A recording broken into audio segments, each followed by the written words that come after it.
What's up, everybody? Welcome back to another day of RSL Season 3. I'm State. With me is Sturgeon. How you doing, friend? I'm doing very well, thank you, mate. It is super exciting for me today. We finally have a ZVZ in Season 3 here. Yeah? Very much looking forward to that, and then some amazing games to come afterwards. Yeah, it's going to be an action-packed day. Again, we have that double schedule, and so there's 2 best-of-5s and a best-of-7 on the itinerary. That best-of-7 going to be with Hero versus Maru, by the way. That will be the winner's bracket finals. Winner of that one's going to be going on to the grand finals tomorrow. The loser will have to fall and fight on in the loser's bracket, and the top 6 we have already is just stacked. Yeah, so many good players here. I mean, Classic, you talk about Classic, he won the last 2 seasons, right? Max Pack's one of the top Protosses, and then you got Reynor and Shin, both looking in good form right now. I still think it's up for grabs for anyone. Personally, I'm kind of backing Maru to win it. I think he's just looking in amazing form right now, but honestly, it's an open field. Anyone can still take this. Yeah, Maru Reynor or Maru Shin finals would be a lot of fun. Of course, you know, I love to shoot for. What am I saying? Cheer for. God, I'm all tongue-tied already.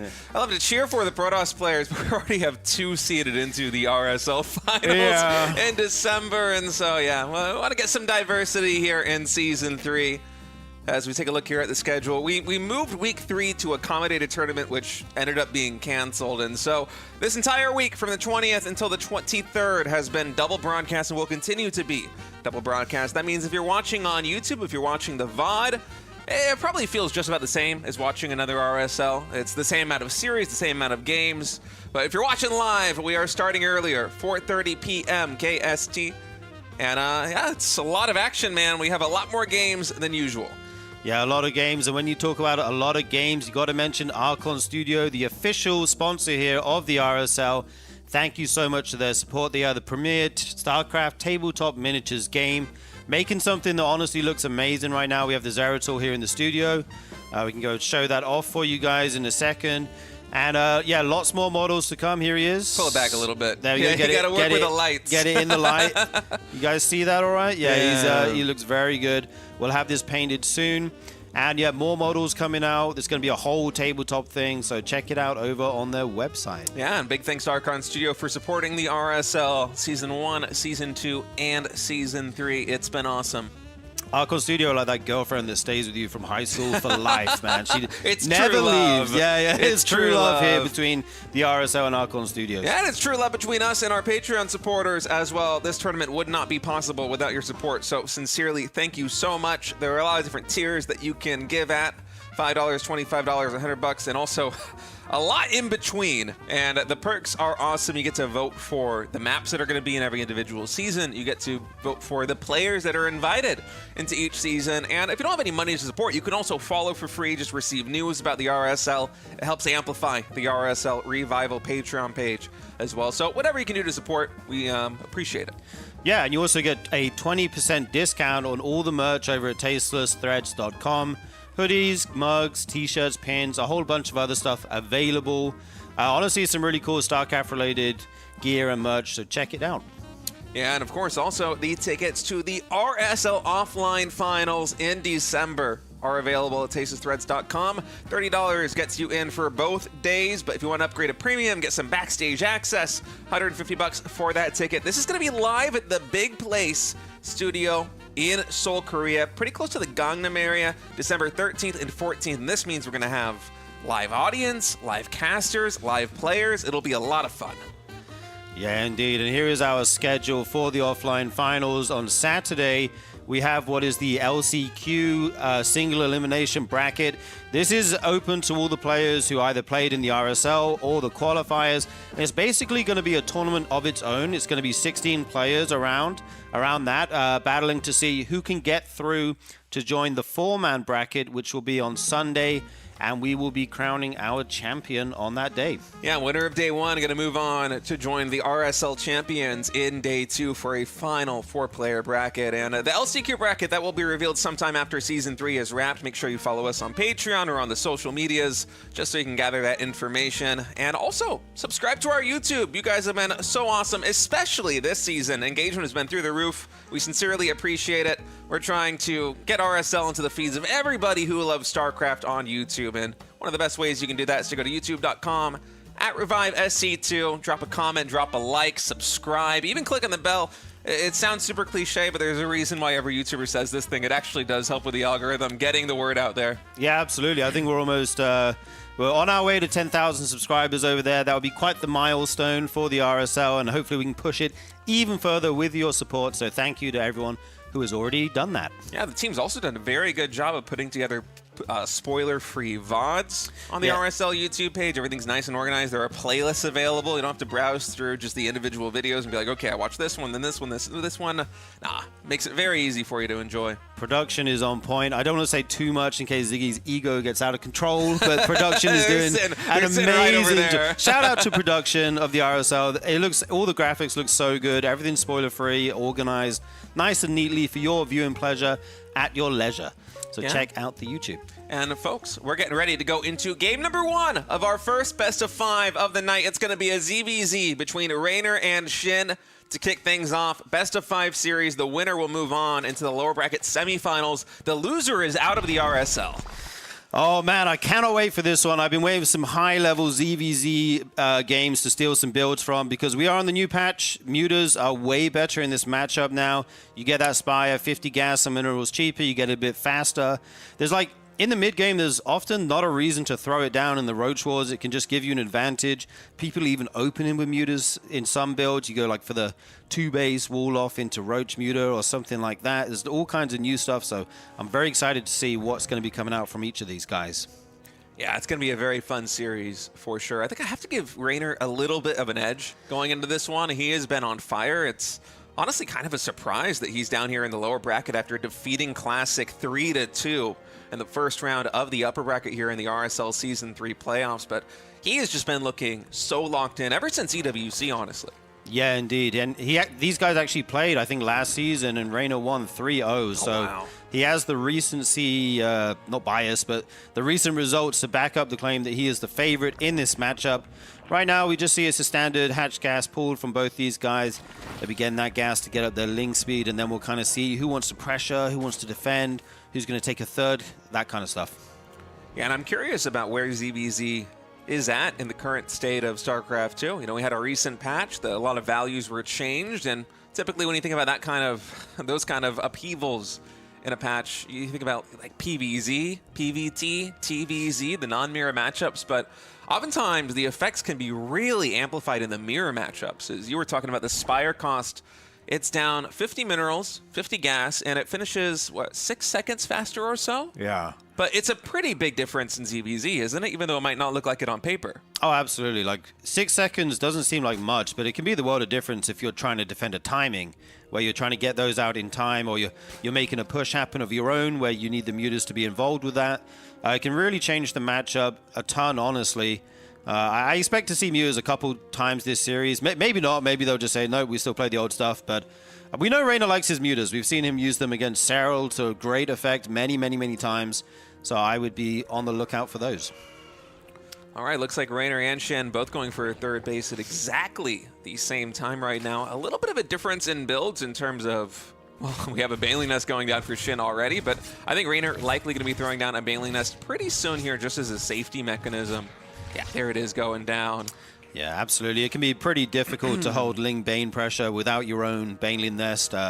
If you don't get the Baneling Nest, then you're either walling on 2-base or you've got a Ling upgrade and you mass Lings or something like that. But yeah, like you say, pretty standard from both of these guys right now. Getting their third base, get in the Bane Nest, and then around the 27, 28, even 30 or slightly more, you can start to pressure with Lings. See if you can catch your opponent off guard. And we do see some in production right now. Yeah, some Lings getting started on both sides. 8 right now for Reynor, 6 for Shin. As Reynor's just playing a little bit more safe, and Shin, as compensation, does have those extra few drones mining minerals right now in the natural expansion.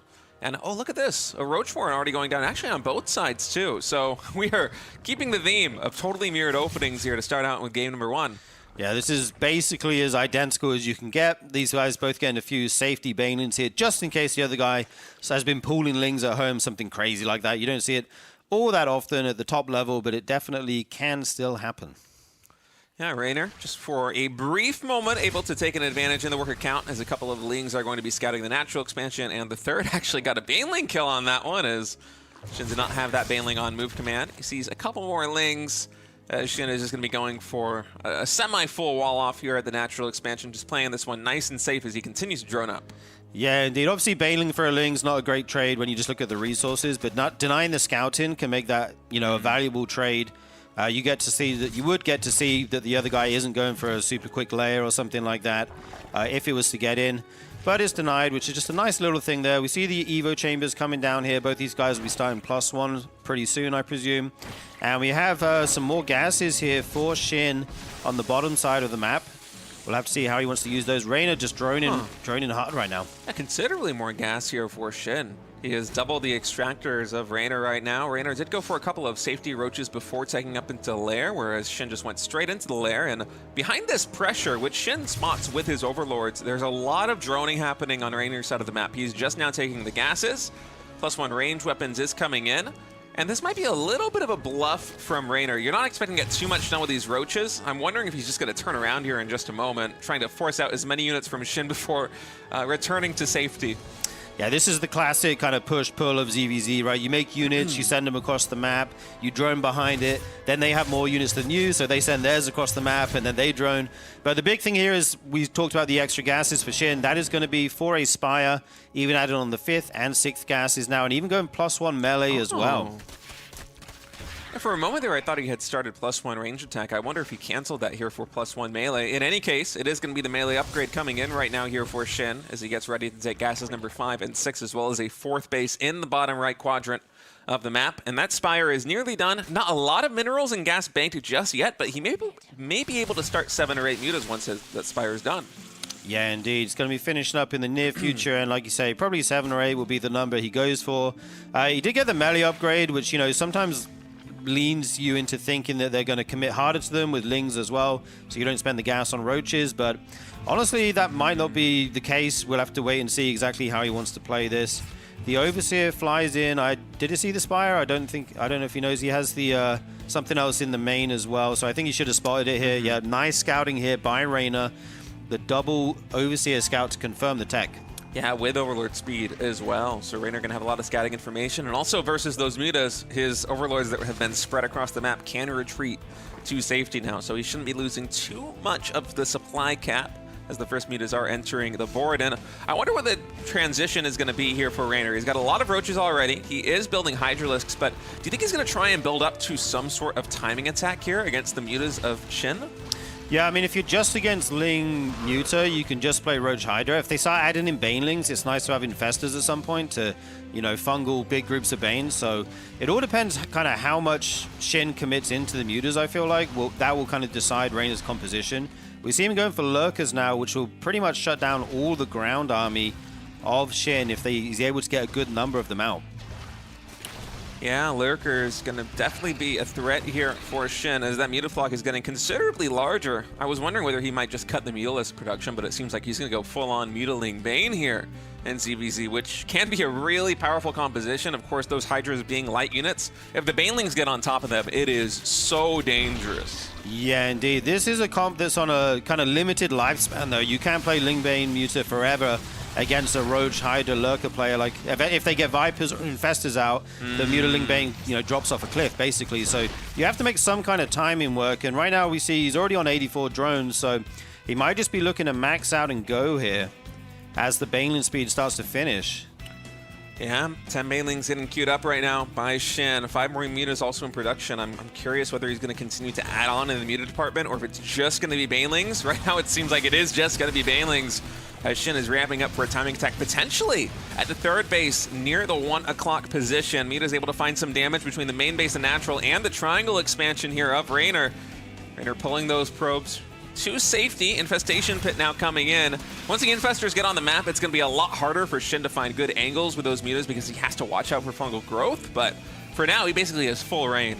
Yeah, absolutely. These Lurkers are spawning at the perfect time. I think just before Shin wants to go, I think he's looking to find a good angle here and send that group of Lingbane in the top right into Reynor's third and probably hit the front at the same time with the rest of his army here. Reynor's got to be aware of this, got to get in position, get these lurkers ready, and he will be able to potentially hold this. And more Spore Crawlers now in production. 5, in fact, here for Reynor, as he's really respecting the threat of these mutas. Yeah. Fasters also getting trained right now. 2 of them in total. And Shin, he's nearly maxed. I think the timing attacks have been coming in just a moment. Baneling's finding big connections on the drones. 11 of them go down, and that's going to prompt Shin to potentially attack this triangle expansion. There are 3 lurkers not on hold position. Shin, how is he going to deal with these? You could just manually detonate the Banelings, but instead, no, he's going for the Hydras. Now, pulling them right back. He doesn't want to lose anything. Just take down the hatchery and then get out of here as quickly as possible. But, oh, does he not have roach speed? Yeah, putting all that gas. Those are some pretty slow roaches. Yeah, putting all his gas into everything else. I think he didn't have detection with that as well, but you know, his target was the drones and the hatchery. We do see that Overseer there now. I mean, Reynor's held. He's took a very efficient trade in terms of just supply, but the problem is he's down to 65 workers versus the 81, so he's going to do a counterattack right now as his army is better. Yeah, this is what those extra Spore Crawlers were for, to try and slow the roll of those mutas in the base trade scenario.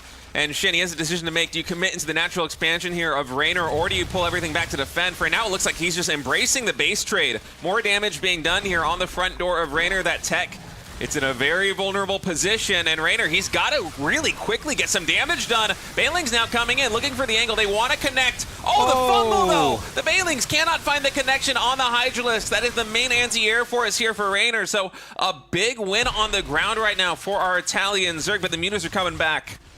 Yeah, so many roaches getting into the main of Reynor. They're going to do big economic damage. Meanwhile, Reynor taking out hatcheries, taking out a lot of units of Shin right now. The Hydras come home to deal with those roaches, and this Lurker Roach Hydra Infestor force is still at the front and still looking very difficult to contest.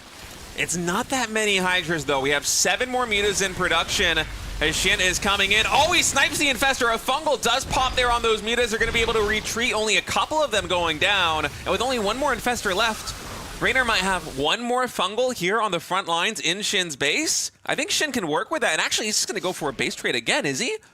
Yeah, I mean, as the Muta player, base trading is often in your favor, right? You're way more maneuverable, you're much faster, but Reynor's in the main, and this is a big problem. All your tech is going to get reset here if you're not able to clean this out. Those 3 or 4 lurkers done so much work, and here it comes, the final fight probably. Are there enough mutas to take out these Hydralisks is the question. Shin has so much here, but the roaches stand strong. They're going to go to work on the drones. More than 30 falling already here.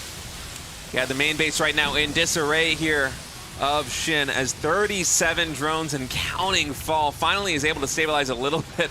Lurker also getting cleaned up here as the Overseer morphs in. And it's 46 drones to 45. Reynor, he's moving out on the map again once more with Hydras, but honestly, Hydras in this low count, I think the Mutaflock, if it fully heals up and we get just a little bit of reinforcement on the ground, it might be able to deal with these Hydras. One of Shin's drones there for some reason, maybe preparing for a full base trade where he... Oh! Did he shoot his own lurker there? Oh my god, yeah, he just accidentally is trying to, stutter step forward and accidentally A-clicks the lurker there. Those are so expensive and important in this situation. Reynor going to take down another hatchery here, but the mutas are looking for damage on the other side of the map. Yeah, but these Spore Crawlers, there's a lot of them here at the third base. The one on the mineral line does get taken out, so the drones are going to evacuate for now, running into the safety of the Spore. A couple of Hydras also assisting. I kind of like this position now for Reynor. I feel like the ground force in the bottom right, I'm not sure the Mutaflock can deal with this anymore. That is a lot of Hydralisks. There's very little mining left right now for Shin and Reynor, even though the third base is basically forfeit for a Red Zerg. The natural expansion and the main base are still mining very efficiently. Another fungal going to get a couple more mutas here. It's looking very good right now for Reynor. Yeah, indeed. Those drones zooming by there, that's always funny to see. I think Reynor now, he's taking out 3 bases of Shin. I think he can just come home now and sit on 2 or 3 hatcheries. He still has drones to actually mine from them, and his army does outscale, so you get a few more infestors, you get a huge Hydra count, and you can take those out for sure. But Reynor says, nope, I'm not going home. I have enough at home to deal with those mutas. I'm sending these Hydras across the map. Yeah, GG is called as Shin recognizes the situation, and after an action-packed game number 1, our Italian Zerg is going to be taking a 1-0 lead in this best of 5. That was a really fun game. Yeah, that was sick. I really like the way he used the muta, did the Lingbane muta timing there. it got damage done, like he killed a hatch and stuff, but Reynor was just kind of calm and collected, kept getting his high-tech units, and then once he was near max, he said, my army's better now, it's my turn to go, and then the game kind of got real messy. Yeah, that base trade, it looked like initially it was going to be in the advantage of Shin. Of course, with those mutas, usually the base trade is in your advantage, but Reynor was so well prepared with just a plethora of spore crawlers across the main base, the natural expansion, and the third. It very much slowed down Shin's base trading capabilities, and there wasn't any kind of barrier for the Hydras and the Infestors and Lurkers to slow their role in the main base of Shin. The natural expansion went down, the third base went down. Eventually, also, the main base was under threat there. A lot of drones fell, and eventually Reynor, with just having a slightly stronger army, was able to close it out. Yeah, that game was kind of on a knife's edge for a moment there. Like, as the Lurker player, you can lose so easily if you like don't see the mutas come in and snipe off 2 or 3 Lurkers, or they pick off a spore in your mineral line which you didn't have queens next to, etc. And then suddenly you lose a ton of eco. But Reynor kind of played that really, really well. He had no big holes in his defense, I feel like. And then the counterattacks was at exactly the right time. If you move out at the wrong time, you can sometimes just get collapsed on by the Lingbane muta. So very impressive stuff here in game number 1. It was also a pretty smart move by Reynor to be conservative with reinforcements, because there was a moment in the twilight of that game where we were wondering if Shin was going to double down and go for the base trade again after losing the natural in the third. But looking back, I think he was actually just trying to intercept any reinforcements coming in from Reynor, because say he's able to isolate like 10 Hydralisks and just pick those up for basically free, losing maybe 1 or 2 mutas, then suddenly he might be able to find some avenue back into the game. But Reynor's like, you know what? I don't need to reinforce my standing army on Shin's side of the map. It is powerful enough already. I'm going to play nice and safe and button up the defense at home. Yeah, indeed. And you got to make the exact right split as well. If you send too much across the map, you might die to the mutas at home. And if you say if you do the opposite, if you leave too much at home, like you say, your Hydras might get caught on the map. And once the muta count gets out of control, the game can suddenly be, in a perilous situation. But well played by Reynor. We move on to map number 2 here. It's going to be Magnetic North here, one of the newer maps in the pool. I like this map. Haven't seen a ton of games on it yet, but I'm always interested to see what these players bring out on it, especially in ZVZ. I don't think I've watched a pro ZVZ on this game yet, so I'm curious if there's any map-specific stuff they want to try. I feel like the biggest one of the biggest factors are going to be these high yield Vespene geysers, but in a ZVZ where map control is really paramount, I think it's going to be hard to secure those expansions. Certainly the one that's in the center location, where it's kind of at a junction between all of these different bases, either in the top left or the bottom right side of the map. Yeah, that one right there, Mapu. Because it's interesting, right? There's only a couple of mineral patches. It's basically half minerals, but anytime you can take a high yield Vespene gas, it feels really good. And so if we have a mutilating Baneling player go for something like that, well, maybe they will be able to take one of these high yield gases. And oh my goodness, is the statue actually holding, is that a marine and what is this thing called? It's like a Labubu or something, right? That's what the kids call it. Isn't it the Ewok or something? Like, yeah. I don't know what I don't know what the kids call it. I'm too old for that, but yeah. Anyway, it's cute, man. That's I don't know what that kitty cat is doing, but he's working hard. It's a kitty cat now. He's a little teddy bear. He's a little cat mechanic it's or whatever. It's a beanie baby. Yeah. Well, shout out to him. He's doing a good job there, manning the station. Right now, we just see the Overlords going across. Nothing too wild right now. Just pretty standard build orders coming out of these guys. Yeah, Reynor has a slightly faster gas saturation, about 30 gas ahead from Shin. So there might be some window in about a minute and a half where Reynor has ling speed a little bit quicker than Shin does. But besides that, we're basically identical right now. Both players just getting their queens out, initially saturating that natural expansion. And ZVZ, it felt like such a wild and crazy matchup, especially in the early game for years and years and years. But I feel like the past couple of months especially, it almost feels a little bit ironed out in the early stages. Unless you go for some kind of very cheeky all-in play, it seems like the most mirrored matchup in terms of build orders going on to like 3 bases out of all of the mirrors. Yeah, up to three base for sure, just because Zerg get it so quickly, right? This Overlord is actually going to fall down. That's a nice pick off there by Shin. It doesn't... Okay, now it's supply blocks Reynor, but a new one comes out just at the right time. So you kind of expected that. And we have a 3-minute layer here coming out for Shin right now. Okay, I love this. I'm always a little bit bummed out when you have mirrored builds going in for like 5 or 6 minutes in a ZBZ. But instead, Shin is going to be doing something really cool. It is a lair before Ling Speed. I wonder actually if he might just skip Ling Speed entirely and go for Roaches instead. The Roach Warrant is now going down. It could be something like a little bit of a Roach Max, trying to cancel or kill the third base here of Reynor. Yeah, when you wall off like this, the kind of scary thing for Reynor is you don't exactly know what Shin's doing. You can do this exact wall and it can lead to multiple builds. You can be going mutas behind this. You can be doing like a Roach Queen walk. You can be doing just standard Roach with +1 missile, move out and take your third as you do it on like 44 drones. There's all kinds of different builds, and right now the thing for Reynor is he has to figure out exactly what Shin is doing.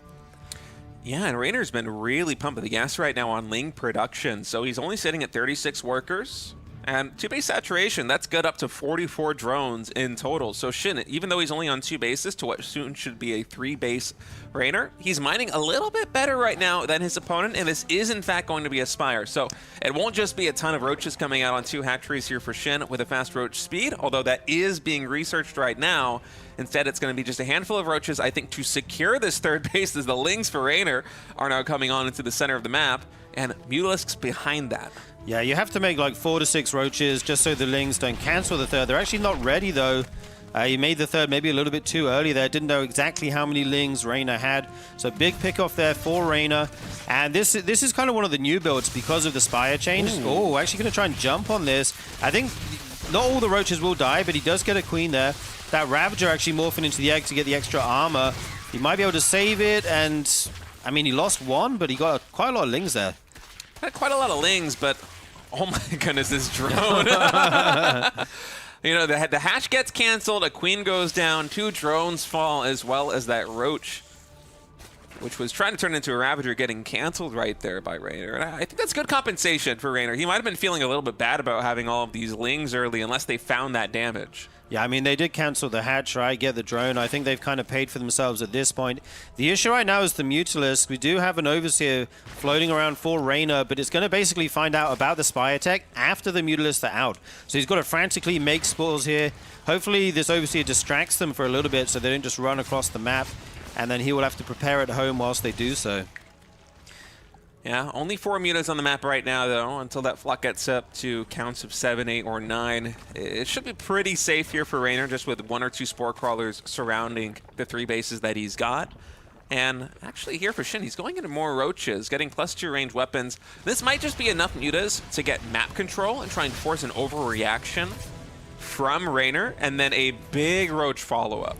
Yeah, well, the best thing about the Muta is you get to clear all the vision off the map, obviously, but you can force the other Zerg to go into Hydralisks, and then you can just go drone, drone, drone, drone, drone. They can't really move out because the threat of mass Muta is always there, so they have to get those Hydralisks first, and while they do that, you get up to 66 drones, you get a big economy, and then you max out on Roach Ravager.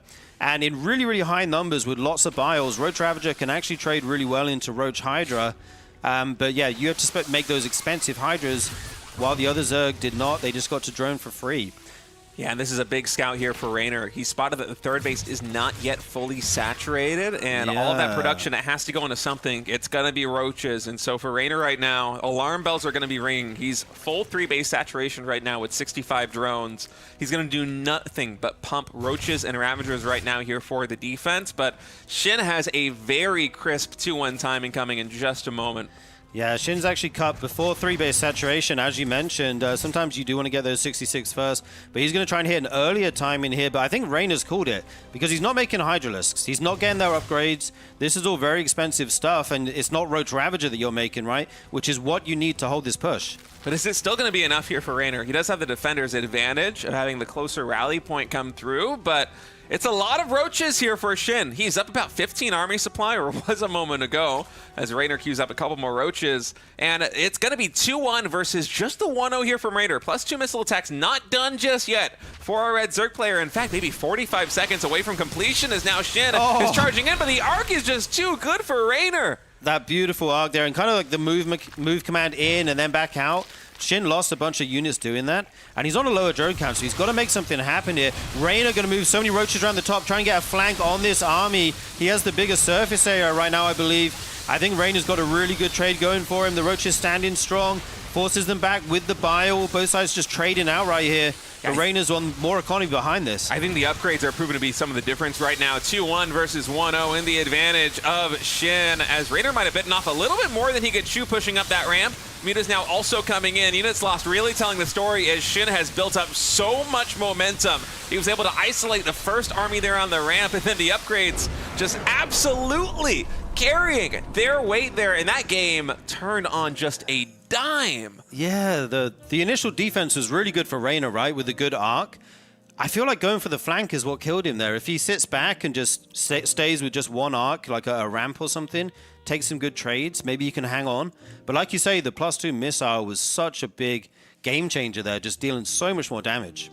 I mean, +2 missiles and the +1 carapace upgrades there versus just +1 ranged of the opponent is a pretty big advantage right there for Shin, and he's going to be feeling good about that one because it was looking sketchy for a moment when he moved in. Basically moved command in and then out because the concave for Reynor was just that good. It was scary, but yeah, I agree with you. He might have bitten off, Reynor might have bitten off a little bit more than he can chew with that push. Yeah, indeed. So we do see our series all tied up here at 1-1. And guys, please check out the Patreon, patreon.com/ReviveSC2. Thank you to everyone who's joined already. We really appreciate you guys. There's a bunch of tiers over there that you can subscribe to help support the RSL, keep our tournament going, and you also get perks like being able to vote for the maps and the players and all kinds of stuff. Absolutely, man. It's fantastic. Especially the replay packs are always my favorite perk. That's whether why you subscribe, the GSL right? Patreon, whether it be the RSL Patreon, you got to get those replay packs. You got to get those replays. You got to stay up to date on the meta, man. Absolutely. I know builds. You were so excited coming into today to get those ZVZ replays. I won the builds. I'm not going to lie. Anyway, folks, we're going to take a short break. When we come back, Shin versus Reynor in this best of 5 will continue.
Welcome back, folks. We're continuing on in this best of 5 between Shin and Reynor, all tied up 1-1 as Game 3 is about to start, and I am so excited for this series. It's been really close fought both in Game 1 and in Game 2.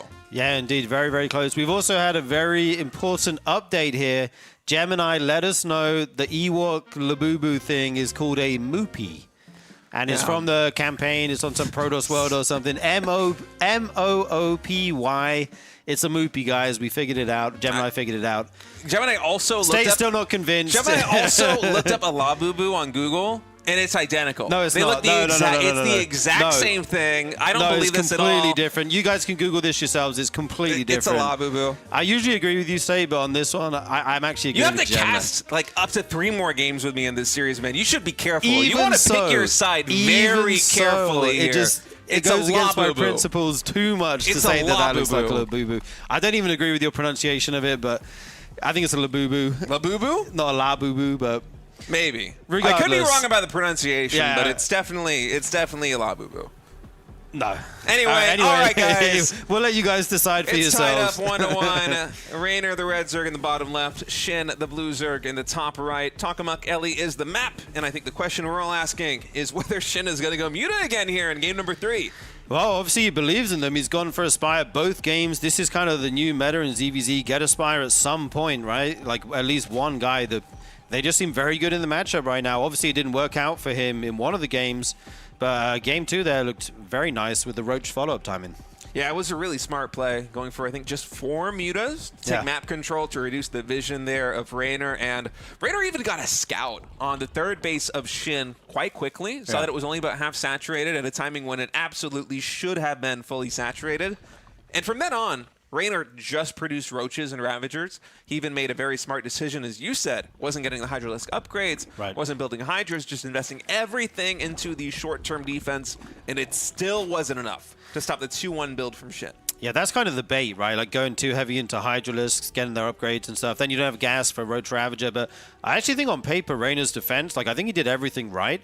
You can make like 10-20% more eco, which is what he did, and still survive. I just think that last engagement didn't go the way he wanted. Yeah, I mean, the last engagement, it wasn't optimal for sure, but I think the 2-1 upgrades there for Shin really carried a lot of weight. And I think going back to the build order that Shin had, you're on 2 hatcheries for a very long time. You delay your third base, you get the fast lair, and you also saturate your gases really quick on those 2 bases. It was cool the way that it worked out. It was very well crafted because you need that high gas income to get the 4 mutas on the board. And then what are you going to spend the gas on after that? Well, 2 evolution chambers worth of upgrades. Yeah. You go +1 ranged, you throw down the second evolution chamber, you get +2 ranged and +1 carapace. Macro-wise, it just made so much sense what Shin was doing. It was a very well executed build. Yeah, indeed. You get to skip that link speed, but never mind. We are in game number 3 here. Like you said, it's on Tokamap, one of the more standard maps in the pool that we all know and love. We see third bases going down for both players. Reynor taking that triangle base at the front, and Shin taking the more horizontal one here. Not a big difference, but just, you know, player preference can lead into some strategies better than others. We have a Bane and Nest follow-up as well on both sides. Looking like pretty identical builds right now. It reminds me a little bit of game number 1, where we didn't have a significant deviation in terms of build until I want to say around 4 minutes, maybe even a little bit after that, as... My goodness, the production tab just completely identical at this point. It's kind of beautiful, really. Okay, there's a big deviation. We have 10 lings being made by Reynor and a couple more drones coming out for Shin. Yeah, so he'll be pressuring with those, try to force some more units out of Shin while he drones behind this. I doubt he'll just hold the link key from this point. That's pretty rare at this level. But yeah, it's going to be up to Shin to defend these. He's actually pulling quite a few of them here, waiting for that link speed to finish, which it is now done. And yeah, he's going into his Roach Warren, going into drones behind this. I think he should move out with them at least, just to, you know, make Shin make some more lings of his own, or unless he thinks pressure is coming from Shin's side. This is the kind of dance in this matchup, right? Yeah, it's hard to say. In any case, Shin is going to get to the natural expansion, see the minerals fully saturated there, and even more coming in from the main base. Also confirms that it's only 1 gas being taken, so Shin with a very good scout with that Ling has a nice picture of what's going on right now. Is Reynor also going to be able to get one Ling somehow through that wall and get a little bit of a scout of his own. Doesn't fully check the gases, but still a lot of info being given to both players here. Yeah, both these guys see that there's no super early layer, which is kind of the key thing, right? There's not going to be any Mutalisks on the field anytime soon. Nice trade out there, one Ling for a Bane. Reynor just putting some pressure on while he drones at home. He's going into Roaches now. He's got his +1 the way. Their +1's basically identical time in here. And they're both adding on some more gases as well as they go into these Roaches. Yeah, still the build nearly identical here. 43 drones on both sides. Army supply just a little bit different between the two of them as the lair gets started here for Shin. So I'm wondering where this game is going to take us. This could normalize into just a very standard macro ZVZ. Yeah, this is looking like it might be our first just Roach versus Roach game. Shin does have the earlier layer, so he could throw down that Spire. Like, it's so cheap nowadays, you know, it's often worth it just to throw it down and make a few mutas, even just to kill the Overlords and stuff, reduce vision. Reynor's still trying to pressure with these units. The Roaches did come to the other side. Shin looks like he has enough right now with the reinforcements. 10 Roaches in production. And Reynor will decide to go home. Reynor hasn't started the lair yet, by the way. He has just been pressing the Roach button for a pretty long time now. I think he might be trying to find a +1 range timing. It was looking for a while like this was just going to be a straight-up standard ZVZ, but he really wants to catch Shin in a moment of vulnerability where Shin is trying to tech up and get all of his lair upgrades, maybe even going for the Spire again. And then Reynor can find a big timing to exploit the weakness in Shin's build. And you can see he's only using a small number of his forces to try and usher away these Lings to deny the scouting. As far as Shin is concerned, this looks pretty normal, but once he gets in and sees the drone count, okay, the third base actually a little bit oversaturated. I think the natural expansion is the one lacking a lot of drones. It's 10 out of 16 there in the third base.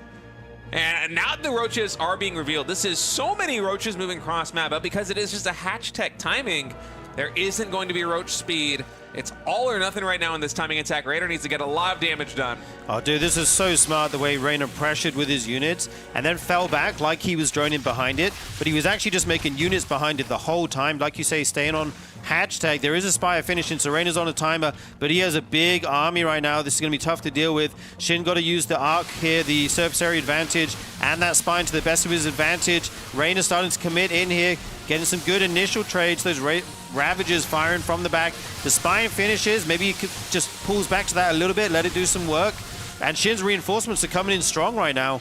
Yeah, Reynor unable to make any big headway. It's actually Shin is going to be stepping forward right now. Roach speed is done, so he's going to use these Roaches to try and focus fire down the Ravagers. Unfortunately for Shin, one of them able to survive for quite a long time on high HP, but I'm not sure it's going to matter. Shin, it seems like he just was able to muster enough to push this back for now, although more reinforcements are coming in here for Reynor. Well, Reynor trying to go into drones now, which kind of signals the end of the attack here, but I don't think he's got anywhere near enough done. There's Mutalisks coming out for Shin here, and there's no layer on the way yet for Reynor, so he's going to have to just try and go home. But all of his Roaches going down there in the middle of the map.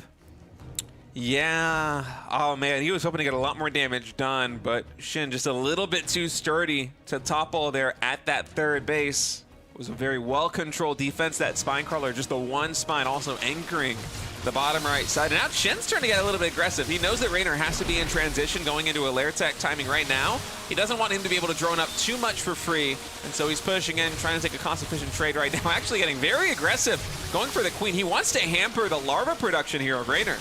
Yeah, indeed. And like you said, Reynor doesn't have speed yet, so Shin's Roaches just zoom on past, pick off that queen, going to trade out here. And the issue is the Mutalisks, which are now coming across the map, and there's no spores on the way here. This third base mineral line looking exposed, and Reynor just GG's as soon as he sees the Mutalisks.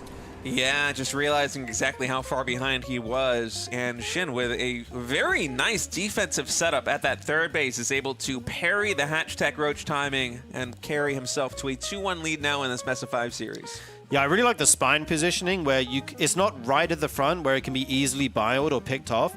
It's kind of near the mineral lines on one side, so Reynor has to go deep to get it. But then if you go deep, you kind of get completely surrounded by the defending Roach army, right? You walk into that arc. So very nice position on the spine. Good read by Shin, and then he just had the tech advantage and was able to ride that out with the Mutalisks. I think what's most impressive to me is that Shin, it felt like he scouted it quite late, but he still just had enough. Despite having a lot more invested in tech, I mean, he was in Lair tech, there is a Spire coming. I think he might have even been getting +2 range or some other upgrade in the Evolution Chamber. He invested into Roach Speed too, and those are all great things to have, but they don't help you in the short term defending a Hatch Tech Roach push with +1, and still he had enough units. Yeah, indeed. Defender's advantage, pretty good, I guess. Yeah, very good defense by Shin. I was fooled. Like, if that was me, I'd probably take a 4th, keep droning, and make the Mutalisks anyway. Because Reynor faked it really well, I thought, with the little push, and then pull back whilst keeping the main force at home, right, that he was making on the Hatch Tech, like you said. But Shin didn't take the bait, and yeah, he made enough army, and he held on there. Yeah, just immaculate defense there from Shin, and so far he's gone Mutalisk in every single one of these games. Now, it's been a little bit different every time. In Game 1, he went just full Muta, going for the base trade. Did not exactly go his way as Reynor was able to take that game. Game number 2 was very fast Muta, basically on 2 hatches. He went 2 hatch layer into a 3rd base. And then he used just 4 Mutas to secure map control and went to Roach Max. And game number 3 was a little bit different. He was just defending with all hands on deck, Roaches and Ravagers to stop the Hatch Tech push, and then it was the Muta transition. So we've gotten to Mutalisks in 3 different ways, and we've used them in 3 different ways so far for Shin, but it seems like they are an integral part of his ZVZ. Yeah, they're so good in this matchup right now. And I really like the point you made that he hasn't made them at the same time or, you know, gone for mutas in the same way. It's really key to stay unpredictable, because if you know exactly when and where they're coming, it can give an advantage to the defender. But it's so kind of difficult to know when your opponent throws down that Spire. And like with the 2-base build in Game 2, it's more predictable because they're going for the fast layer. They get it ASAP, right? But when you go in 3 hatch build into Roach, it can be difficult to know when exactly that is coming. So I would not be surprised to see them at least on one side of this game here in game number 4, as Shin leads 2-1 now. Yeah, it's match point. Shin, if he wins one more match, he will go against the winner of Max Packs versus Classic in the lower bracket semifinals. And this is an elimination match. This is the lower bracket here at RSL Season 3 in the double elimination playoffs. And for Reynor, I would love for his story to continue on at least to a game number 5. It's been a great run for him so far in RSL Season 3. He's been looking superb online in a ton of tournaments recently, but man, gotta give it to Shin. His ZVZ is looking very strong these first 3 games. Yeah, coming from a 3-0 to Reynor in the last season to Shin being in the lead on match point now, he's definitely stepped it up in this matchup and against this opponent. I would love to see a game 5. You know, always want to see a game 5 from these 2 guys. We'll have to see if Reynor is able to take it. The map is going to be Winter Madness. In the top left, we have Shin, and in the bottom right, we have Reynor. Yeah, and looking at the architecture of this map, I wonder if this is one of the least friendly to Muta maps that we have in the pool right now, because you secure 3 bases, say as Reynor right now, and just assuming that Shin is going to be the one that proactively goes Mutas in this matchup. And you kind of have this junction between the natural expansion and the 3rd base where you can park a lot of your army, right? Yeah. This one ramp, you have an army right there. You can cover the natural expansion ramp. You can cover the 3rd base location very easily. It's not a lot of space to navigate. And then you just have enough Spore Crawlers in the main base, and the natural, and the 3rd. You can button up very nicely, kind of similar to the way that he did in game number 1, and just play for eventually getting up to Roach Hydra, Infestors, and maybe even a couple of Lurkers. Yeah, I definitely agree. The 3rd base location is really good for that. You do have that airspace behind the 3rd, so you can kind of go from the main to the 3rd very quickly, which can be nice for the Mutalist player. And then taking the 4th base as the non-Muta player is, I think, where it gets a little bit tricky. They feel a little bit further out, but yeah, I kind of agree with what you're saying. At least on the 3 bases, it looks like a good map to defend Mutas on. We'll have to see if either of these guys want to do it. Right now, it's just the 3-base standard build with the Baneling Nest going. Oh, hang on a minute. I take it back. That's quite a little bit of an early Roach Warren here from Shin. I feel like both players have been going for relatively early Roach Warrens so far in this series, but it's mostly just been a safety play. But this time, it's only Shin going for the Roach Warren. Yeah, normally they get them, you know, in the 30s drone-wise, but this is on 26 right now. We see Reynor's going down on 32, and there's, you know, often when you make it that early, it kind of signals you're going to do some sort of hatch all-in, and he's made it in the main base, not at the front on the wall, which is kind of the standard way to do it. So he is hiding the timing on that. I wouldn't be surprised to see him try and send this here in a moment. Yeah, 4 roaches do get queued up right now by Shin, and he hasn't shown that there's a lot of lings until just this moment because he wants to deny the scout coming in from Reynor. And Reynor, he's still droning. He actually spots all those lings and he queues up a couple more drones. The alarm bells are not ringing just yet. He's going to take another Vespian Geyser. I wonder if Shin is going to transfer some of these drones from the natural expansion to the third just to fully feign it, or if the mining is too critical right now.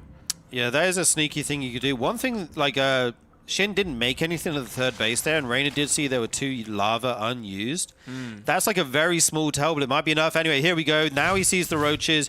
It's all hands on deck. Reynor's got up to 44 drones. That's a lot of drones. That's a lot of drones. He's going to frantically make roaches here. A couple banelings in case there's a ling flood behind the roaches, which we see there is. That's the correct call, but the question is just, will he have enough here? The spine crawler starts right now, but it might be a little bit too late. The fight is going to commence in just a moment. Roaches streaming in right now for Shin. The lings for Reynor getting a good surround on the red HP Roach, trying to get the kill, unable to confirm it, as now Shin is just pushing on through. Lings and banelings also reinforcing. Reynor struggling to defend. Oh, it's looking pretty good for Shin right now. Yeah, there's so much Zerg here for Shin. That spine crawler does fall. The Ling's getting on top of these roaches right now. I don't know, Reynor's doing his best to hang in here, but there's so much for Shin right now. He just needs a little bit more time. Some more roaches to reinforce. Reynor does. Is so close to cool right now. If Reynor gets one more good wave, it's possible.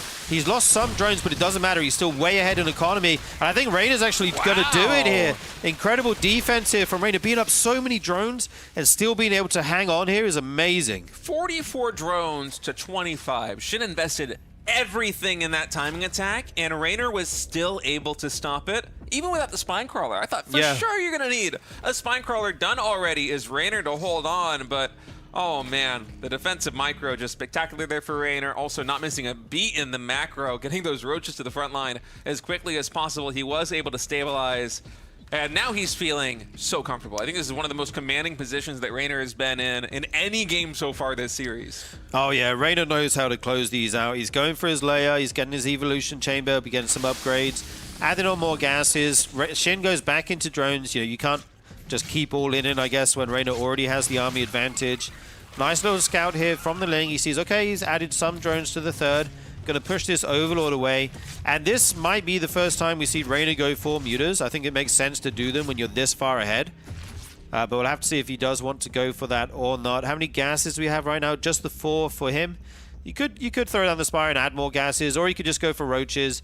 He can. I feel like he can do whatever he wants at this point when you're this far ahead, right? Like, hey, okay, we do see the Spire. That makes sense. Just get the map control even more. But in a very commanding position here, as you said. Yeah, Reynor now going up to 6 gases with that Spire as well. Roach production also continuing on for both players here. For Shin, he's doing it at 43 drones. He did drone up a little bit. He was at 25 when he did that push earlier on in the game, but he might just try and get something done with 3 hatches worth of drones right now. 43 in total. He is not building any more, just Overlord's roaches waiting for that +1 range attack to finish. Now this is hatch all in wave 2. Yeah. But when the first one fails, the second one becomes even less likely to succeed. I mean, if the Mutalists ever get out, there's no chance of it working, but it should hit before then. He's starting to move out now. He has a decent army supply lead, actually. He's actually ahead in army just, but I think Reynor seeing it come in, throw down some spines, getting those Ravagers. He's batting down the hatches here.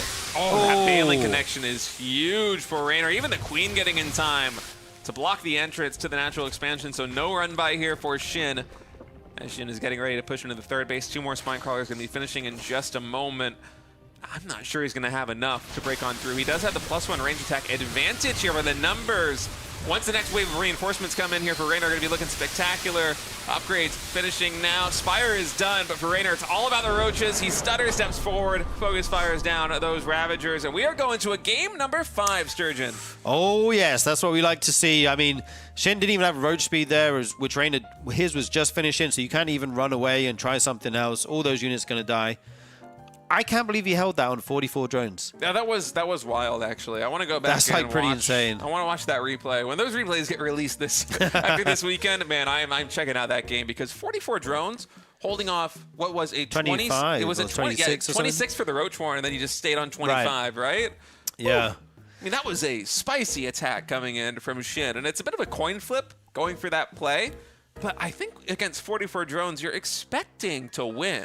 That's kind of the ideal situation, right? Like no Zergers going to drone above 44. That's kind of the upper limit before they confirm that you're droning more or get on the third base. But the sweet spot would be like 30 to 35, right? 38 would be like the upper limit maybe, but he went all the way to 44 and still held it. Super impressive defense by Reynor.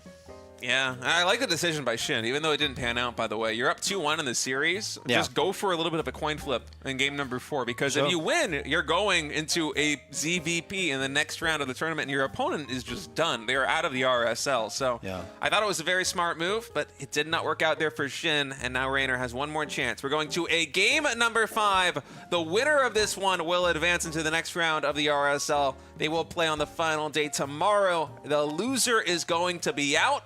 The map is loaded in. Maganatha here for map number 5. Reynor spawning in the bottom right. Shin in the top left. All right, here we go, Chad. Game 5. All the marbles on the line right now. You do not want to lose this. This is where you bring out your best, highest % chance to win build. We've got to see what they're going to go for. I mean, if you think about Shin's games, I'm pretty sure he's probably going to go Roach Spire because that's worked both times he did it, right? Apart from like the Roach Ling Bane attack didn't work, but the games where he just went Roach and Spire, he won both of those, so maybe he's going to lean into that. We'll have to see, though. I mean, that might be the expected thing, right? And then you do something different. We'll have to see.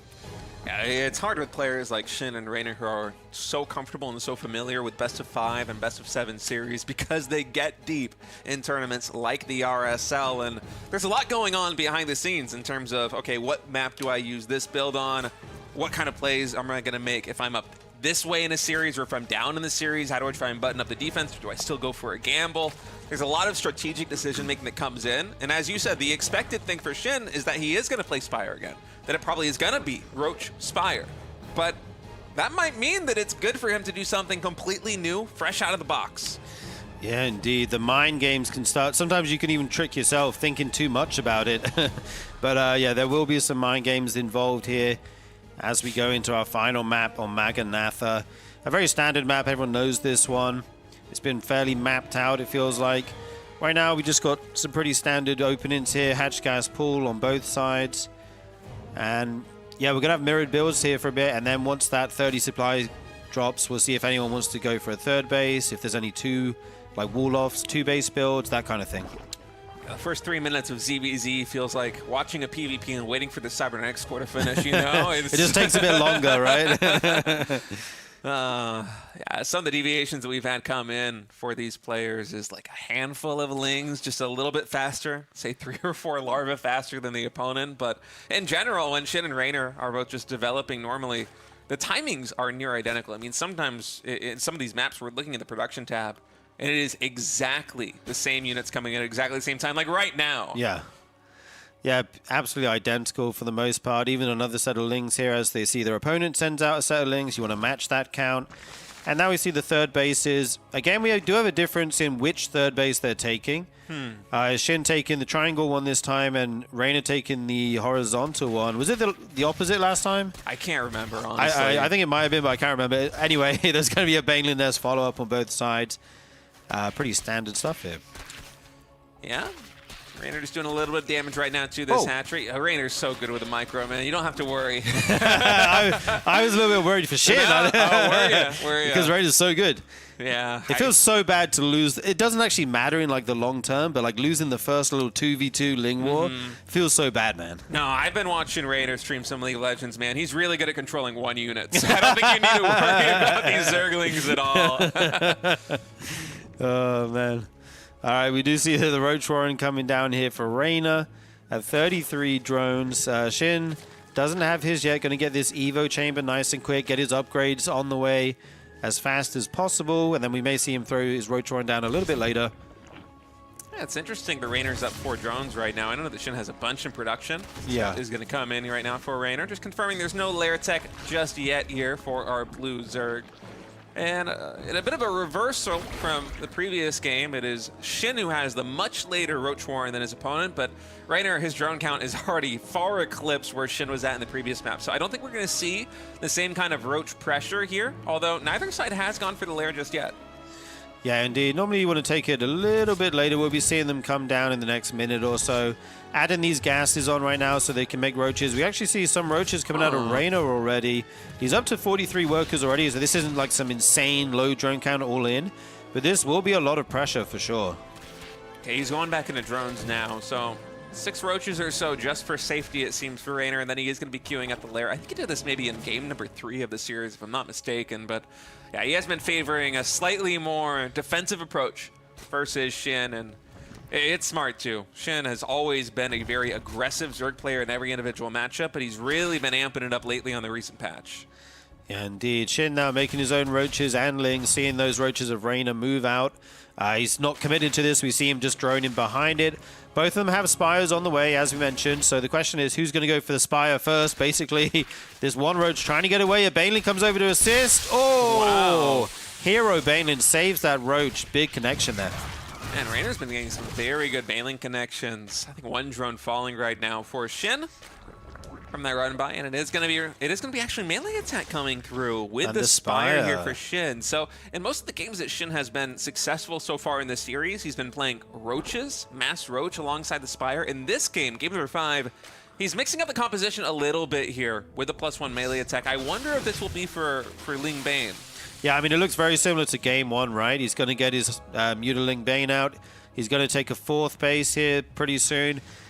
Maybe go up to 80 drones again. You could also do some lower drone timings, but that becomes like very all-in, you know? You have to get a ton of damage with those. We'll have to see what he wants to go for. Reynor, though, not going for a Spire of his own. Getting that +1 melee, +1 range, getting his roach speed, getting his overload speed, and adding in the Hydra Den already. Yeah, proactively doing it. He is scouting the Spire now, but Reynor was already going for that Hydralisk 10 before this, so a little bit similar to game number 1, where Reynor played nice and defensively on his side of the map, teched into lurkers, played with roaches and hydras, and eventually added in just a couple of infestors. And once you get that composition with all those 4 key units, if you're near maxed, you can push out against the Mutalisk player. Yeah, absolutely. And we actually see the same amount of Mutas and Hydralisks being made right now, which I think looks very good for Reynor. Like, you're going to have more than enough to deal with those initial mutas. He's going for the lurkers again, as you mentioned. Going to be able to trade very efficiently against the ground units of Shin, as the AoE damage just shreds those Lings and Banes. 5 Sport Crawlers in production here for Reynor, as he is absolutely respecting the threat of these mutas coming in right now. Yeah, indeed. I'd love to see him drone up the 4th base. I think if he gets 4th base saturation, never mind that though. Shin actually pulling the trigger right now, trying to focus down these Hydralisks with the mutas. The Hydras run to another Spore in a beautiful position and take a very cost-efficient trade there. Yeah, I like Shin going for that attack. He was able to focus fire down a lot of the Hydras with his Mutalisks before they got too much damage done, but Reynor is just so well prepared with these Spore Crawlers. Even added it 2 more after the initial 5. So it's 7 or 8 spores right now for Reynor, I think. And he's feeling really comfortable with this. Actually, it's not going to be the Infestors, by the way. He's going into Tunneling Claws already right now with the Roaches. So we might have some multi-prong harass coming in from Reynor. Yeah, this is definitely one way to deal with them. You don't often have, you know, detection at home as the Mutalisk player. Until you see the Roaches have that upgrade, you don't need it, right? And this is a way you can do counter-attack damage, because the Muta player has the map control. You can't move out unless you're invisible. All right, Mutiling Bane now getting close to pressuring this 4-3. Lurkers are finishing up, but they're not in position to deal with this just yet. In fact, where are those Lurkers? They're here on the ramp, able to get 1 shot off on those Banelings, and then the Hydras peel back. So Lurkers taking a little bit of damage, but Reynor winning the fight on the ground. Unfortunately, just a little bit late to securing that 4th hatchery. Shin will be able to take it down. Yeah, and Shin's already up to 80 drones right now. He's adding in his infestation pit. I think he's in a good position this game, as long as he doesn't take too much damage to the burrowed roaches. That's kind of the one thing Reynor has going for him in this position after losing that 4th base. And what do you think the infestation pit's going to be here for Shin? Is he just going to go straight up into Hive? Will he add in some infestors? Yeah, it's probably for Hive. You want to get your +3 melee and your adrenal. I would be very shocked to see him add infestors, honestly. I think it'd probably just be for the tier 3 melee upgrades and the adrenal. But who knows? Infestation pit now coming in for Reynor, as well as he would love to add a couple infestors into the mix and just try and get a handle on the situation right now with the Mutaflock, which is continuing to grow, just slowly getting trickled out right now by Shin. Shin has had some very adventurous drones so far in this series. Yeah, it's like he's getting ready for a base race already. I send him on the other side of the map. Dude, this hatchery cancelled again, and Reynor's still stuck on 3 bases here.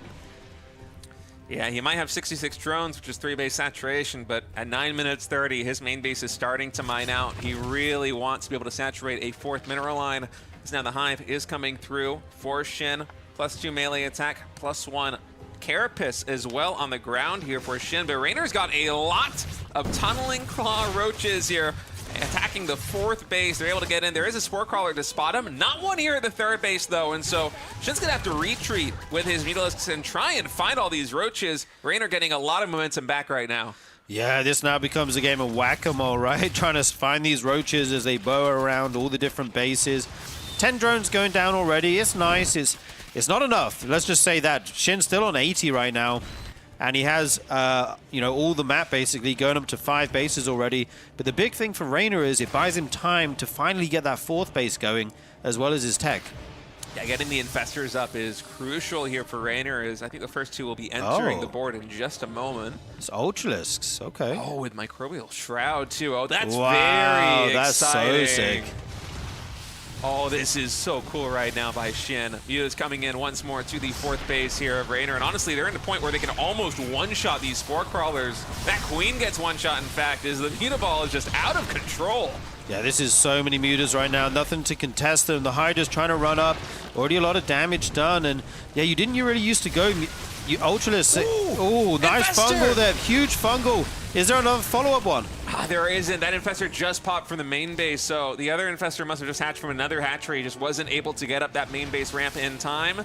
Muta is going to continue the reign of terror over at the 4th base right now. And Reynor, he is getting a little bit of damage done. These roaches are actually going to spot the Ultralisk Cavern, so he does know what the tech of choice is going to be here for Shin. But how do you deal with Microbial Shroud Ultras right now as Reynor? Yeah, I mean, basically the only thing that can contest them is Lurkers, and you didn't used to go Ultralisk into Lurkers because the Lurkers shredded them, but with this Microbial Shroud, reducing that damage by 50%, cutting it in armor, half. By the way. Yeah, right. And our Ultras have a lot of armor. Yeah, it's insane, man. That is one way. I think Lurkers in big numbers still win, but it does. I think Shin just has the economy to make this work. Loads of Banes rolling in here, trying to hit the economy of Reynor. The hatchery will go down as well as 8 workers.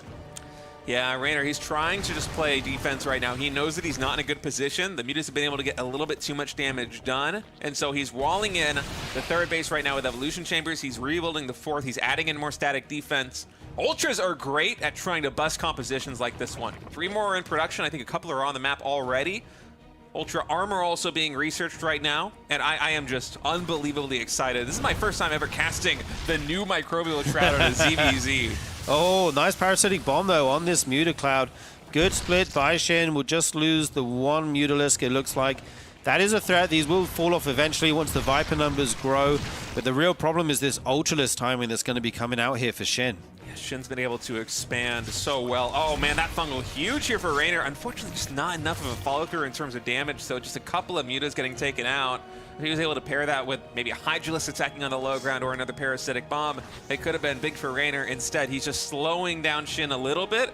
And Reynor, he's not out of this game just yet. It's not a good position, but he has to be able to survive this next wave, and it's going to be a dangerous one because Shin is basically going super maxed. He's not building static defense and canceling it, but he was maxed, and then he morphed like 30 Banelings or something. So he's investing a lot of resources into the first push. And here we go. We may be seeing that now. A few Banes roll in, not committing the whole army right now. It's kind of coming in waves. So to avoid the fungals, I guess, going to roll in, pick off some drones again. But this one didn't feel like a success. Yeah, it's a little bit of an interesting choice because he sends in just the Ling mains. He doesn't send in the Ultras. And I wonder if this was actually an intentional move just to free up supply for Ultras. I think it is. We're now seeing 6 more Ultras in production. Parasitic Bomb is going to be able to kill at least one of these Mutalisks. As Shin, he's taken out the Lurkers, which is crucial. You want to get the critical mass of the Lurkers as low as possible so that your Ultras can do work. Yeah, but just look at the map right now, Shin. Shin has so many bases here. His economy is absolutely wild. Needs to make another Overlord here. Just I got 6 on the way. That'll do the trick. Yeah, one for each remaining supply. Yeah, 1 each. So he will finally be able to max out. There is a world where Reynor can get maxed, and he gets that unkillable, Viper, Lurker, Hydra army. But I think Shin's going to be able to hit before that's possible. Yeah, and the tough thing for Reynor, too, even though he has a static defense in terms of the Spore Crawlers and the Evolution Chambers, it's difficult because he has Lurkers everywhere right now.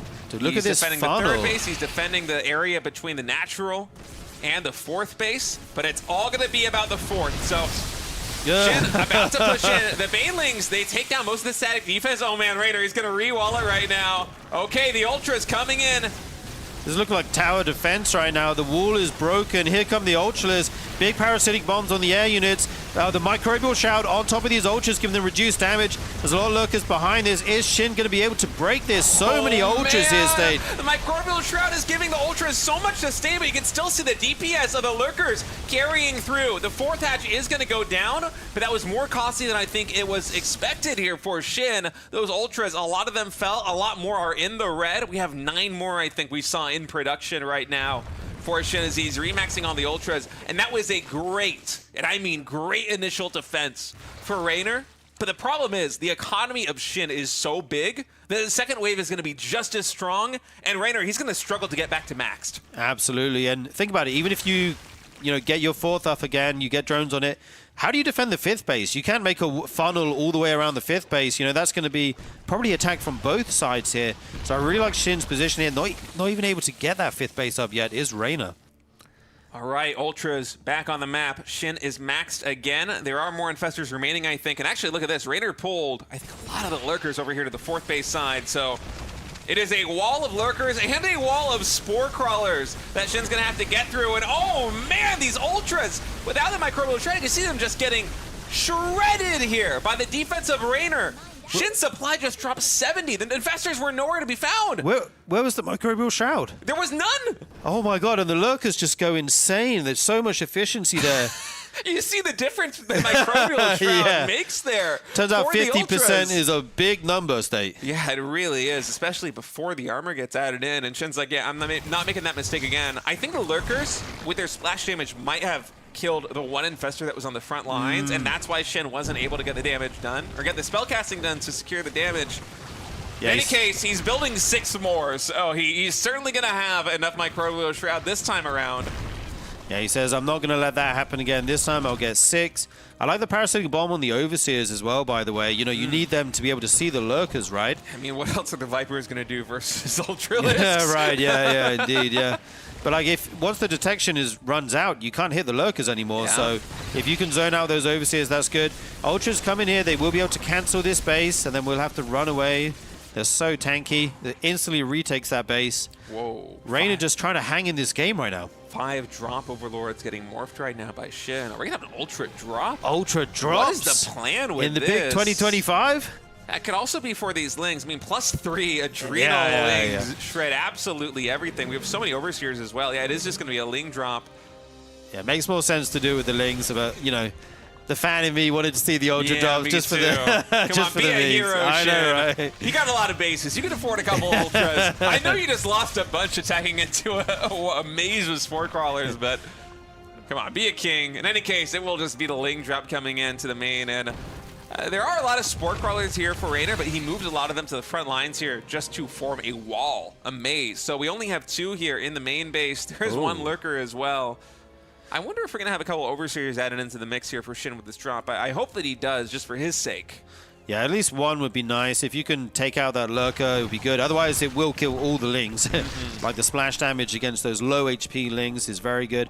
And the question now is, can Reynor hold his 5th base? He is maxed out again on quite a low drone count, it has to be said. Only 53 to the 94 of Shin. So his army is actually bigger.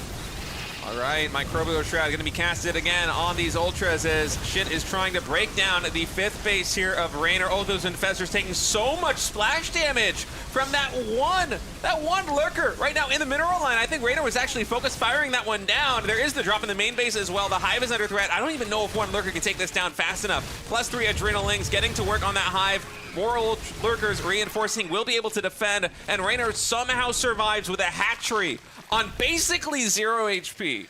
And Reynor putting out fires left, right, and center here. What an amazing defense by him. The question is, 23 ultras going down for only 15 lurkers. But 19 corruptors in production right now for Shin. He recognizes that the lurkers, they are not going to, or not the lurkers, the ultras are not going to get the job done.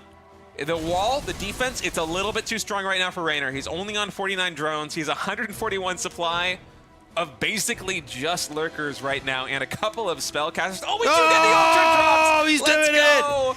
Ultralisk drop into the main. Do we have Great Aspire, by the way? I was wondering that I presume too. so, but I didn't actually see it. I think after +3. Oh, yeah, we do. Have it. Okay, so it's going to be Brood Lords. Here we go, though, guys. The Ultra drop into the Lurkers. There's no Microbial Shroud here, but maybe just an... It didn't work at all. Thank you, Shin, for trying, though. We appreciate you, man. Hey, it also freed up the supply for 16 Brood Lords to be in production. Wow. And by the way, the difference in cost efficiency so far in this game is not something that you usually see in a ZVZ. I mean, it is frankly outrageous. Reynor has been 15,000 more resources efficient.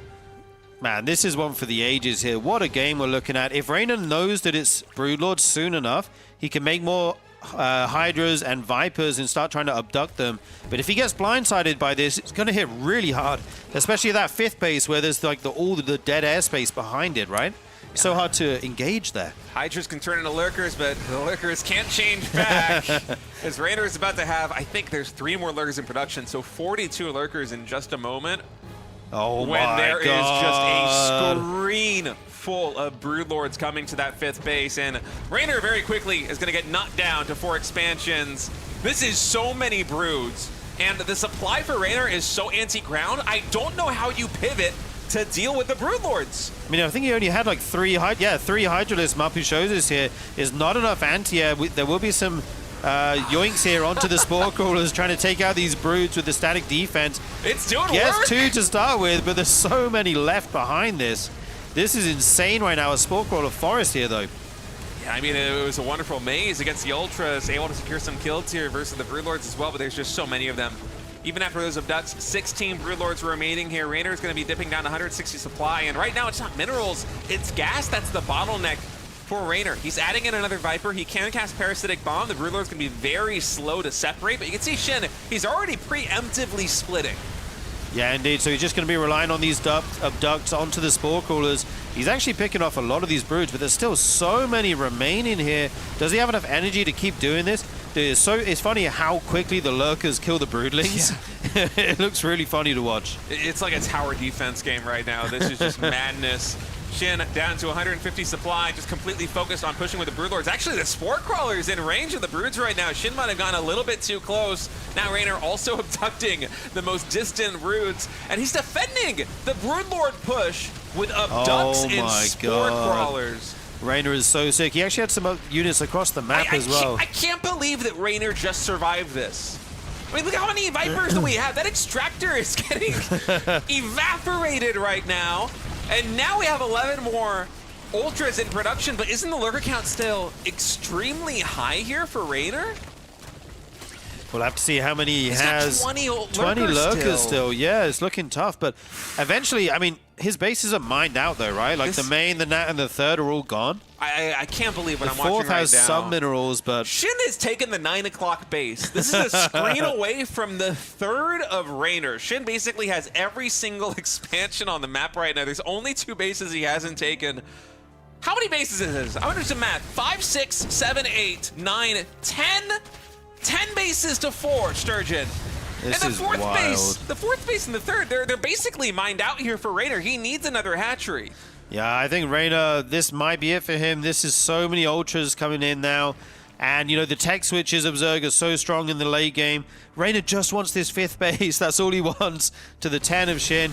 Here it comes. The Microbial Shrouds will be going down, protecting those Ultras. Even Fungals on the Lurkers there.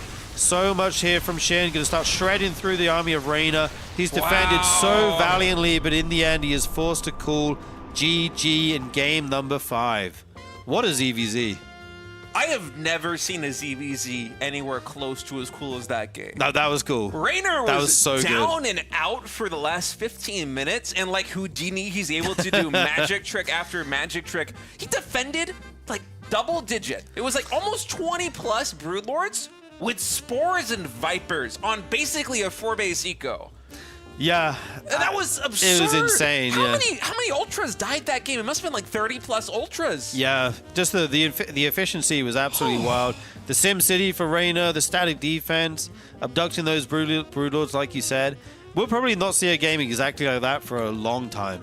That was madness. Shin is going to be victorious, but this is what in Total War would be called a Pyrrhic victory because the units lost were just insane. But hey, massive props to Shin for going up to, I think, 11 bases at the end of that game.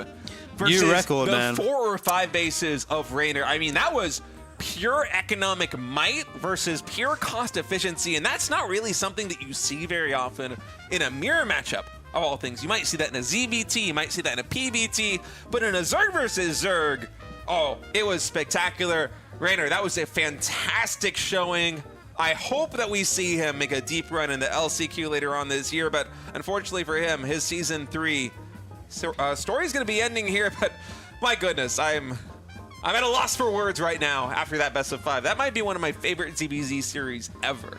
It's up there. There's a few good like Serral ones and Rogue ones, but that was a classic for sure, man. I really, really enjoyed that. We got the Ultralist drops. Like, what more do you want to see? He dropped the Ultralists in the main. That's amazing play from both players. Yeah, we also got to see double-digit Ultras with Microbial Shroud going up versus just countless Lurkers, which is something that I was so curious about because Microbial Shroud is a very good ability right now. It's basically like Dark Swarm from StarCraft Brood War. Now, nothing is quite as outrageous as Dark Swarm is in Brood War, but hey, 50% damage reduction before armor is applied is crazy, especially on the highest armor unit in the game. And you could really see that with those Ultras getting so much sustain versus the Lurkers.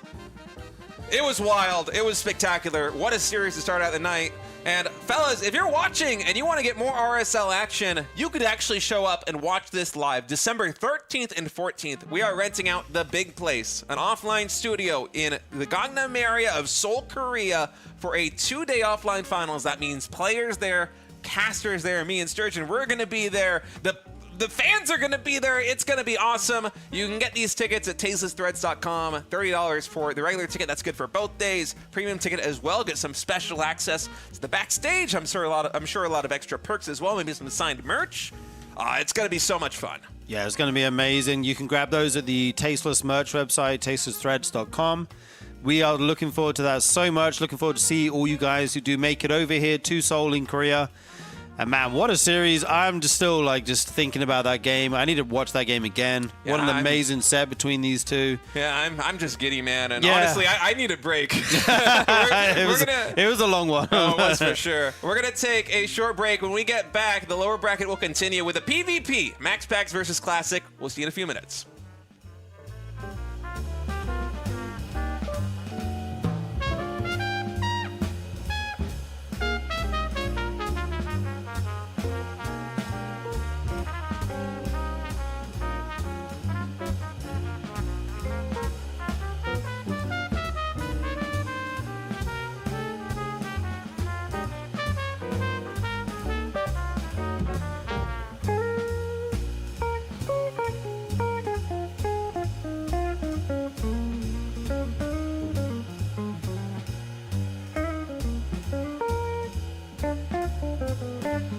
Same with this Disruptor that's going to be killed before it can actually get its shot off. Yeah, the gateway units are standing strong here on the left side, but the right position has collapsed here for Zhao, having to retreat into the natural expansion. It looks like he's going to be able to hold nonetheless. Linkstalkers moving forward right now, chasing down these surviving units as Disruptor gets started there by Zhao and then cancels it. I wonder if he's going to commit fully to the counterattack here, Tasteless. Yeah, the question is the counterattack going to be an overextension? Supplies are virtually the same right now, 100 to 107. But, you know, Reynor doesn't have a lot that he's working with. And this is a pretty tiny map. If he could get over here, and by the way, the most important thing in this push is going to be the Warp Prism. You cannot lose that. The Rush is going to die if the Warp Prism's hit, so he has to keep it back, which means it's going to be harder to juggle with it. He's got one Immortal and one Disruptor. It's too bad the other Immortals were picked off in that fight, but that's what happens when you don't have the Warp Prism there to help. Another nice Disruptor shot. Yeah, shaving away one more Roach. 4 Adepts are going to shade here into the natural this is so expansion, good. and that opens up the position to attack here into the third, but the Banelings get very good connections on the clumped up Adepts. Zhao, I think, was microing there. The natural expansion did not have time to split his forces, and that's going to prompt a retreat. Behind this, you look at the income right now for Zhao. He had 1,600 minerals in the bank a moment ago, but basically no gas. So he's taking additional guys at this third base. I almost wouldn't be surprised to see him take a fourth just because the mineral income is so high. Instead, no, it's going to be static defense. He's going to try and play a defensive game, perhaps anticipating a counterattack here by Reynor. By the way, there is like almost nothing mining at the fourth base here. Like, this has been such a low econ game. He just now got some of these drones that we see over there. He's trying to just pick off this one spare drone. And, you know, Reynor, he can power up with Roach Ravager, with Lings here as well. But I don't think that Reynor can come across the map just yet and try to slam Zhao here. What do you think? I'm feeling the same way, but I think if Zhao goes for a fourth base, then suddenly the opportunities open up here for Reynor, because look at the map architecture of the map. The fourth base, no matter which one Zhao chooses, is going to be a wide open field where Roaches, Ravagers, and Banelings, not even counting all the tons of +1 Lings that are going to be on the map, can just absolutely ravage these bases. Reynor, I think that is what he's waiting for. He knows that the natural expansion also is starting to mine out. Looking at the mineral patches here on the minimap, I only see 4. Yeah, it's already halfway mined out. The main base has been halfway mined out for a very long time. And so Zhao, he's basically fully saturated with only 55 workers, but even that isn't going to last that long. Yeah, Reynor has not taken a fifth base. I don't think that he needs to, by the way. The games that are this, I should really say maps, create games that are like this, where it really feels like, you know, growth has to be very, very measured.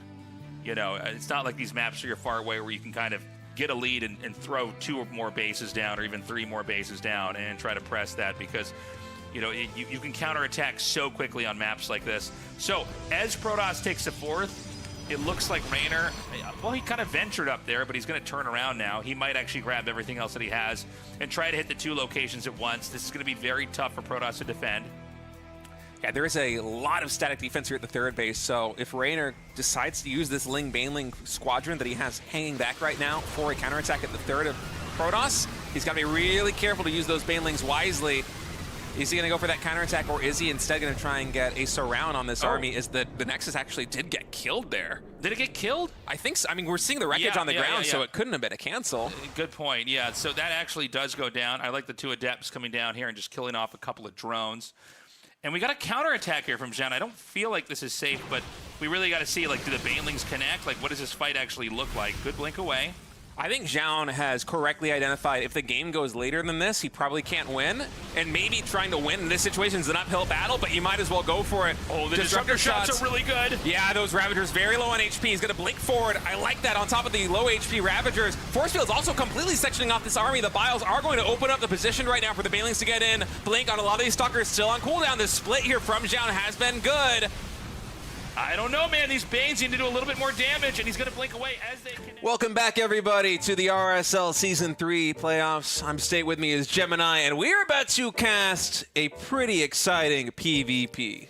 Yeah, it's going to be great. Classic versus Max Packs is about the best you can get when it comes to a PvP in these days, so it's going to be very fun to see what these guys come up with against each other. I mean, one person is the one gate fanatic, one is the, I don't know, just the overall stock standard, just really good overall Protoss player. That is the back-to-back RSL champ, by the way. The only ever RSL champion up Yes. until this point, man. He won Season 1, he won Season 2. He's still in the running here for Season 3 and the top 6 already, although it's going to be a bit of an arduous path for Classic. I don't think that he's ever been knocked to the loser's bracket, if I'm not mistaken. I think he's always just secured the victory straight from the winner's bracket, but Reynor made things very tough for him, knocking him out in the winner's quarterfinals there.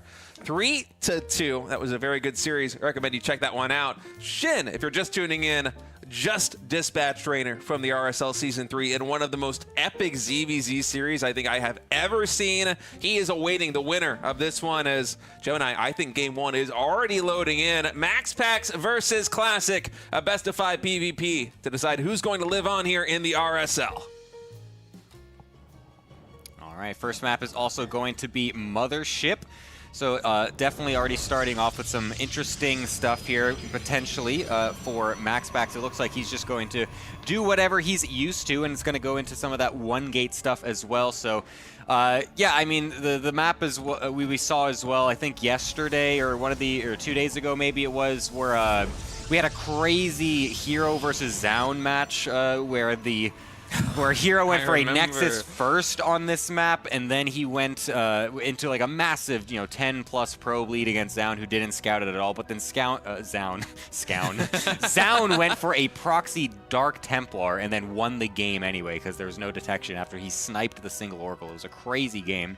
Both probes are going to actually meet each other as they both go to the wrong scouting location. Who's gonna notice first? Apparently who's paying attention? Okay, it's finally, classic. Oh, MaxPax's asleep at the wheel right now. Yeah, what's that? He's still gonna scout the main base. It's like, oh well, you can never be too sure, Gemini. Yeah, maybe he's trying to mind game the hell out of me right now. For Classic, this will be a 2-gateway on the high ground opening, and MaxPax looking like he's going for a very fast expansion. Because Classic scouted the wrong location first, this means that the probe is not in position to block the Nexus here of MaxPax. And, oh, look at this. Already a very spicy proxy pylon coming out here for Classic. Yeah, I'm curious to see what he's going to go for. It might just be a good old proxy robo, or it could be an extra gateway or something. Maybe go for a 4-gate trigger. Tried that against MaxPax, but didn't really find success with it. But since it is going to be the 2-gate versus 1-gate opener, it's basically going to be on Classic here to try and bust down MaxPax before he's able to get his setup all ready to go. Yeah, MaxPax's going to have to rely on a Stargate and a lot of shield batteries if he wants to survive versus what Classic's about to dish out. The probes do a little bit of a sparring contest over here outside MaxPax's natural expansion as Classic is queuing up the first couple of Stalkers, and no Robo Proxied just yet. Honestly, that's not much of a surprise to me. Usually when you're trying to break down MaxPax's style of 1-gate fast expand, the most important thing is having a healthy Stalker count. So instead, Classic going to be adding in a 3rd gateway and using those minerals to just immediately get some more Stalkers started up at home. Yeah, we'll see if this is actually going to be able to break, and we have that 3rd gateway coming on in, and it looks like it's probably just going to be a straight-up 4-gate to try and bust this down. Like I said, we didn't find too much success with it with Trigger earlier on against MaxPax in the upper bracket, so we'll see if Classic can bring this in. As the Stalkers do finally make their way to the front of the base, going to try to burn out some of this energy on the shield battery, just poking away at this Adept as long as possible. And then we're going to be going into that 4th gateway there for Classic. So yeah, this is where we're bringing back Shades of Wings of Liberty yet again, seeing if we can use this age-old strategy yet again in 2025. A good old-fashioned 4-gate. The first build that I ever fully practiced in yeah, StarCraft right? 2. Yeah. Oh, this is going to be a lot of fun. Another shield battery coming in right now here for MaxPax. The first shield battery already nearly out of energy as 4 Stalkers are able to push through into the natural expansion. Energy recharge is going to buy MaxPax a little bit of time for that first Void Ray to come out and get in position. All right, first Void Ray is going to charge on up, and Classic not really paying attention. He looked away for just a moment, actually loses one of the Stalker to the charged Void Ray. Not the start you want as Classic, but he's going to have plenty more Stalkers joining up right now since Warp Gate has finished. He's got his first Warp in set, and now he's going to be able to pressure this front base. The Warp Gate is not finished yet for MaxPax either, and there's only 1 gateway anyway, so it's really just going to be on these batteries and the Void Rays trying to zone away these units as much as possible. If Classic could ever get a dive on top of these units, it could be very lethal for MaxPax. Yeah, the Void Ray must stay alive for MaxPax to continue defense right now, but Classic stutter stepping forward. He had enough, despite this shield battery healing, to still 2-shot that Void Ray, and a lot of the firepower of MaxPax's army just immediately getting taken out. The Cybernetic core also going to fall. There isn't a new Cybernetic core being warped in just yet for MaxPax, so no Stalkers can be made. And look at the confidence right now from Classic. He moves forward, trying to judge whether or not he can push in. And the moment that Void Ray charges up its beams, that's the key for Classic. Just wait, bide some time, get damage done on the front infrastructure, and then go again. Yeah, you can see he's being really patient with this. If he overdives just once, it can really swing out of nowhere. So he needs to be picking his fights very carefully. That is going to be the one he tries to go for. Getting one more of the Void Rays, focusing down the Stalkers at this point. Doesn't matter that the probes are trying to block him. He is all over this natural with a singular Void Ray, all to MaxPax's name. Classic takes the 4-gate strategy, makes it work in the current age. Yeah, I mean, it's a very good response versus what MaxPax did. That one gate fast expand is very greedy, and unless the defense is absolutely perfect, it is very hard to hold on against a lot of different pressure builds that come with Stalkers, whether it is Stalkers with a Warp Prism, whether it's a straight 4-gate, whether it's Stalkers with Blink. It really is the answer, and Classic just going for the brute force option right there with the 4-gate, even a delayed 4th gateway proxy coming through. Just instead making sure he doesn't have any idle time on those gateways, gets the 4 Stalkers on the map as quickly as possible, starts draining the energy on that shield battery. I mean, it's just a textbook 4-gate push against a 1-gate expand. Yeah, I think one of the main differences this time as well compared to when Trigger tried it is that MaxPax in that other game, he went for an Oracle first, and that actually did pin some of the Stalkers back at home for Trigger, so he didn't have as many on the front lines, whereas this time Classic was able to just have everything right at the front door from the beginning, so that might have played a little bit into this one, particularly MaxPax just seeming like he just didn't have enough that time, like it was just too overwhelming too quickly for him. So yeah, a bit unfortunate for MaxPax, but we'll see if he wants to stick to the 1-gate stuff in the rest of the series, since that's obviously something he likes. The next map we're going to be going on to, Botanical, does have one of the high ground nats, so it is possible that he could do that. Yeah, with the high ground Natra expansion, I think it's very likely the MaxPax will go back to the 1-gate expand. And if Classic tries to punish it, he's going to have a much harder time actually breaking through that ramp just because of the vision advantage that Defender has. Anyway, folks, map number 2 is loading in. MaxPax versus Classic. Best of 5 PvP series. Classic already leading this one 1-0. Alrighty, let's get going.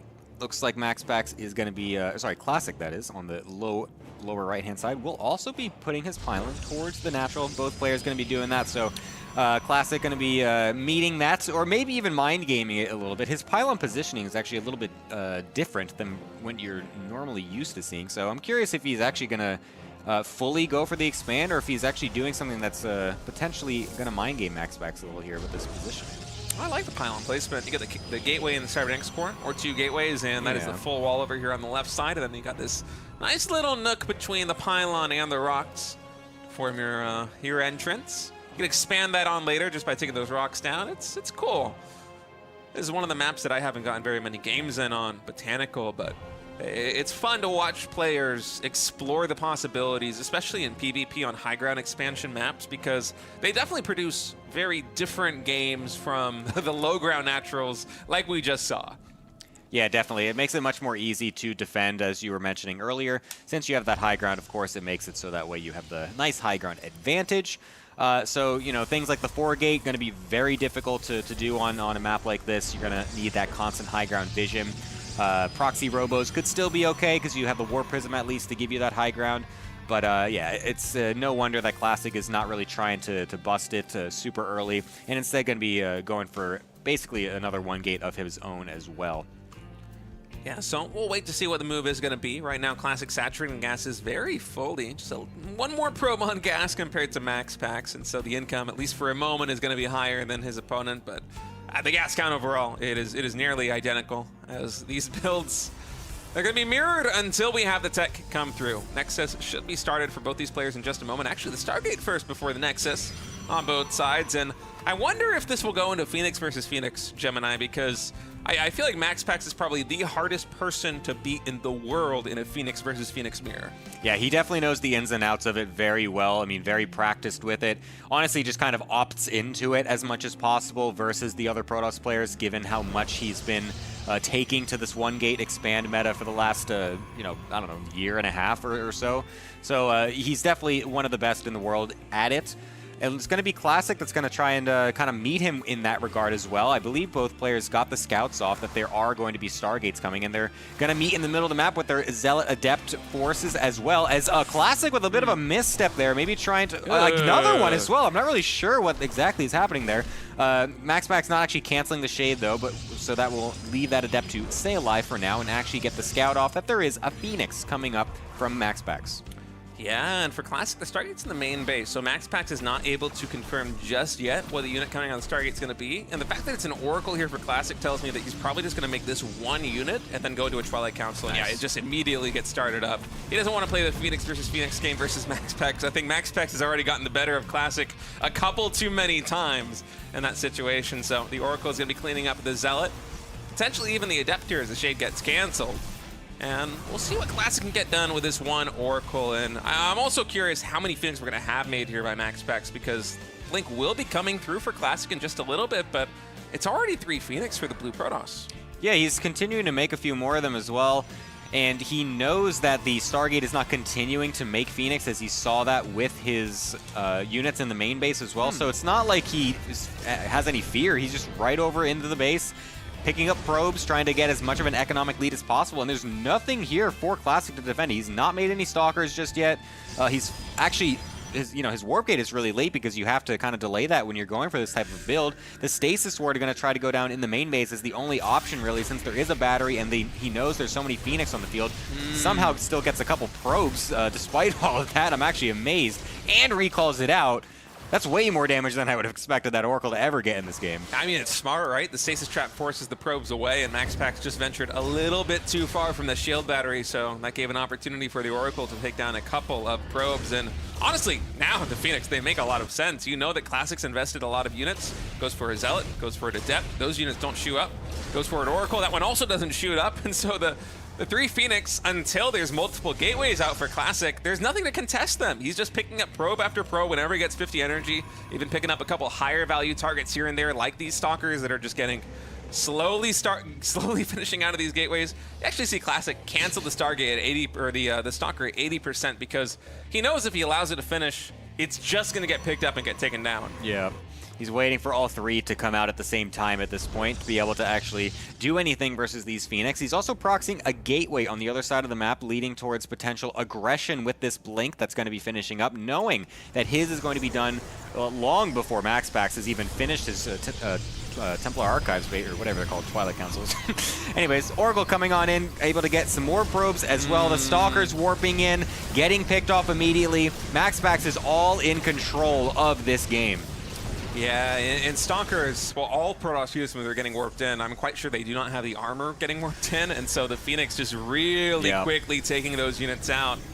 Phoenix with 2 attacks, armor, extra important. Oh man, at 99%, you see the damage coming through. There's so much. These Phoenix have already paid for themselves many times over.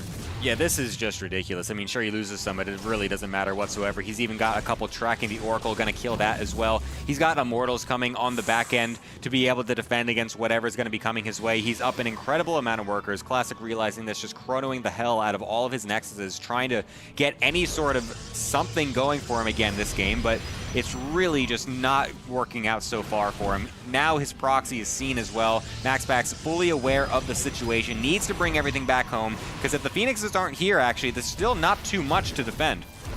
Yeah, Oracle's able to take down a lot of the probes right now in the natural expansion of Classic, and that's going to prompt Classic to try and break into the expansion of MaxPax. Shield battery now low on energy. Stalker's able to focus fire down a lot of these units, but another Immortal is joining the fray. Only 4 Stalkers to try and get rid of it, so there just isn't enough firepower here for our Korean Protoss player, and MaxPax, his supply is dwindling. He's warping in a couple more Stalkers to try and get something done. Reinforcements also coming now from the main base, but I'm not sure he's going to be able to push up this ramp again, because MaxPax, he's soon going to have another Immortal. Blink is at 75% completion. A Dark Shrine is being produced.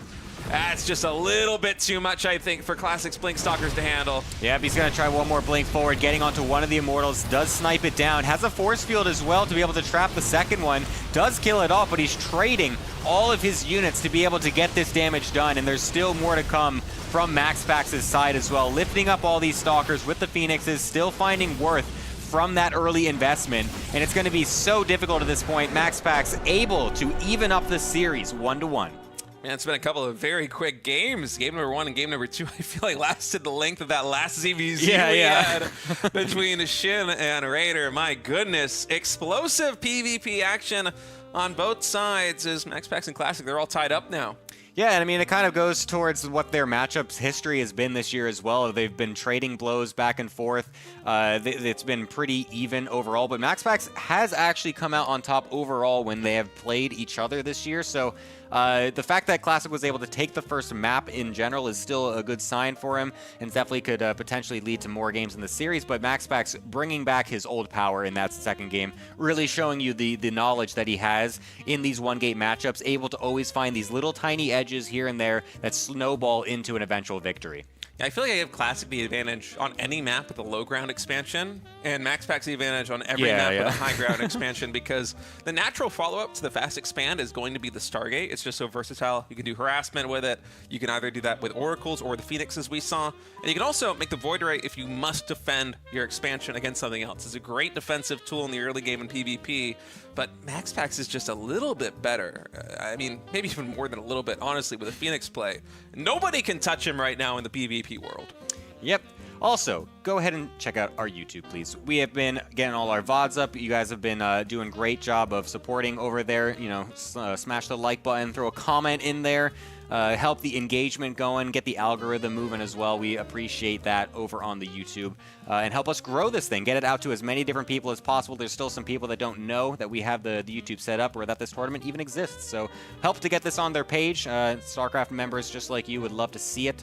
And we'll be back in a little bit as well, because we got a break coming up. More PvP action coming in just a little bit. Don't go anywhere.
Welcome back, everyone. We're continuing on with this best of 5 between MaxPax and Classic, all tied up 1-1 right now after MaxPax fought back with some really nice Stargate play in game number 2.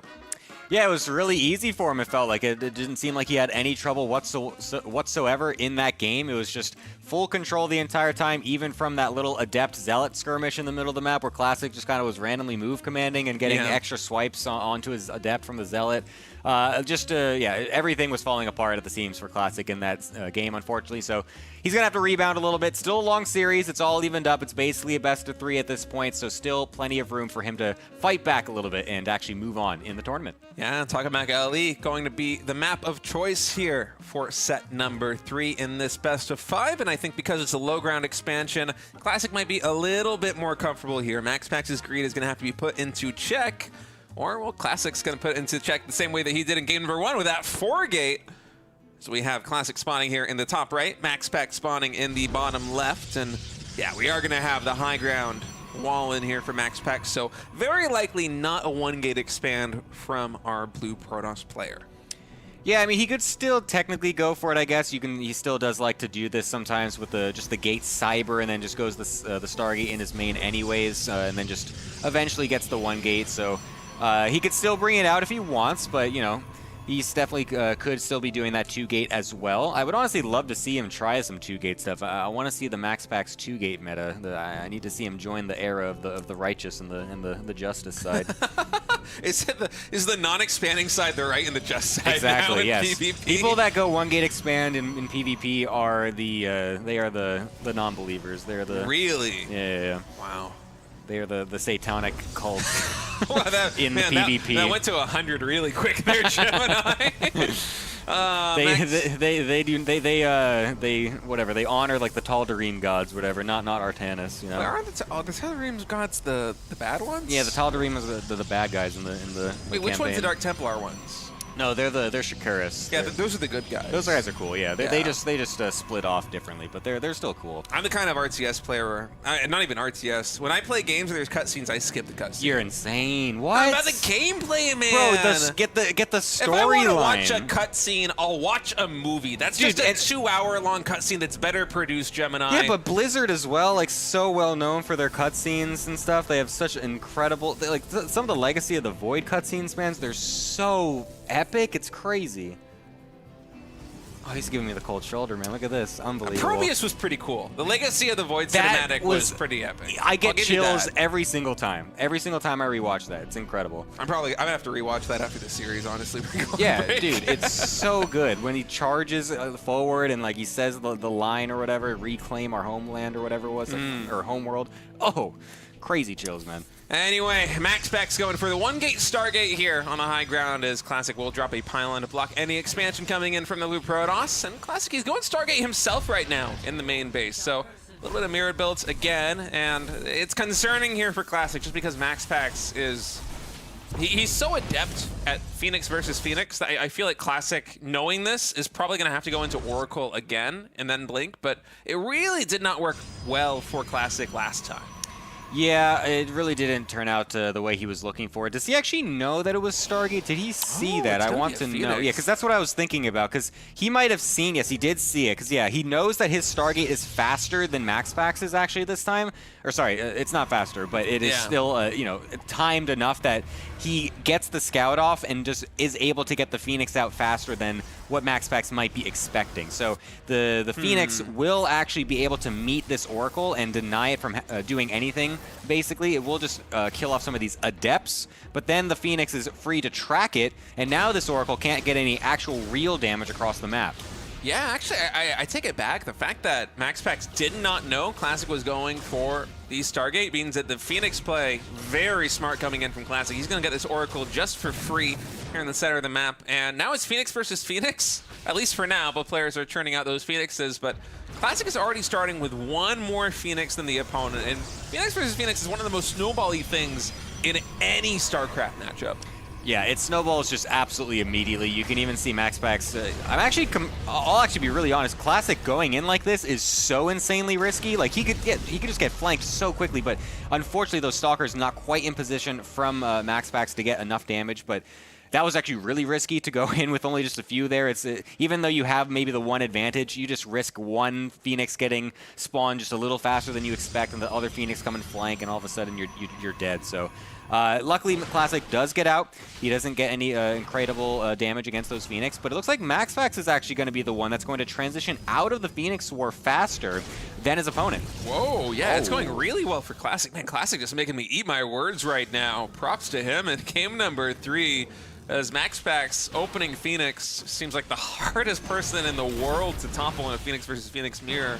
But Classic just making it look very easy here in game number 3. And I guess he had a pretty good start. You know, he sniped that Oracle very early on. His Stargate, although it wasn't quite as fast as MaxPax's, when you factor in all the production time there on the Oracle, it was the better position here for our Red Protoss player. And now he's got 5 Phoenix outside the natural expansion here of MaxPax. And he might be able to find an angle in a moment to get some more damage done. MaxPax has cut Phoenix production entirely, is transitioning now into Blink. And Classic's about to find that out. This is a big opportunity for Classic. Oh, wow, I love that as well from Classic. Just getting one more Phoenix, diving now onto the workers. He's actually also set up a proxy pylon to potentially be a bit more aggressive, knowing that he's already got the lead. He might just try and punch it on home. I'm kind of surprised that he actually wasted a lot of the energy lifts onto the probes, considering the fact he is already setting up this forward attack.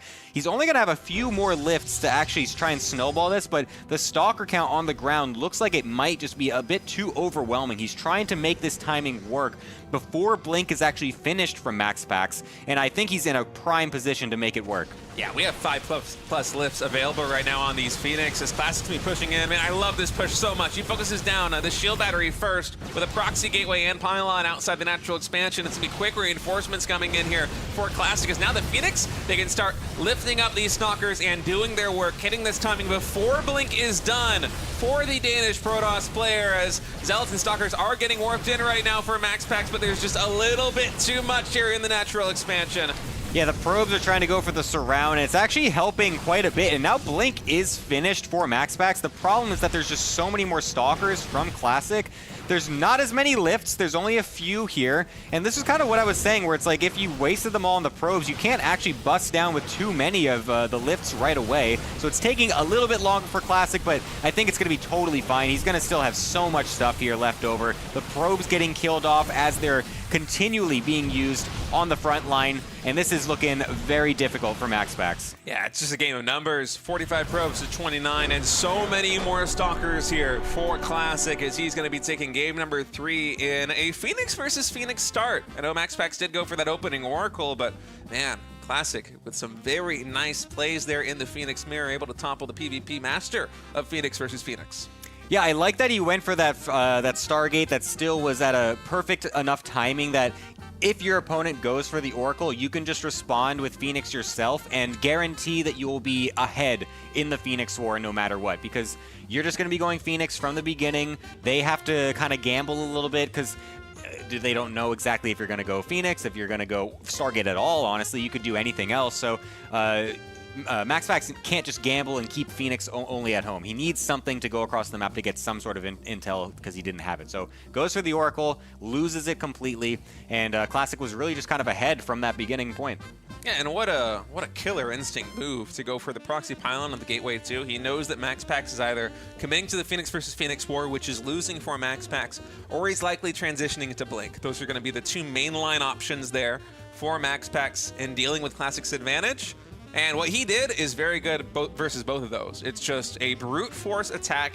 There isn't a lot of refinement. It's just mass Phoenix, mass Stalkers. We don't have techs coming in. We don't have upgrades coming in with these. We just push to win, and he did it to perfection. He's up 2-1 right now versus MaxPax in this best of 5 series. 1 map win away from advancing and facing Shin in the next round of the RSL lower bracket.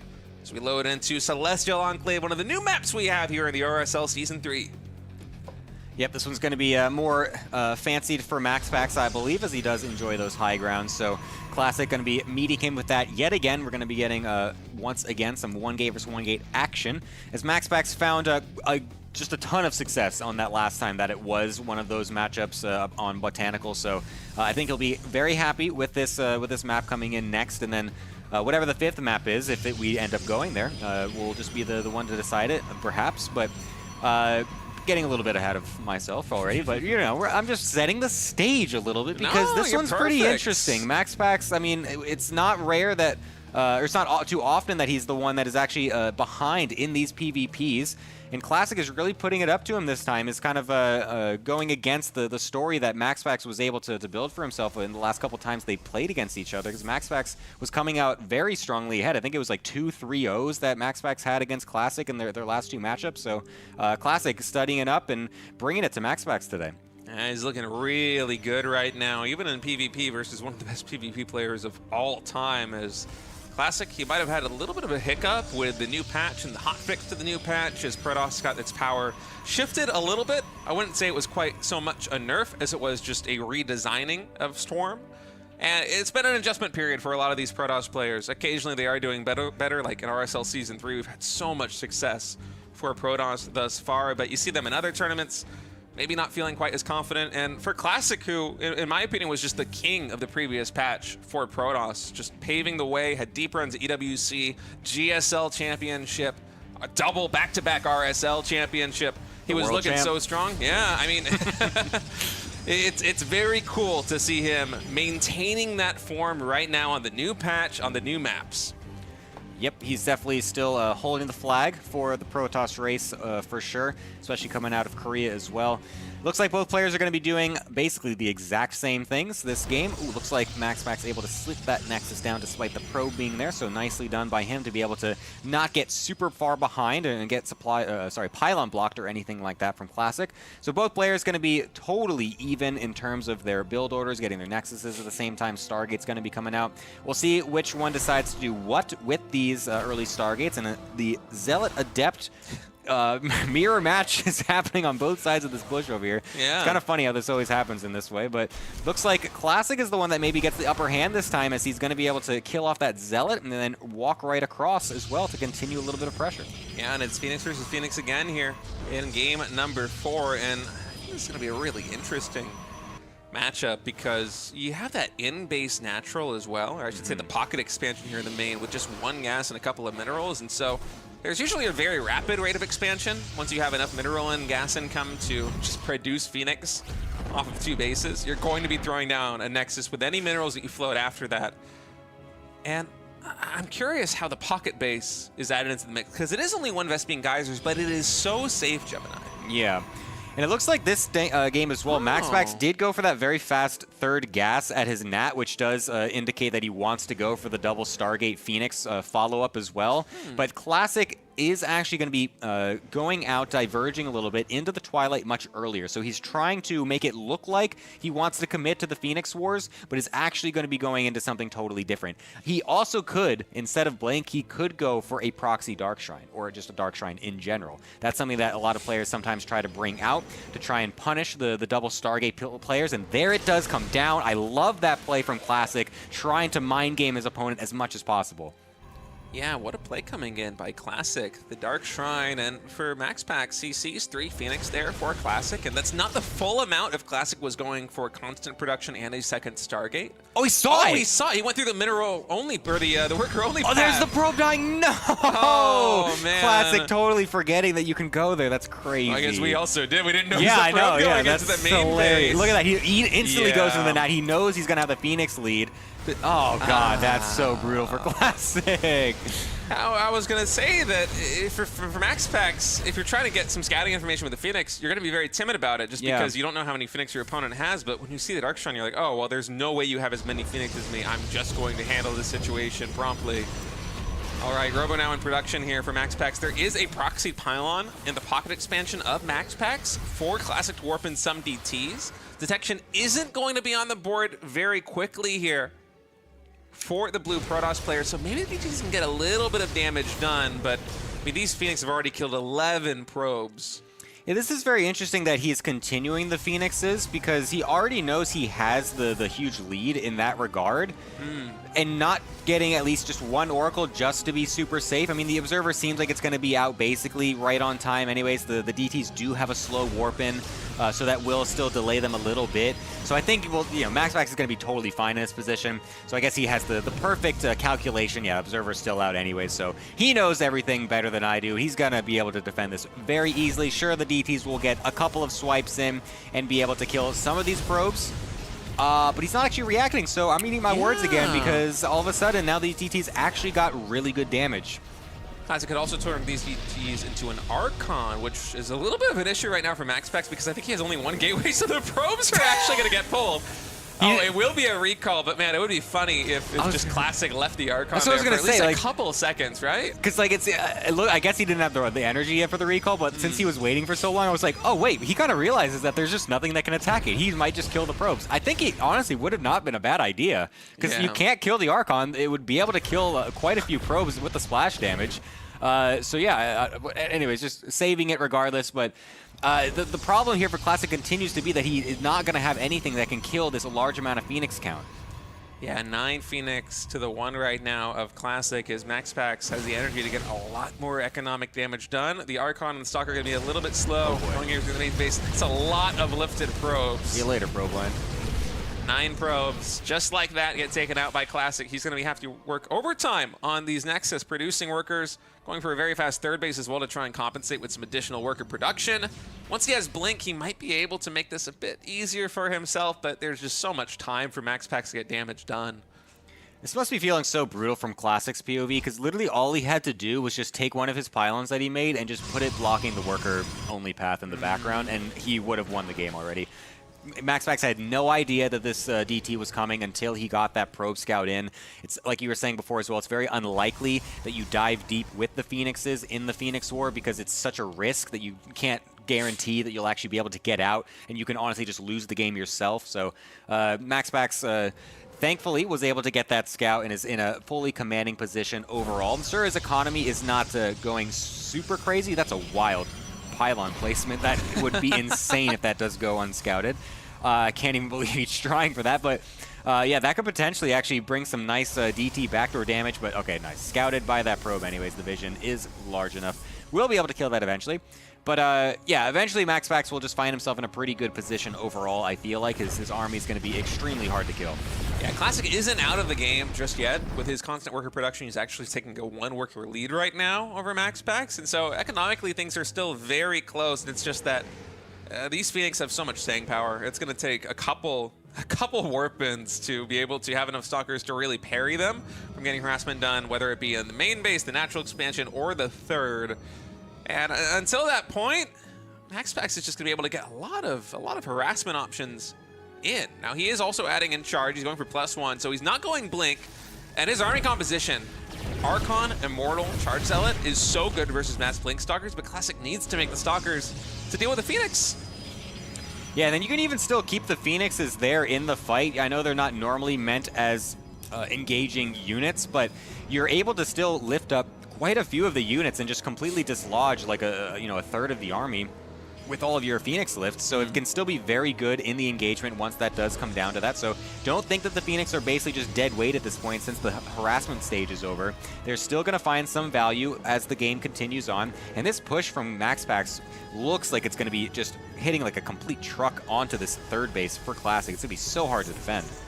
I mean, it's mostly Stalkers right now for Classic. He was able to morph in a couple of Archons, but against the 4 Immortals, all of these Phoenix, it's going to be tough to hold, and MaxPax knows this. He has an observer right over the army. He's eyeing this down, and he's feeling pretty confident, I think. Yeah, he's trying to get a nice positioning here as he doesn't want to just get surrounded. Also putting an Oracle Stasis down in the middle in case he gets dove on, so that's very nice. Picks up a Sentry to deny the Guardian Shield. Nice precision there. A Blink forward to try and get on top of this army from Classic, but you can see just now the Phoenix is lifting almost all of the Stalkers. There's nothing on the ground except for the Archons, and the Immortals are doing a pretty decent job at dealing with that. And another Stasis Horde actually going down to trap the Archon as well. This is a total dumpster fest from MaxPax, just continually destroying everything on the ground, and we are going to a game number 5. Oh man, Shin versus Reynor went to a map number 5, and now MaxPax versus Classic is going to a game number 5. And so far the story has rung true. MaxPax has been winning on the high ground expand maps. Classic has been winning on the low ground expand maps. It's kind of funny how that works. Yeah, I wonder what map number 5 is going to be right now, because I just feel like MaxPax in these high ground expand situations, he can get away with the greed, and he is more comfortable than literally anybody else, I think, at playing these styles. He just always finds a way to get big damage done, or at least find some significant lead. Yeah, absolutely. And it looks like Persephone is actually going to be the map number 5. So, I mean, if the pattern is going to continue, this is going to lead towards Classic's favor just that little bit, since there's always that extra little bit of aggressive potential. It is a low ground natural map. And we wouldn't normally, I think, read into this as much as we are, but it literally is proving true in this series. Like, every single time that it's a high ground natural, MaxPax is winning, and he's looking extremely dominant in every single one. And the other way is completely true for Classic as well. Like, it's kind of unfortunate to kind of make it seem like that, so black and white in this game 5, but it kind of is. Yeah, I mean, MaxPax for a very long time was going for 1 gate expands on every possible map. Whether it be high ground, low ground, he didn't care. And it took months, maybe even close to a year, for people to actually start breaking into that, because the defense was just so rock solid by MaxPax. I think Hero is probably the first Protoss player to really get a lot of success versus the 1 gate expands of MaxPax, because unless MaxPax slipped up, he would just be able to defend everything. And the recent meta shift going into a more heavy stalker pressure, whether that be for Blink and then a delayed expansion where MaxPax cannot scout it, or going for just a 4 gate like we saw in game 1 of this series, it's easier to deal with the 1 gate expand than it used to be. But that was MaxPax's bread and butter for the longest time in PvP, and there still are a lot of maps where it is just one of the best options, the high ground expand maps. So it's natural that he's going to be a lot more comfortable and a lot more capable on those maps, but it doesn't mean by any means that Classic is going to have an easy time winning game number 5. Yeah, definitely still one of the best Protoss players in the world, if not the best. You can make your, you can make your bets. Some people still are saying, "Oh, those people Koreans." Are wrong, Gemini. He's the best. Classic is the best. Yeah. Oh, sorry. I was talking about MaxPax. Oh no, those people, they're dead wrong. Yeah, so we'll see if MaxPax can still, fight his way back a little bit in the rest of the series, being down 2-1 initially, now bringing it to the game 5 to see if he can close out this comeback in Persephone. It's going to be at the 2 gate coming out for Classic. Not surprised whatsoever to see it, whereas MaxPax is going to be sticking to his guns. He's still believing in the 1 gate church. And I don't know. The 1 gate not church. A fan. The satanic cult of the 1 gators. Yeah. Well, 1 gate it's tricky to play against unless you're able to get some. Oh, hold that thought. Actually, that is an early pylon. Yeah, unless you got some clown tactics ready for your opponent, it can be tough to deal with a 1 gate expand build. And speaking of clown tactics, that's a very forward pylon. Is this for like the fastest and closest proxied Stargate of all time? That's what I was thinking. This reads so heavily into a Stargate. Just the positioning of this puts it into their main base. It's a robo. That's actually crazy. Okay. Could still be, no, what it could still be is a Warp Prism, double adept in the main base. That could still be very strong, and that's a way you can kind of start some of these 3 gate robo all-ins. But regardless, the air distance is so tiny, it basically gets in their base right after spawning. It's crazy. I'm concerned, though, Gemini, because although this is a very cute tactic coming in by Classic, MaxPax is going to be chrono boosting out of Void Ray very quickly, I think, from this Stargate. It might even be the first unit out of the Stargate if he suspects early aggression coming from Classic. And if that is the case, this Robo might get empowered so quickly, and MaxPax is looking like he's going to scout it. Yeah, he had this queued up. Wait up. Barely, that's so close. Okay. Because he had it clicked literally on the building at first, and then he redid it a little bit, and I thought for a moment it was going to be one of the classic moments of when your repositioning actually causes you to not actually see it. But he does actually know it's coming. He sees exactly what it's going to be. He can assume it's going to be the Prism first, going for the Phoenix for the defense, and will be able to block these 2 adepts from getting in as well. What is Classic going to do as the response, though, when he gets in there with the Prism and he sees the Phoenix already attacking? We have another gateway in production, so I think the Classic is going to try and keep this Warp Prism alive. You drop the Adepts, and then... Oh, I guess he's not even going to drop the Adepts. You're probably going to have to recall this Warp Prism, unless... Is there a second Stalker joining in? There is, so...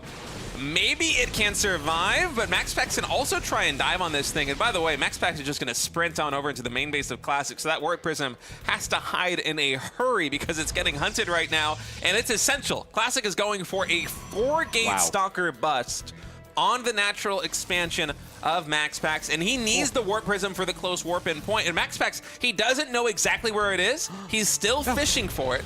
Oh no, the sentry's getting picked up as well in the middle as he doesn't have any stalkers next to it. But actually, the sentries are Giga Chads. Yeah, I don't Holy know why you're so crap! worried, man. I totally forgot how good the sentries are versus shields now. It's actually insane. Yeah, they no longer have the Oh my light tag, God. and plus Guardian Shield just makes them so sturdy versus the Oh double my attack god, of the dude, I Phoenix. love sentries. They're my favorite unit of the game. That's insane. I can't. Oh, don't lose those. Classic a Phoenixes. little bit late pulling the trigger right there. Could have potentially gotten one of these Phoenix taken down. This one Phoenix very low in the red as Void Ray production is continuing on here for MaxPax, and the War Prism, it is still alive. MaxPax might try and dive this at some point just to get the kill, but this is a lot of Stalkers now pushing into the natural expansion of MaxPax. It is do or die right now. The Void Ray a little bit too far forward. It will barely survive. Oh. Finally, it does get taken down.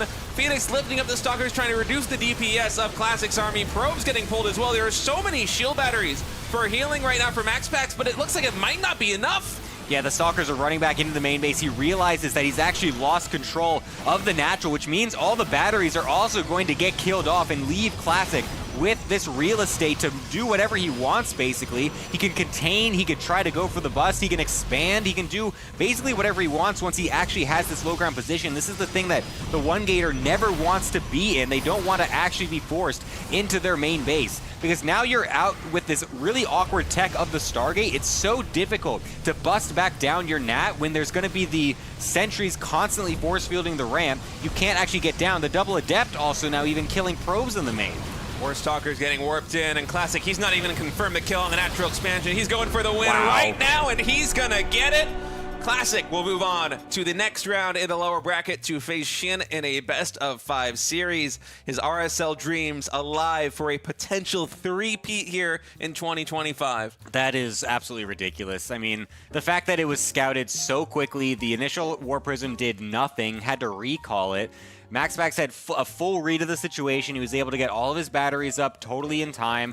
But then Classic just he's just like, man, he just sees like the one little thing that he can do. He's the one path to victory, goes straight for it, and is so decisive with all of his plays. I love that he doesn't back down. He sees that he's scouted. He's like, whatever, I'll put a 4th gateway down. You know, I can do it. Goes for the 4 gate anyways, and still finds the victory. Yeah, it's awesome. Those two of the games the Classic won were the 4-gate. First was just a Wings of plain old Liberty, 4-gate baby! in game number 1, and then a 4-gate Prism in game number 5, and sometimes that's the way you break down a 1-gate expanding Protoss as he will survive to face Shin in the next round.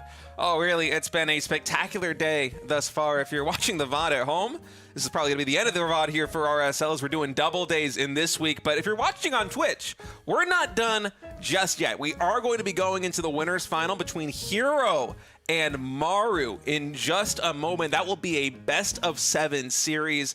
I am so thrilled for that one. Maru's been looking so strong right now. 3 over Shin, 3 over MaxPax. He hasn't dropped a game in the playoffs yet.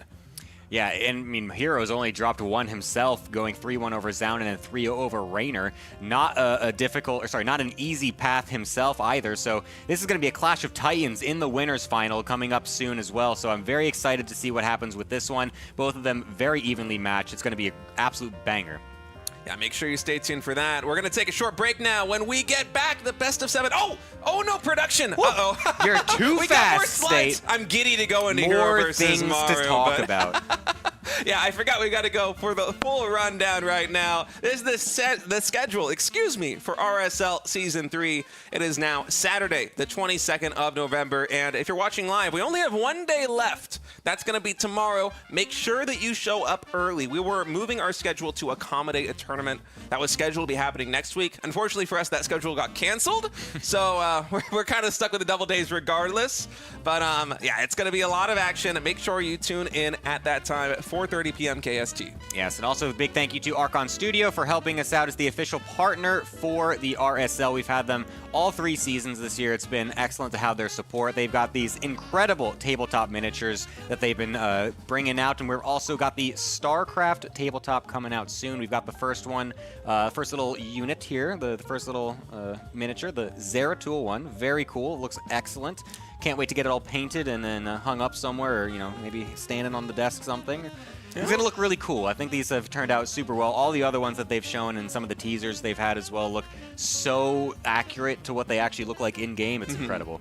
Yeah, they definitely did their research on the RSL too, because they see all the Protoss players that we have casting, and they're like, let's give them the Dark Templar. Yes. That's the one that they're going to be the most excited about. So, yeah, big thanks to Archon Studio for supporting the RSL, not just here in Season 3, but all year long, Season 1, 2, and 3. They've been awesome. And you, too, watching at home, can support this show. Without your support, the RSL would not be possible. You can join our growing community on patreon.com/ReviveSE2. There are tons of different tiers available with access to replay packs, voting privileges, all those goodies, behind the scene videos, and you guys are doing a podcast every now and then. Yep.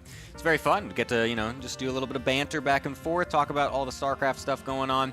Also, you guys can check out the merch page, tastelessthreads.com. Get 20% discount if you are a Patreon on some of these beautiful RSL merches. You got the sweatshirt coming up for the winter season. You got your cups for your hot cocoa, for your Christmas fires or whatever you get next to the fireplace, get all cozy. And then you can also join us and be cozy at the offline finals next month, Steve. Yeah, December 13th and 14th at tastelessthreads.com. You can pick up the tickets to our live offline finals. The 3 champions of RSL will be there from Season 1, Season 2, and Season 3, as well as the winner from the LCQ. Now, the LCQ is going to be a single elimination bracket taking place with a ton of players who signed up for not just the RSL qualifiers, but also made it into the main event. I know Maru's already signed up for it. It's looking absolutely stacked, and it's going to be an epic day. And I think I speak for everyone here when I say that offline finals are just the dream in StarCraft 2.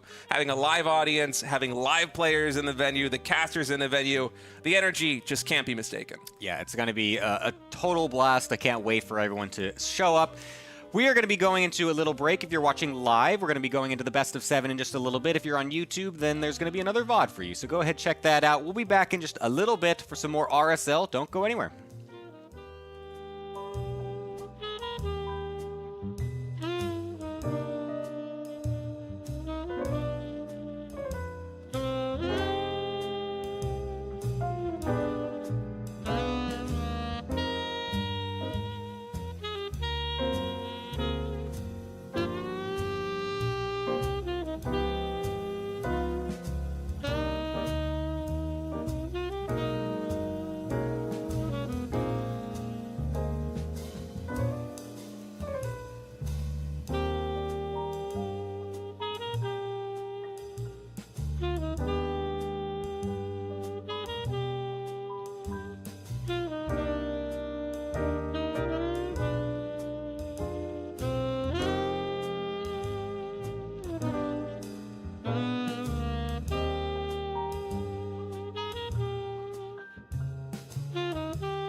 Hello, everybody. Welcome to the next day here of the RSL. I am finally back. I missed you guys. Hope everything was okay while I was gone. The house burned down. Everything's That's right. in shambles. It's all terrible. The camera fell over. Oh, God, Tasteless left the iron on. What do we do? So I was in Las Vegas at the Esports Awards. I managed to get a Lifetime Achievement Award. So Super deserved. honored. Super honored. Very cool experience. Oh, excellent. Nice. We got it. We can That's actually right. hear it And our now. live Sick. studio audience are cheering for me right now. Sorry I had to miss any of the days of the RSL. I had like a 2 or 3 day notice, and I thought, okay, well, this is a once-in-a-lifetime thing. Yeah. And so I hopped on a plane, went down there. I just got back this morning. So thank you guys for holding down the show. Thank you, production, everybody here. And I'll be here for the rest of the RSL. Yeah, man. Super well deserved. So cool to see you over there. You know, you had your little bow tie and everything, the whole I got to suit rent a set up. tuxedo, man. Yeah. You looked good. I was like James Bond, but I wasn't a spy, and I found out in Vegas I wasn't good at gambling either. The whole thing was no, it was a cool experience. So I'm grateful for them, and cool moment in my life. But now it's back to work. Yeah, welcome back, man. We missed you. We got a best of 7 as well between Hero Yes. and Maru to bring you in to as well. It's going to be super sick, as I love to say. It's going to be the winner's final here as the final bracket match that we're having for the day today until we get into our final couple matches tomorrow. And, if you're watching on YouTube, this whole show is cut up in the same way it's always been cut up. But if you're watching live, we actually do 2 broadcast days back to back. We had some schedule conflicts, so we moved. There was a tournament in China that was supposed to happen, then it got canceled. But it was going to overlap with ours, so we just moved. We squished our tournament together, and we thought, well, let's not just keep moving the schedule around. So if you're watching this live, tomorrow we're going to be wrapping up Season 3 of the RSL. Yeah, it's going to be great. One more player is going to qualify for our offline finals as well, which is going to be coming up soon. So that'll be happening tomorrow to wrap everything up. But also big thank you over to Archon Studio for being our official partner for the RSL 3 seasons in a row. It's been great to have them with us. Yeah, these guys rule. They reached out to us right when we announced the RSL. And, it was kind of a funny time when we announced this tournament. We didn't know how much money we would raise. We had never really done anything like this. We hadn't built a studio yet. And they came out and they saw what we were doing. They saw how ambitious this tournament is, and they offered to sponsor us. And I got to say, they are an awesome sponsor. They're the premier tabletop miniatures game maker in the entire world. They're based out of Poland. Their StarCraft set, in fact, we've got it. I'll put this on camera now here. We've got the Zeratul figurine, but there's a lot more coming. They're slowly doling this out. And, the artwork on this, this looks like it's right out of the cutscene. Yeah, it's so Yeah. good. Once you have it all painted up and everything, it literally just looks like Zeratul himself. It's awesome. Yeah, it's pretty incredible. So we really appreciate what they're doing for our game and kind of making something cool. There's actually a lot of crossover for people that are big fans of tabletop gaming and RTS gaming. The late Jeff In Control Robinson was actually a Warhammer world champion, so that's very cool that they're making this. So definitely check them out. They've got other great stuff on their website as well. That's not just StarCraft related. Yeah, and also you guys can help support as well if you would like over at the Patreon at patreon.com/ReviveSC2. Tons of different tiers that you guys can help support us with. You can get lots of benefits for those different tiers as well. You can vote in players into the different tournament seasons. You can vote into different maps as well. You can get a discount on merch. You can get replays. Speaking of merch, it's right there as well. You get your nice hoodies, get your mugs, get your shirts, get your pins, the famous pins as well. You need those pins, man. You need those pins. They're just, what, are they 5 different colors? Whoa! Such variety. That's crazy. And they look great all lined up like that. Any way you want to support us is appreciated. If you're a Patreon member, there is a discount, 20% off. Now, we have the offline finals, and tickets are beginning to fill up here.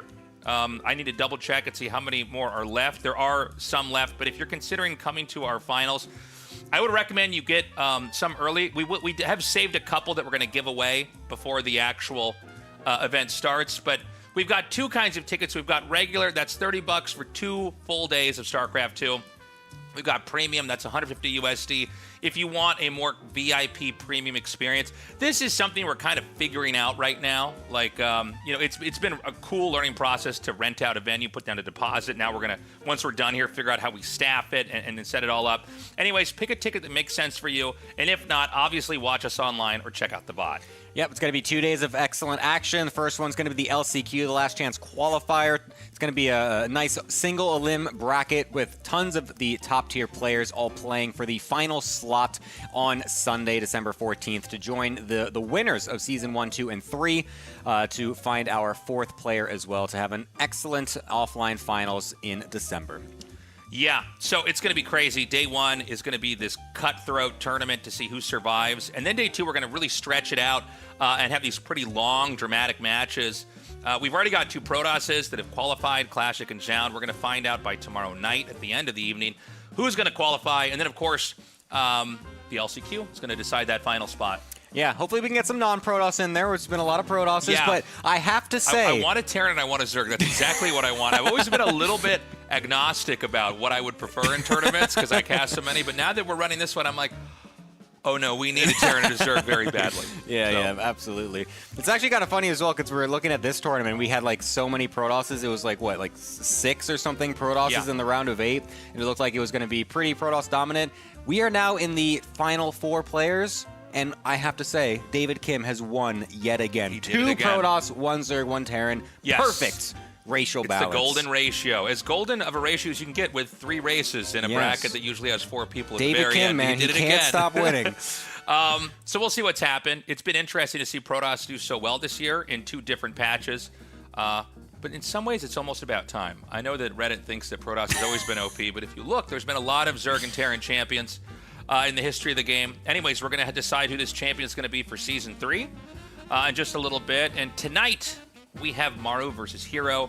This is going to be a crazy match. Yeah, I'm very looking forward to this one. These players are just so evenly matched so far this year. Yeah. They haven't played too much overall this year, back-to-back.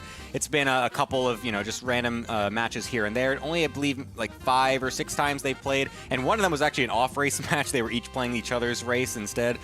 So it's been very neck and neck. Both are, I believe, 2-2 overall in matches together. So this one is going to be an absolute banger. I'm so excited to see it. We got a best of 7, tons of new maps coming in, some old ones as well. And we've even got Evil Heart coming in as map number 1, one of the most interesting and unique maps of our map pool. Yeah, this is going to be a fun one. Hero has looked very strong in the last 2 years. Maru has historically been the strongest Protoss in Korea, Asia, generally the world. This guy is the leading Terran player that there is. So let's see what happens, man. Again, Protoss looking pretty good. And Hero, a very innovative player. He's really changed the way that we understand the race and the matchup PvT. So let's see what happens as we go into Game 1 here with Hero in the top right and Maru in the bottom left. Yeah, cannot wait to see what kind of strategies these guys bring out. MaxPax was slain very surprisingly easily by Maru as well in the upper bracket. And we're actually starting this off on Evil Heart, a very small map with a proxied first pylon from Hero. So that's crazy. Screw all that analysis I was about to do about Maru's TVP lately. We are just getting right into this. Hero is going to be proxying some gateways in the middle of the map and this to is try and bust it down. double racks proxy here.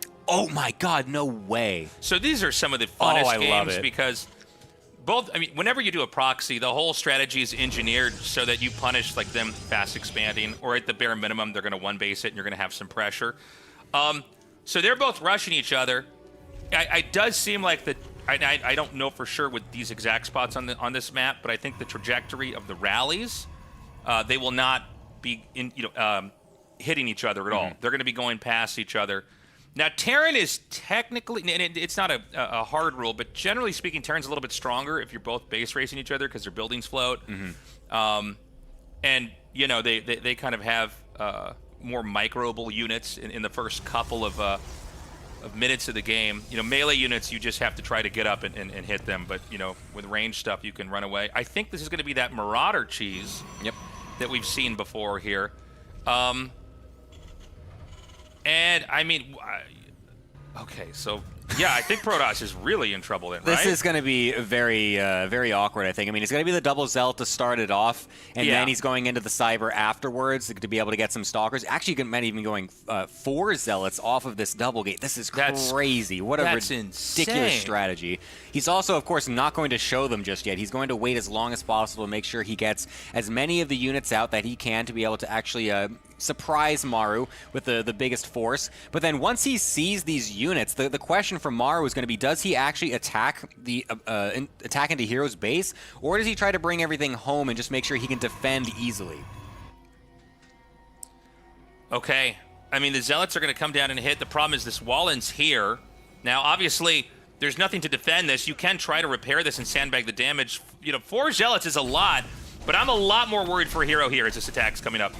Yeah, he's not going to have anything to be able to defend against this. He's not going to have a repairable wall like Maru does. So Maru, identifying this, is just going to send it right across as well into Hero's main base. There's going to be nothing to defend but the probes. He used all of his chrono boosts as well on the gateway, so no recall energy is going to be here. He's going to be able to kill off the pylon, denying the battery from being able to heal off any of these probes as well, as Maru is trying to defend continually back at home by repairing that wall. The Stalkers will be out as well, so they will eventually bust down through, and so we're going to have a base race coming out. Okay, so actually, surprisingly, more SCVs have been killed than probes, but none of the probes are actually mining. So he's going to recall everything, and he's going to take a fight. Now, the battery's gone, and, the reality is, as long as the Marauders have enough surface area to micro this, they can actually get a pretty good exchange. Good control. This is actually so hard to do versus Concussive Shell, because Concussive Shell is so oppressive. So it's 12 SCVs killed to the 9 probes killed. 2 more Zealots are going to come up. Now, obviously, Terran doesn't have a recall, which means the damage is going to continue on. Yeah, this is, I think, looking pretty good for Hero. I mean, the fact that he was able to kill off so many SCVs that were repairing the wall, forcing Maru to go across the map and try to deal any amount of damage, and then just waiting patiently for the recall, keeping those probes alive as much as possible for as long as possible, gets the recall off, gets the full surround with them, and then is able to utilize the actual units in combination as well. Now he's also getting more units coming from the left. The SCVs coming to the front line. It's a full all-in from Maru to try and destroy this Protoss force, but the micro so far from both players has been excellent. It's so crazy. Like, it didn't quite occur to me, you could just do an SCV pull. I kind of, in my head, thought Terran had to stay back and defend this. This is such an unusual game. I've never cast anything quite like this. So the battery's going to finish in the nick of time, and that is going to keep this Stalker alive. There's 2 more Marauders here, and that's going to be a GG. Hero takes that game with that 1 battery just barely charging the Stalker up enough, and there's enough energy left over. You could just kill the Marauders. Once the Terran pulls the SCVs, you're basically... There's no returning. There's no going back to a macro game.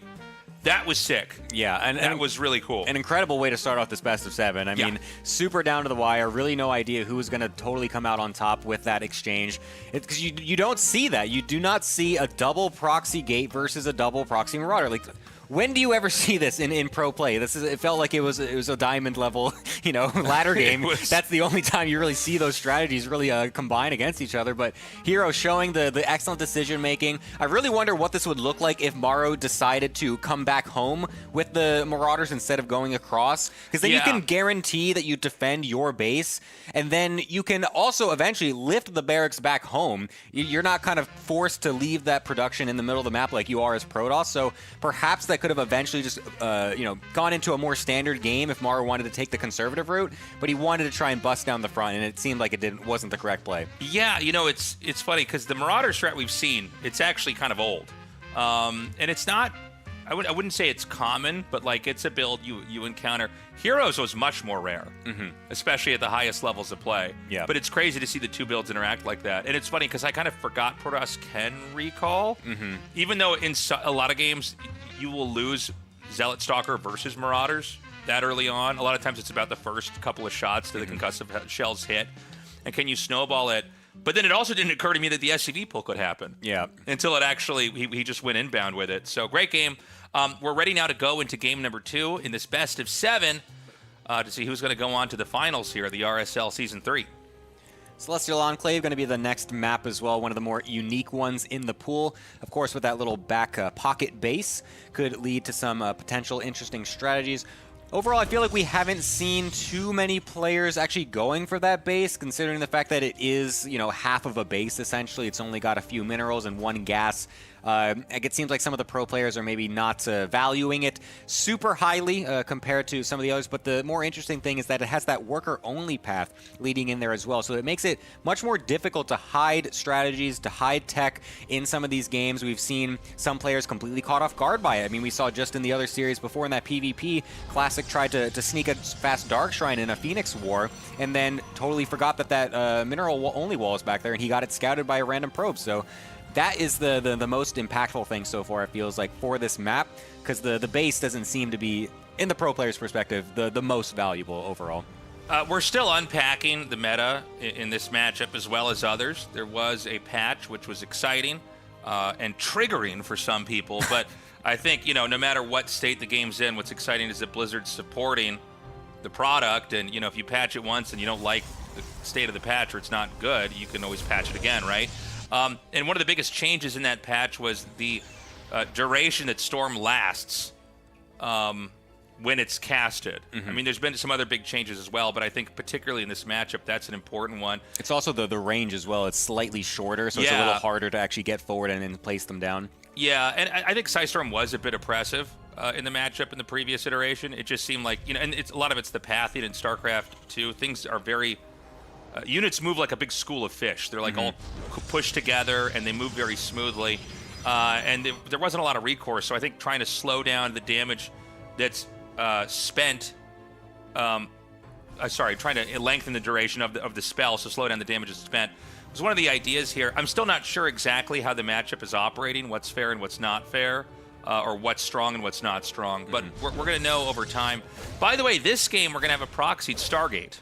Yeah, this is definitely an interesting play from Hero. It's not something you see very often in this matchup either, so Hero's really bringing out some interesting builds so far. I was going to mention earlier as well that the Maru series versus MaxPax was so dominant from Maru. It was a 3-0, very clean games. The one macro game was very entertaining as well, but Maru felt like he really had MaxPax's number, and MaxPax is known as just this very standard, just doesn't deviate super hard. He has his like one or two things that he loves doing and just doesn't really, he takes a long time to even adapt to that himself, but Hero is really someone that's totally opposite in that regard, where he loves to bring out these different strategies, and already we've had a proxy 2-gate, and now we have a proxy Stargate coming out as well. Two very unorthodox options. We'll see if Maru's really prepared for this, and if he's got the right scout, because with the Reaper going in and when it did, it doesn't see anything that's really abnormal. He sees a normal setup. This extra pylon and Stargate was added on extra from Hero. Okay, so let's see how much damage this Oracle can do. Does he want to wait for 2? I think going... want to send it right away? I think you want to try to go ASAP, because otherwise you risk the chance of just more anti-air being out. The Cyclone will be out. There might be a Widow Mine or something in position, but there's still value to holding it as long as possible to really get the most damage, and it looks like he is going to take that gamble. Yeah, so he's going to double up. And, Marines are so slow if they're not in position, right? I mean, you can just lose a lot of... I mean, it's crazy how slow they are without stim. And so when the double Oracles come in here, they can one-shot SCVs. That's going to be pretty brutal. There is a third command center started. Now, you should... well, in this map, there's that little pocket base in the back. So I think these Oracles can actually snipe the SCV making that and then go kill workers here. So this is going to be pretty devastating. He's also waiting for 3. He's oh my God! Yeah, you're right. Because it's 3 that does require the one shot. Oh yeah, so I'm sorry. It's it makes it probes that are 2 and throws that are 2. Yeah. So waiting for all 3 is just. Like, this is an insane gamble. Like, if this was, like, scouted randomly by, like, an SCV coming in at a weird time, noticing there's no tech, being able to figure out this a little bit earlier could have been a potential here. But he has gone for that risk, and it might pay off huge, because he's going to just dive right in to all these units. A bit of a miss micro, unfortunately. He doesn't actually get the Cyclone before it kills one of the Oracles, but still, combining it with the Adepts running into the Natural as well is going to have some great damage coming in for Hero. He deflects the Adepts. That could have been fatal if they had gotten in the main. The SCVs, though, they are getting killed in mass here, and the Adepts are going to swoop in. Another block. And so he's going to go ahead and let those, he's going to commit to put those up here. He's going to recall them, kind of a miss micro there at the very end. But overall, a devastating attack. Keep in mind that both players were powering up to 3 bases, and one of them lost 19 workers. So, like, Hero is in such a comfortable position here, and I don't know that there's a whole lot of counterplay here from Maru that he can do, right? I mean, he lost units, he lost workers. I don't think he can push out that quickly. Maybe he'll try when the Raven comes out. We'll see. Yeah, that's the interesting thing about this as well, because he didn't only kill a crazy amount of workers. Usually, sometimes if this happens, you can kill the workers, but then the army still stands strong, and then you risk the counterattack actually killing you. But in this scenario, like you said, there's really nothing left over for Maru to just go across the map instantly with, so he has to just kind of sit back and just wait and just try and reamass his units. Hero even threatening that shade. Maru respects it, because he really only had that like one tank and maybe something else over there. That he was worried like, the splash damage and everything else. Let's just at least move him out here. But even wasting that mining time is pretty nasty. Wow, still getting a couple more extra probes as well, using the Phoenix to just lift up that Cyclone to make sure they can't do as much damage as possible. And the Adepts continually just shading it. I honestly want him to complete this. Just go for it. You see there's nothing here. Sure, there's a tank, but that's, like you said, going to splash the SCVs if he's not careful. And there's just so many Adepts that it doesn't matter. You can just take the shots, suicide them for as many SCVs as possible. Hero is up 56 to 31 SCVs right now at 6.5 minutes in the game. It's just been a beat down here for Maru. He's not dead yet, but what I fear is that Hero is going to have such a complete army that I don't think there's any way that Maru can really push. He's so behind that I don't even know what the right way to play this game is, right? And maybe to get a time machine and make sure that you stop that proxy. Oh my god, he doesn't stop. It's just coming back in yet again. More little jukes and jives with the Oracle, able to get a couple more. This is incredible from Hero. It's something else, man. And, the fourth base is going to be started very soon here for Hero. It seems like he's just trying to fill in all his tech. He's going to get Blink and probably try to go in the main. He has one more Oracle, right? I think one of them survived, yes. Yeah, I think it's just below the screenshot here. But he can use that as a spotter and try to maybe Blink into the main. 3 tanks in the front is not great defense. Actually, I guess you can't really get into the main from anywhere else on here, can you? You could get into the pocket base if he wants to go through there. He can blink over the little worker path. It is possible. So normally you have the tanks kind of spread, chained together through the base. He's going to come in now and just immediately get some kills. Yeah, he went a little bit far forward just to make sure with the Oracle that there was no tank, and once he knew it, he just blinks right on in, kills a lot of those units. Will be able to trade some of the Stalkers out, or even just keep them alive if his Blink Micro is superb enough, which we all know he is very good at doing so. So keeps those alive and gets a lot of free units, basically, while he tries to continue to tech back home. Because that is important as the Protoss player with this build. You're delaying your tech so heavily, going for so many Oracles and Adepts, that you do need a lot of build-up time afterwards to actually end the game. So Hero is trying to continue to buy his time for that and just blinks into the natural. That's an insane move. I guess he has enough shots to just one-shot tanks. He needs to blink out again. Now, killing the tanks makes the push a lot harder to pull off. That was a lot of Stalkers traded out. We've had 9 Stalkers killed. I'm glad you brought up that point, Gemini, that, everything that you need tech-wise to really, overwhelm and crush Terran armies is delayed because you're making so many Oracles, Adepts, Stalkers, stuff like that. Yeah, you do need a little bit more build-up time overall, so the charge is still coming in, the double upgrade is coming on in. I'm surprised that there's no Colossus or Storm coming out from Hero just yet. He's really just focusing purely on gateways and getting as many bases as possible. You can see he's even got that forward base as well. He's just trying to get as much as possible over there. Now trying to get a Warp Prism into the back there to try and get the harassment, pulling Maru as far apart as possible. He's even got Warp Prism speed with this as well, just really trying to make sure his Prism will stay alive and do as much harassment damage as possible. He's going to come in again. This is just crazy. I think that actually Hero might be able to just kill him with the amount of damage that he's doing over time here. There's going to be so many more workers killed here. He's so patient with the blinks. By the way, when you kill a bunker like that, especially in a game like this, sometimes that can telegraph that you're going to be counterattacking even more. Just trying to make sure there's really no defense. There's no way to recover from there. And I think he might even, I don't know if he should, but I think he might actually try to attack it again here. He's got the Zealots. He's really blinking forward aggressively every single time. I don't agree with that one. I mean, the wall off is there. The tanks are pretty nicely tucked back there as well.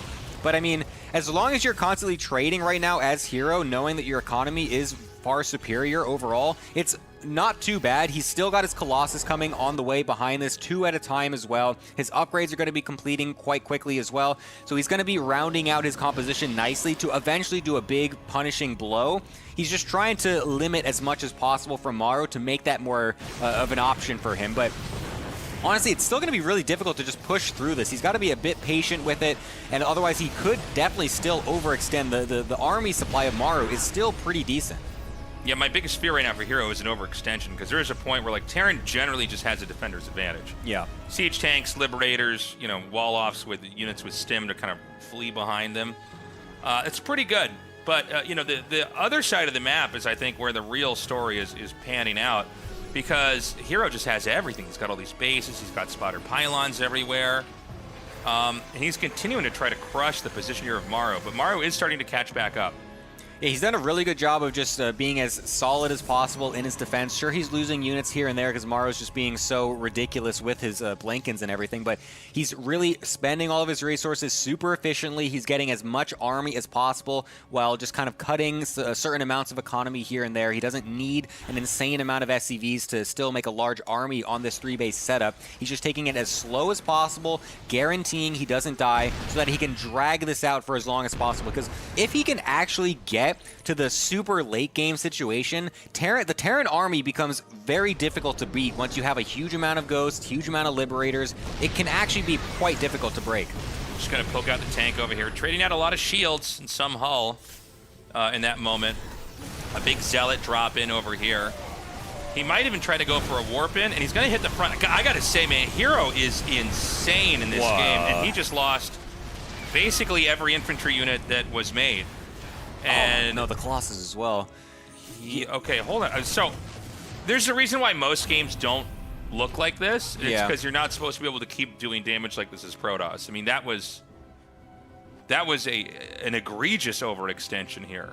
Yeah, like, you feel like you have the option to do that as Hero because you've been just killing so many SCVs, you've been limiting the tank count over and over, you've got so many bases, so much vision all over the map. You're like, well, surely I can just go ahead and kill them, right? But it's so difficult to actually punch through one of these super defensive Terrans that are just taking it as slow as possible, being as efficient as they can. Maru is got to be just one of the kings at doing this style. Is he, again, Hero trying to come forward and snipe a couple units, but bleeding out Stalkers every single time. I'm not liking these engagements more and more from Hero. He's trying to be a little bit too crazy with it, I feel like, because I think he feels the threat of Maru actually getting a grip on this game a little bit more. Yeah, well, I mean, Maru's been pretty tenacious, man. Oh, I love this. So he's just going to throw down cannons here. And he's going to basically make Terran do probably one of the hardest pushes ever. Snipes that Templar. You can see the storms, they just last for so long. Don't do anywhere near as much damage. Oh my god, a tank shot just killed 3 Templar by itself. Yeah. Oh no, Hero is, again, he's just bleeding off units left and right. He's got this cannon and battery position, though, and his high ground position is going to be very difficult for Maru to bust up into. But without those Templar and Storms, I think Maru might actually have an opportunity here. He warped in some more, but there's no energy left, and Maru is cleaning this army up. Dude, this is unreal. This is like bad writing from a movie. It's like, but then he like lost everything, and then he came back and won the game. I can't believe this. He just wiped this position. He killed off a lot of the key tech. Now I don't know. Can he push out a little bit further? These Colossi are so low on HP. It's crazy. Maru's now in a supply lead. He's been in a little bit of a supply lead for a while now, but he's still in one. We've got a mothership coming out.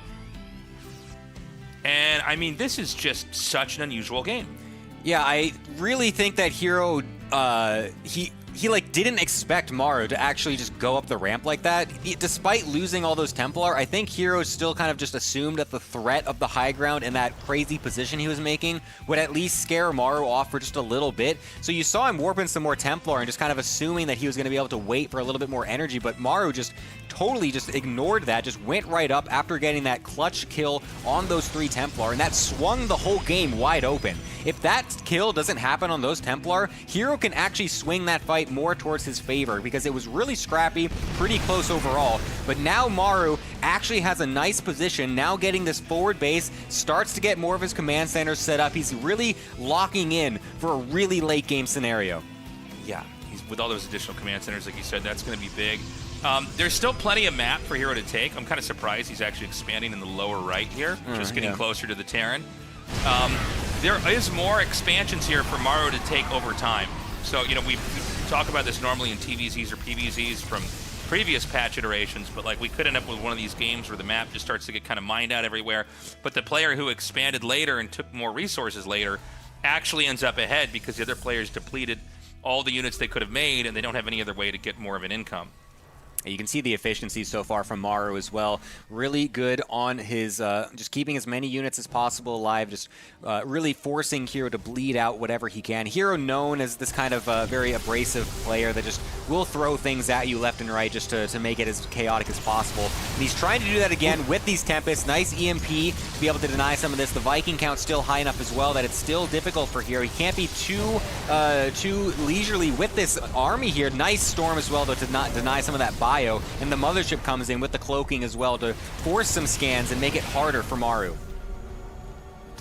Yeah, he's going to fire a couple more shots in here. He's trying to get in and deny these bases. Maru's actually expanded up to the upper left here as well. So, I mean, he's looking really good. It's funny, this whole game, I mean, we're up to 16.5 minutes. It's been basically Hero hammering Maru the whole time, and it's working less and less the further along we go.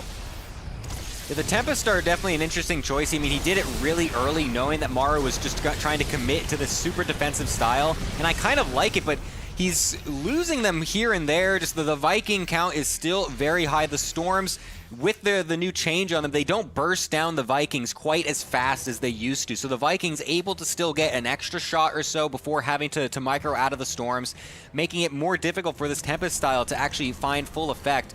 I mean, Hero's not dying by any means. He's not dead, but the trades that he's making is not as efficient overall as Maru has been doing. And you even saw Hero kind of poking with some Stalkers, sees that Planetary also made on this left base, realizing like, oh god, wait, Maru's actually getting a lot of real estate on this map. I need to start pressuring some of these other locations. Yeah, one thing about the Vikings, though, is they are so slow. So the Storms, they do kind of end up sitting under those Storms a lot if they've already shot once. Here comes a big attack in here. Maru looking so strong. He just cuts right through the Storms. They deal damage, but not quick enough to where these Marauder shots aren't denied early. It's just Tempest, and Tempest, I mean, they're very, very slow. Marines can even run after them. The Vikings can chase them down. With the Tempest going down, that's going to be the last of the real tech that Hero has. I mean, this has been just an insane game. That was very clutch as well from Maru. More EMPs, denying more Storms. Whether it's been tanks, whether it's EMPs, he's always been able to deny the Storms coming off. There were a couple in the back end, but there was lots that did get denied, and that again has allowed Maru to take an advantage in the fight. It's still very even. They're very scrappy with these engagements. There's no one clear victor so far, but Maru still is able to hold on as Hero trying to come right back in again, tries to snipe the Planetary, but the repair coming down, not actually enabling the Planetary to die, and it means that Maru can now give chase to the rest of the units because he just sacrificed his entire army to try the kill that all he's got are the Tempest.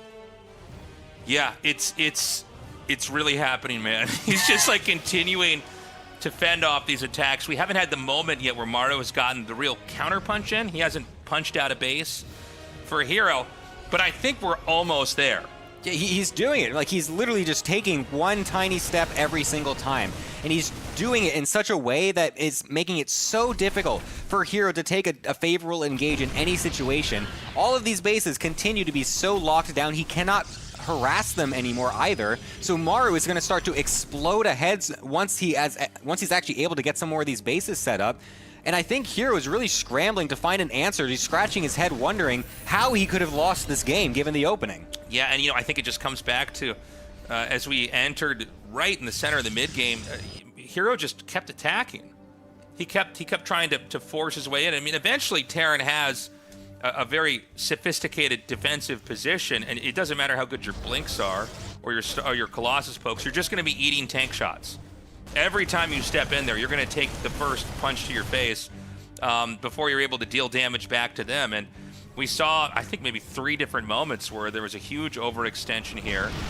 And, what's happened is Maru has fought back and just taken the next expansion that's in his reach, denied another attack and pushed back again.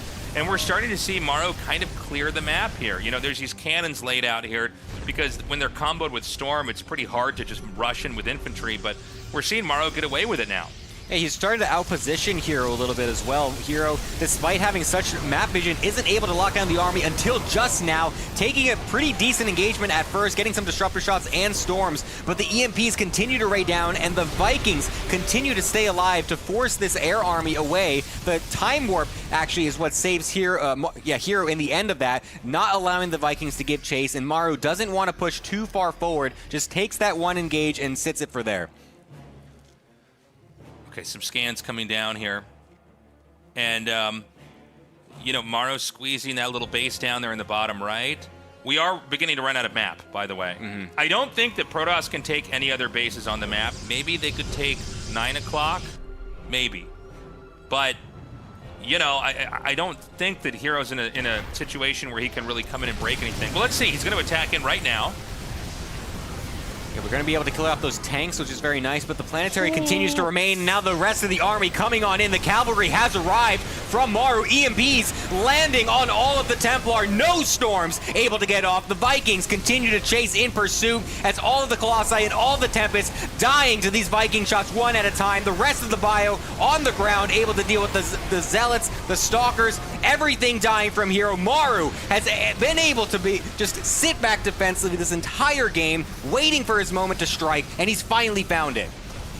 Yeah, I mean, this is it. I think he's going to slice right through Hero, get to the heart of the base, and I think this is GG. It's been over 20 minutes of Maru holding off attacks, barely surviving, to have one fatal blow counterattack that will kill Hero in one of the craziest games we've had of this year. Yeah, Hero just looks in disbelief, man. He has no idea how this has come to be. He's thrown out the GG finally, 22 and a half minutes in. Maru with just impeccable defense the entire time. I actually can't believe that he made that comeback. That was He looked insane. so dead. That was insane. Now, we did kind of see the writing on the wall when Hero kept attacking in. Yeah, yeah. There was one specific moment where, like, he just kind of like he tried to, like, snipe some siege tanks on high ground, and he ran up, and there's, like, a full wall in, and everything that wasn't a Colossus died. So I don't know how many Stalkers and Zealots it was, but it was a lot. And you can almost feel Hero's presence on the map just deflate. Yeah. Maybe he wanted to try to end the game there because he knows if the game goes on long enough that Maru is just unstoppable. But, I mean, I just love what I saw there. That was so cool. That was just such a special game. Yeah, we've got just more of that coming as well. I mean, that was only game 2 of this best of 7. We got plenty more to go where that is coming from. So one of these two players will be moving on into the grand finals at the end of it. Classic versus Shin also waiting for them over in the lower bracket, which is going to be happening tomorrow. This is our final game or final series of the day. So one of these two players at the end will be waiting for the winner of Classic Shin, and then also whoever plays against the loser of this match later today. Guys, go to youtube.com/@ReviveSC2. Give us a subscribe, like the videos, leave a comment. We're still trying to grow this channel in the YouTube algorithm. The the viewership on Twitch and everywhere else has been great, but YouTube is like by far the biggest. It's the biggest thing on the whole internet, right? I mean, everybody just kind of gets almost all their non-live content from there. And so if you can like these videos or tell a friend, link it around to people, we want more people to find this. There's a ton of people that don't know this is on.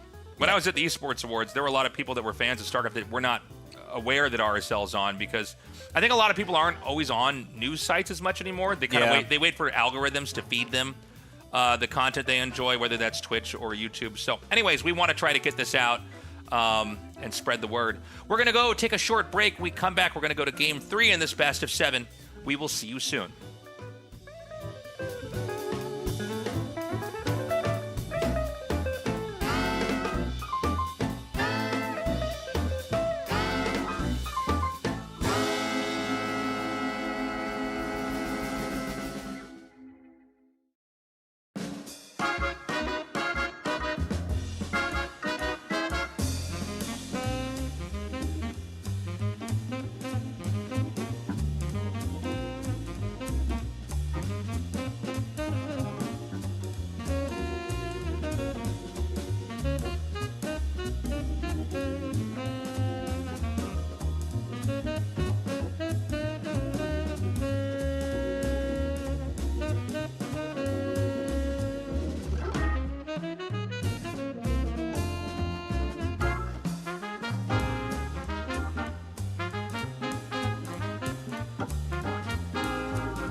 Welcome back, everybody. We are here continuing on the best of 7 with Maru versus Hero. Maru with an insane comeback in that last game. Dude, he looked like he was in so much trouble for the first 5, even 8 minutes of the game, and then just clawed his way back bit by bit and able to finally take that game. What a performance. It was wild. It was like the entire game was Maru absorbing damage, eventually like winning exchanges, and then it was one counterattack that won the game. And he didn't waste his time going to all these different bases on the map. He went right up into the infrastructure, obliterated everything. We're going to be going to Mothership here for map number 3. I love this map. I like any map that's ambitious enough to be both balanced and then do something artistic with it, like this. Yeah, it's such a pretty map. Like all just the scheme of it and the aesthetics, really cool. I love the design of this map, and at least some interesting games. You know, when you don't know where your opponent's starting, that can kind of throw a wrench in the works. Evil Heart was another wild game. Like Celestial was crazy how Maru came back, but Evil Heart, the double proxy, dude. Oh my god. I mean, you just never have games like that, right? Yeah. So let's go to game 3 now on Mothership. It is Maru here in the bottom rightish starting location, and Hero in the upper leftish upper location, I think is how you correctly say it. Yeah, leftish upper. We were trying to do the times. We were like, oh, Maru's at 5:30. Yeah, you know what's funny is when people do the clock stuff, it bothers me. Like in the old Korean cast, that's what they do. I'm gonna do that every game. They'd be like, he's here at 1:30, and I'm like, I can't. Like at the moment that they go in anything like that clockwise, I gotta like make a little clock on the screen in my head. Look at your watch. I gotta look at my watch and figure out, okay, where exactly is that? So yeah, let's see what happens here. The whole shape of this map is very different. So I don't think we can kind of recreate what we saw in the last game, but let's see. Yeah, it's hard to do something like a proxy Stargate right outside your opponent's base when you don't necessarily know where they're starting, right? So we do see that probe coming out from Hero. He's going to confirm that Maru is not in the top right. Another thing as well is that I don't know how easy it is for the Terran to split this map in half. 3-player maps, it's a little bit different than if you have 2-player maps or 4-player maps. Yeah. Where you're kind of, it's clear who gets what. I think Protoss can try to, like if we get to a crazy late game like we had in the last game, I think Protoss can try to squeeze their way into that other location, and then they just have more map than the Terran, and that can change some of the ways that the end game is going to operate, and I think it would probably be a little bit stronger for Protoss. But again, you know, we're still kind of unpacking the meta here and how everything works on these maps. Yeah, there's definitely a lot of bases to take, as it is a 3-player map. You know, you can take the bases in your kind of corner of the map, and then you can take the ones in the empty corner of the map if you are the Protoss or if you're ahead or whatever. The probe just confirms that CC is going down at the normal time, knows the Reaper is probably on the way, and gets out of there, does not want to be picked off for nothing. And it's going to be a factory follow-up here. So with the first Reaper coming out on the map, he's going to try to scout the Protoss and see what exactly he's up to. And, you know, let's see if we get a third CC here or not. Something tells me Maru, you know, he's a guy when he can, just like Turtle and Macro, Yeah. he will. And so it wouldn't shock me if we see him try to do that this time around. But I would love to see him do a 2-base push as well. Yeah, I mean, he's one of the best turtlers in the game, I feel like. And I think you're right that we won't see a super quick 30C. Celestial Enclave, the last map, definitely lends itself to that with the pocket base. A little bit harder to take a more exposed third here on this map. The Reaper gets a full tour of the main base and will, just go down to the Stalker there. So right now what Hero is doing looks pretty normal. Unless he throws down like 3 more gates here. This is probably going to be just 1 additional gateway and then a Nexus, which is kind of the defensive macro play. So we see that second gateway coming down. We'll see if there's going to be a third and a fourth or not here. Yeah, Maru doesn't know there's a Twilight yet, but you can probably infer it is kind of the standard thing right now, right? We do see some other stuff, but Blink is by far the most common thing. This Adept going to shade up here, not commit to it as there are 4 Marines there. Backs off, and so far Maru's not lost anything to the Adept. Oh, got to be careful. The SEV actually kept the depot from being able to come up as it walked over it. Doesn't commit to the shade, though. Could have been a little bit dangerous there. Yeah, that was pretty crazy. He got right up there. Here's going to be that third Nexus. Well, there's a pylon here, but there will be a third Nexus here soon. And it is double racks with Factory and the Starport add-on here, and getting Stim. So he's not going to be getting a third command center and trying to land it, or, you know, dropping mules and making SCVs and then landing it later, I guess, is what really happens. But, you know, it is a map where the third base and the second base for Protoss are pretty far away from the Terran. I mean, this is an incredible distance to travel. So if he does decide to push with it, he's going to have to really try to not be slowed down in any way. And usually what Protosses do, especially with Blink, is they try to force siege mode, and then they run away. And then they'll attack it again and force siege mode. And if you do that like 2 or 3 times, generally the Protoss is amassed enough that they can crush the push. Yeah, I'm just thinking back to the Maru versus MaxPax game. It was actually identical positions, and Maru did go for a Marine tank push with an SCV pull that actually just killed MaxPax outright. I don't know if we're going to see the boys be pulled in this game or not. The tank siege is up at the front. There is Blink available online in 8 seconds. And yeah, Hero makes sure the Terran army isn't already moving out. This one little Adept going to shade in here. Wants to get that one SCV. Oh, doesn't get it.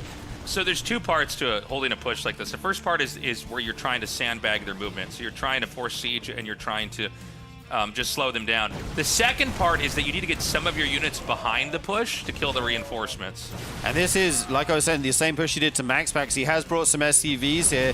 This is going to be very difficult for Hero to hold on. He's trying to buy as much time as he can. Picking off a lot of SCVs on the way over, actually. Well, just 2, but some Marines as well. This is good damage, slowing down this push as much as he can. No siege from Maru, though. He's just going to send it as far as he can. Yeah, he's going to keep coming up here. I mean, this is a lot for Terran. And remember, you know, the Stalkers, the damage is permanent, right? And so, I mean, he's got a lot of squishy Stalkers, a lot of orange and red ones here. There's 2 with full shields. But the tanks are not in range of the Nexuses yet. So he's going to throw down bunkers, and this is where you try to get a really cemented position.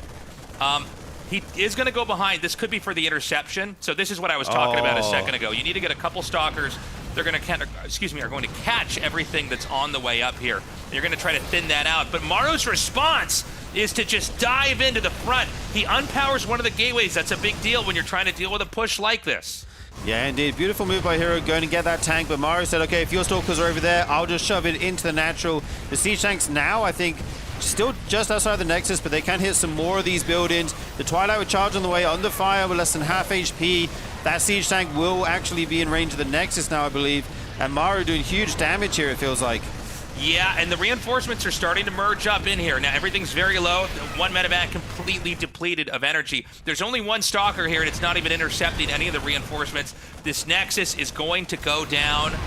I think we are almost to the end of this game. Hero has to figure out how to hang on. He's going to pull the probes and dive in with the Stalkers. Huge Blink there, picks off the first tank. Doesn't go for the second one. What's he shooting? I'm not sure. The bunkers are still there with units inside. The tank finally falls, but Hero lost a decent amount of his army here.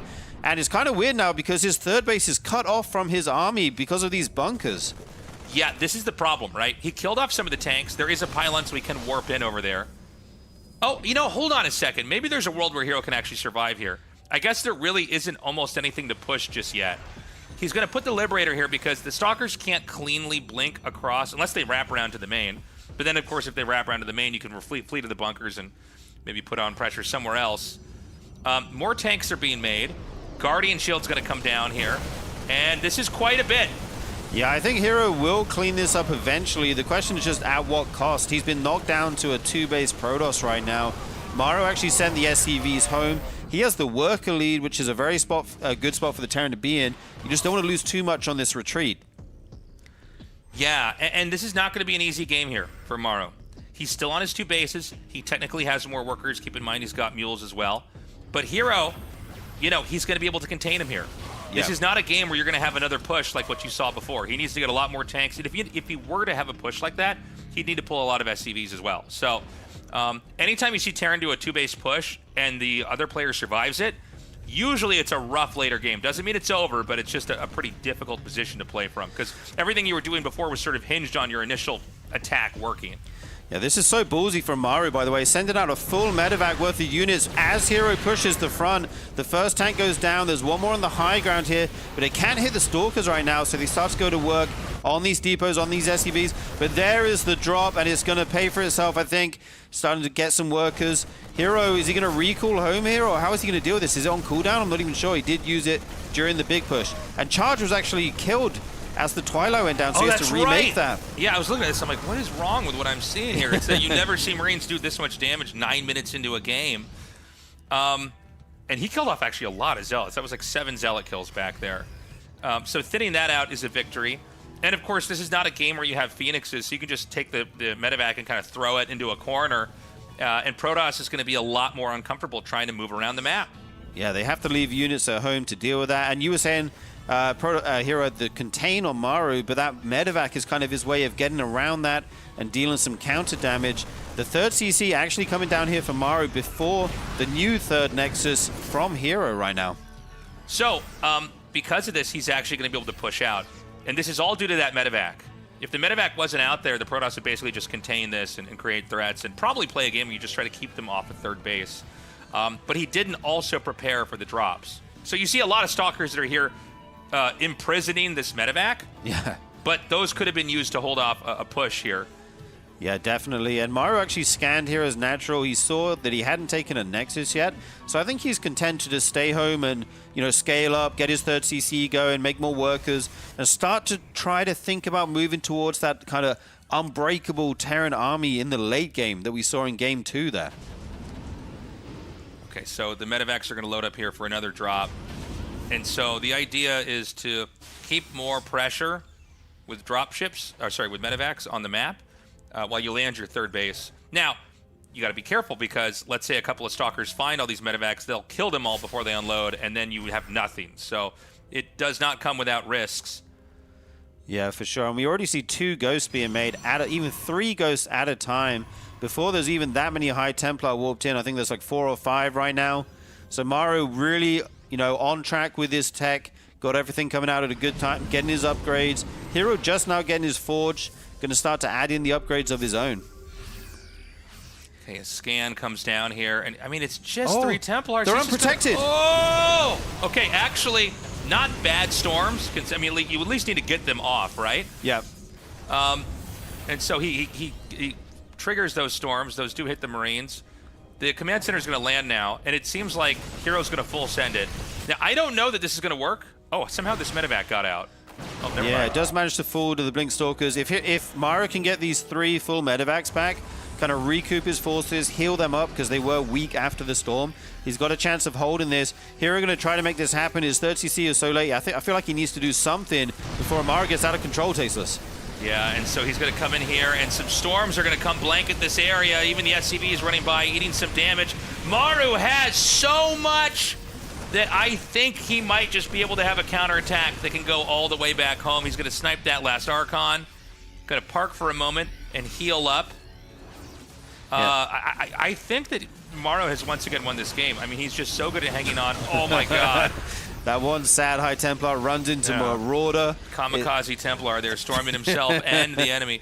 It makes me think of Yoshimitsu when he stabs himself in the stomach. Through the belly. Through the belly. Puts him on the other side. Anyways, this push is going to come through, and I think Hero's dead.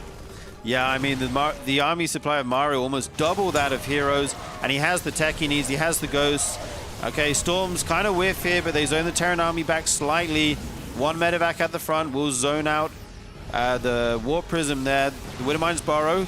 He's going to try and set these off with the Blink. Not quite able to, but there's just so much bio right here with Maru's control. He's going to stutter step all the way back here, take out all the Zealots and the Archon, and there's nothing left here for Hero. I mean, that's it. He's dead. He has no more army. He's going to warp in a couple of Templars, and it's not going to be enough. Excuse me, Zealots. Templars are up here. Anyways, like, he's tearing all the way through the base. And I got to say, things are looking very bleak right now for Hero, who had, I think, a really amazing game 1. But we're kind of, by the game 2 and 3, really just seeing the raw strength of Maru. GG. Maru takes that, taking the lead. Wow, a pretty much identical push to what he did to Max Packs yesterday. And once again, it works. It looks super strong. It's funny because Hero actually held the initial push. Whenever you see that, it is designed to end the game. Right. Right? I mean, obviously they hold it, the game goes on, but it's kind of like the strategy failed at that point in time. But, you know, you could see that what Maru was able to do was really take advantage of the medevacs and kind of make the position messy. And from there, you can create an opening where you can do some kind of a counter push. Yeah, and I just go back to the lone medevac that Maru sent out before the big contain buy hero was set up. And I think that was kind of the clutch move that let him eventually get back out on the map, get his third CC, and kind of progress through the game there. Beautifully done. We're going to go to game 4 here, but I don't like saying this early on in a series, but it kind of feels like the writing's on the wall a little bit. Just looking at the way the games are going, like as long as Maru gets to from A to Z in the tech line, he's not going to be killable. Yeah, it feels like if he gets to 3 bases, your chances to win as a Protoss suddenly drop off a cliff. He's so good in the late game and turtling up and playing defensively, but he also does these wild pushes and can kill you as well. So Maru looking super scary and in form right now. I wonder if we'll see Hero mix it up, or if he's going to keep playing, if he's going to play quick 3 Nexus into Blink again. Yeah, let's see. We're going to go into game 4 right now. It's going to be on Tokamak here. And we need to see a Hero win for Hero's sake, because otherwise Maru's going to be up 3-1, and that is a very big score difference to try to recover from. Yeah, that's scary, because that's kind of the score difference where you can start to throw in wild builds, like a coin flip almost, and just say, okay, if it works, great, I win the series. If not, okay, I still have some more chances here. Oh, okay. We do have an early probe coming out here. Oh, hold on. For some reason, I decided this was earlier than it was. There is a pylon making here, but let's see. I was like, it's game 1 happening again. Yeah, you distracted me there. Then I looked back to the screen, and I was like, oh my god. So he's going to come up here, and basically this is to confirm there's not proxies on the map. Which, by the way, Maru, in certain years, has proxied more than any other Terran player. In competitive matches, there was periods where he was proxying more than he wasn't, and then he just stopped doing it and went to the complete opposite. So, I mean, talk about a range of play. Yeah, indeed. Like in lots of different matchups, right? Especially against Zerg, I feel like he used to do that all the time and would just macro out of it flawlessly. He's such a scary player to go against, because it could be a proxy, it could be a really macro-orientated build, and he's among the best at executing both. So we have the probe right now just continuing to scout around, and you're just kind of looking for any other interesting tidbits of information here, like a second gas or a second Rax or confirming the command center. And it's cool to see Hero do this time around. He clearly wants to do something a little bit more standard in development. He just wanted to get that confirmed. Like, I'm not getting cheesed, am I? Because if I am, this could go horribly. And at this point in time, you basically, even though he didn't see the command center, at the expansion, he knows it's in the main. Yeah. The only other thing that could have happened, because he didn't see any other buildings, would have been like a command center hidden somewhere on the map, which doesn't make any sense. Yeah, indeed. That probe will go home, scared of the Reaper. As we can see, though, it is going to be oh no, it's actually hanging out down here in the natural. That's interesting. If that CC finishes and picks up, he will be able to see that with the probe.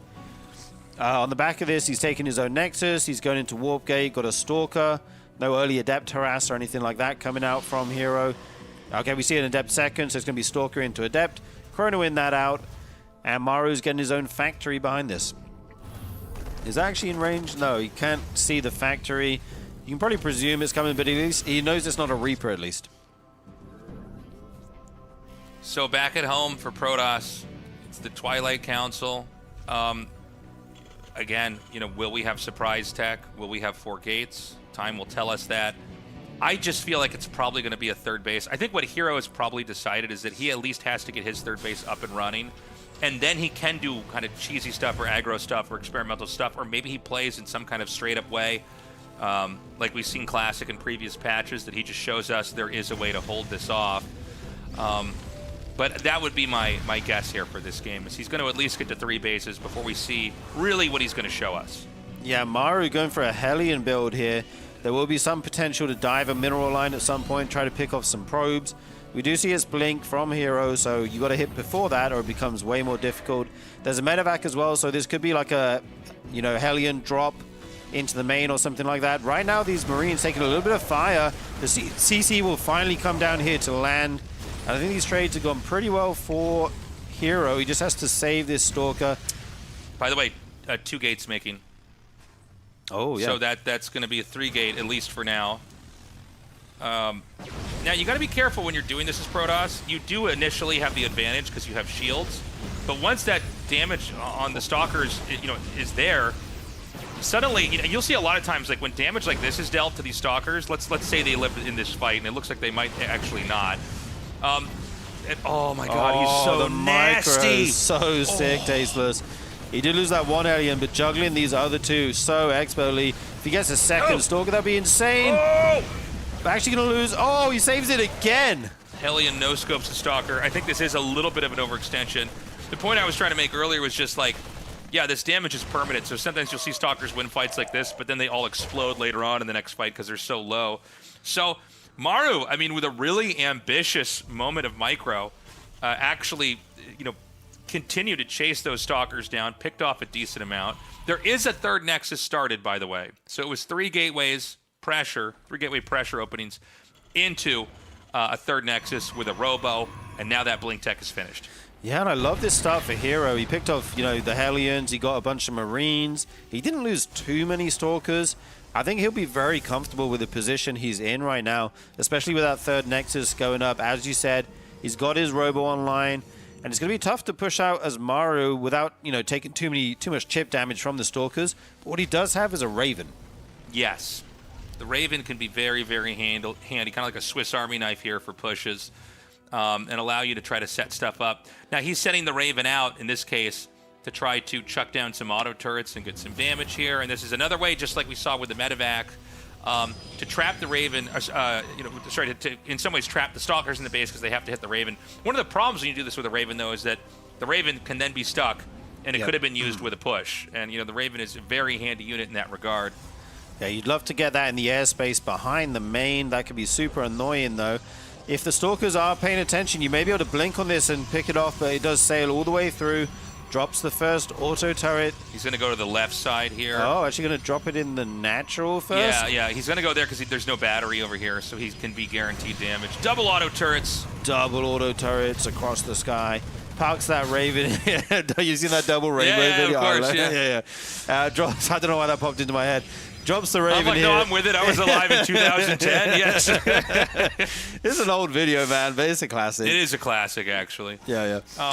So he gets the kills on those workers.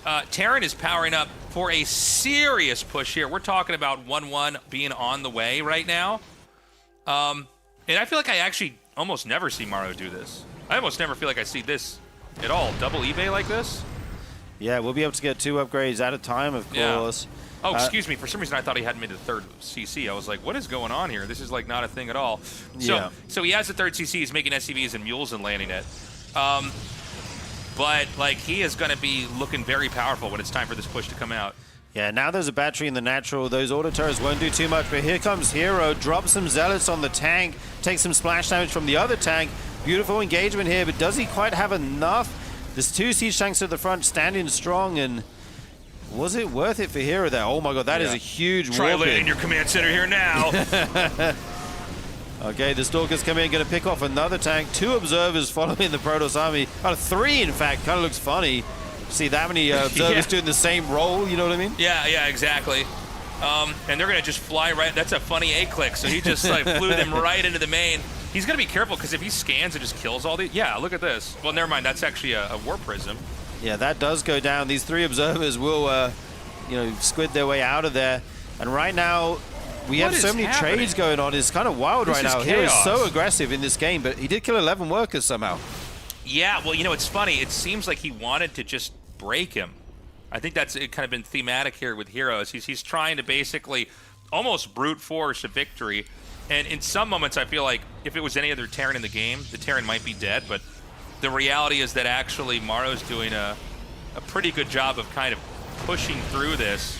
And here we are at that pivotal moment where the 3rd base is landed. I don't think Protoss is going to get to deny it. And 2-2 starts. Yeah, indeed. Hero going for a double forge and a 4th base on the back of this, as well as the Templar Archives. So he's looking to play a long game here. We do see those 3 observers kind of split out now, position themselves on the map so they can give him some good vision, a good ring of vision. And we have Colossus out already, so Hero kind of filling out the splash tech tree here. So, what exactly can Protoss do is what I'm wondering when we get to this point in time in the game. Previously, like in the earlier patch, like we had in Season 2 of RSL, Storm was sort of the answer. In fact, Classic had this cool build where he was going for 2 base into Storm with a later 3rd, and he'd get a Colossus next, and then Immortal. Sorry, not Immortals. Well, he probably would have some of those too, but Disruptors was the key tech there, and he'd kind of have this smorgasbord of splash damage. And it was hard to deal with. And it's not that Storm is bad now, but Storm doesn't obliterate infantry in a way that it did before. Yeah, indeed. So I feel like that's why we see more Protoss players going for the Colossus first, before adding in the High Templar later. Hero actually threw down 2 more Nexuses, by the way. He's up to 5 now. As we said, okay, if you want to be passive, I'm going to kind of take the map, really get an insane eco, and then just try and starve you out, I guess. Yeah, and I mean, the big mistake that Hero's been making is that he takes these fights he just shouldn't take. And this has always been a rule in StarCraft, especially when one race is burdened with pushing the other, is usually the defender race. Like in this case, at least in the way the meta looks now, the defending race is sort of Protoss. One of the biggest mistakes you can make is you take the whole map, but then you attack in 1 or 2 times incorrectly, and you will die to that push, because the pushing race is so strong. Yeah, Maru's plan looks to be clear now. He's going to try and turtle up on 3 CCs, get to that unbreakable Terran late game army. Here's so many Zealots, dude. It's just crazy. They're just targeting all the way around those depots. They get in there, but again, it's kind of like the previous game. He just eats the damage and survives, and all of the Tier 1 units were wiped out. We saw the 2 real Stalkers run away. There was a hallucinated one with that. And, you look at... Okay, so there's a worker lead here for Protoss. That's the one thing that Hero is getting out of these attacks, but it's, it's one of those core features of the race, the permanent damage when you have these attacks post-shield for Protoss. It does start to add up in the next attack and the attack after that. Yeah, that was so funny to see the Zealots go all the way around the CC. Yeah. They changed charge in the patch, too. How long can these things run for? Dude, this is so many Zealots right now. The 4th CC of Maru gonna not be able to land. He's gonna have to set up all the tanks, get some SimCity going. Meanwhile, a War Prism looking to harass the 3rd base of Maru. There's just an orbital down there. He will make a planetary on this one, presumably. But Hero's up to 6 bases right now. Huge EMP on all those Zealots. Yeah, 1 sentry there, too, so no Guardian Shield.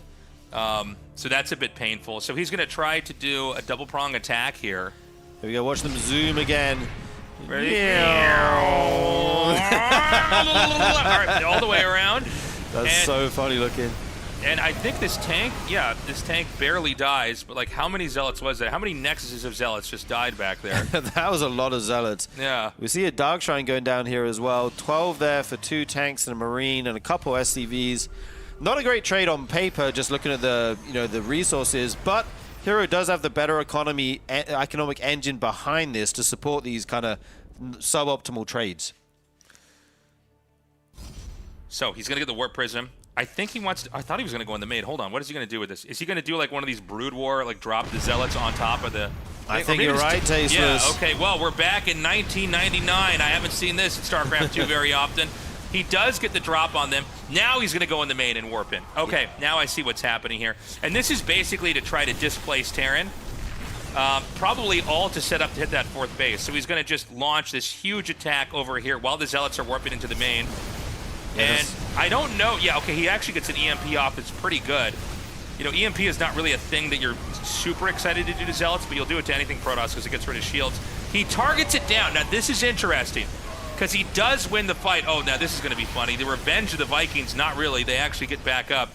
Vikings are so bad at fighting Immortals. Yeah. So he did something that's interesting. We don't get to normally talk about this in StarCraft 2, but when you throw your whole army away to kill a command center, Yeah. that usually can lead to a counterattack, and that's exactly what's happening here. Generally, I actually had a problem with this back when I first started playing StarCraft. My brother had to have like a talk with me. He's like, stop throwing your army away to kill my hatchery. I'm going to remake the hatchery, and I keep my whole army. And so we kind of saw Hero do that back there. And now I'm just a little bit worried because, you know, Maru does have a pretty sizable complex army. But I guess, you know, Hero does have enough Colossi that he's okay. But the real point of the story is that, okay, you killed the command center. He's just going to make another one. Right. It wasn't like he didn't have resources at his other bases. Yeah, Maru had a big supply advantage after that planetary cleared out, you know, the Protoss army, as you said. He kind of looked like he was in two minds, like whether he was going to push or not. In the end, he decided it's safer just to stay back. He's got his 3-3 on the way, almost finished. Maybe he wants to wait for that before an engagement. Hero, on the other hand, he takes the base. He's got a better eco. He's going to remake these units and start to look to be aggressive again as he maxes out once more. No. Even taking some of these kind of edge bases as well. Yeah, these periphery expansions over here. He's going to attack it again. Is this an overwhelming amount? It seems like he's not that comfortable. The Colossi were pretty far back. Okay, I don't know what's going on. All right. The Colossi were pretty far back. You kind of need them to be leading with the damage, or it makes no sense to have the Stalkers and the Zealots in the front. It is actually kind of like a problem that Protoss have, is that when Blizzard made charge, you don't really control it, right? You kind of just hope you get good pairings. Oh, this fight looks so good for Maru, though, Tastes. The Colossus falling really fast here. There's nothing left. The fight's just getting better and better for Maru, more and more efficient. It feels like taking a front-on engagement is so tough for the Protoss at this point. And look at this. He's just going to make a beeline. He doesn't care about these other bases over here. He's just going to run right up here. He says, where are most of the pylons and the gateways? Yeah, there are 4 DTs here making their way into this mineral line. Even have Blink onto that SCV line. They're going to get huge numbers of workers. But Maru just keeps sending it. The problem is that Maru has this death ball, this sledgehammer that is just going to plow through everything. And like, the DTs are great, and they did kill some SCVs, but Maru already has an army that could probably end the game here. So he's going to move right up into the natural. And you can see this is where the infrastructure is. There's only one disruptor. That's going to buy time. Probably not enough. He's going to take out the... Now he can take out the Robo. He can take out the Templar Archives. The units that are trickling out of the barracks can deal with the counterattacks too, which means eventually there will be no counterplay on the map. And the big killing blow here is going to be the main. He's going to... These are where all the gateways are, all the rest of the tech besides the Templar Archives. Can we see a scan? Nope, scan's the wrong spot. Yeah, Maru just taking out all the infrastructure here of Hero. There's, like you say, some SCVs going down, but Maru does not care. He feels like he can end the game with this massive army he has and eventually clean up these counter punches. Gonna lose all this tech in the main. The Robo Bay goes down. This Nexus will fall eventually. The Dark Shrine as well will be a prime target. And this is all the production. All these gateways are going to be depowered here. Now, what is Protoss supposed to do here? Basically start to remake stuff at these other bases. This should be losing for Protoss, but there is like a way to play it, which is that you make more gateways. You get your Templar Archives, importantly, the Dark Shrine, the Robo, ideally before your Cybernetic Score is killed, because if the Cybernetic Score is killed, you're back in the Stone Age. Right. The problem is I don't know if that's happened. I think in the top left I see gateways being made. Yeah, he's remaking 6 right now, but it's going to take a while for those to get online. And Maru's army is 124 army supply to 11 for Hero right now. So Maru looking in complete control of game number 4 right now. Yeah, and from here it's cleanup crew for Terran. You're just going around the map. You're trying to find any other bases. Ideally, you scan, you find where the gateways are. That's probably the most prime destination, and that's going to be up here. Now, I think Hero's going to have to tap out. Yeah, he looks rather dead here. He's frantically warping in whatever he can. Another base falls here from Maru, even landing the Vikings for more DPS on the ground. Hero forced to GG. Another good game by Maru. He's looking That's just so good insane, right now. Man. I mean, that's just crazy. He looks so good. It's funny to have games end like this too, where it's like Hero has, I mean, something like 60% of the map. So many bases. Yeah, and then it's just, you know, eventually Maru has enough, and he wins a fight so hard that there's nothing that Protoss can do. They can't even remake everything they had. And I'm curious now that we're seeing this, because these are two of the best players in the whole world at their respective races. Yep. How the matchup is supposed to operate for Protoss when you get really, really late in the game. Yeah, I mean, I think it's all about just throwing your army away and trying to trade it out for the Terrans, but having the bigger economy behind it, even though they're not the best trades, and eventually starving them out. But Maru's just too efficient. Like, the fights just go too well for him. And eventually, like you said, he has that one big fight that he wins hard, and then he goes. Yeah, there's these points where Hero attacks, and it almost looks like Maru is a black hole that is just sucking all the units into it, and eventually they're all gone. And there's no way to max out again that quickly. You know, Protoss don't have like a mechanic like Zerg where they can just bank a bunch of larvae. Guys, if you're enjoying the show, and we really hope you are, consider going to patreon.com/ReviveSC2 and support us at whatever tier you can. You know, and if you can't, if you're not in a financial position to support us at all, that's totally fine. You can follow the Patreon account, or there's some kind, I think there's a free join option, but we'll get your email. We can keep you updated on RSL updates there. Excuse me. We are our mission here is to carry the torch on for StarCraft 2. There's been a little bit of uncertainty in the last couple of years about, like, is there going to be a proper EWC circuit? What's going on with the future of the game? I'm always optimistic when it comes to StarCraft 2.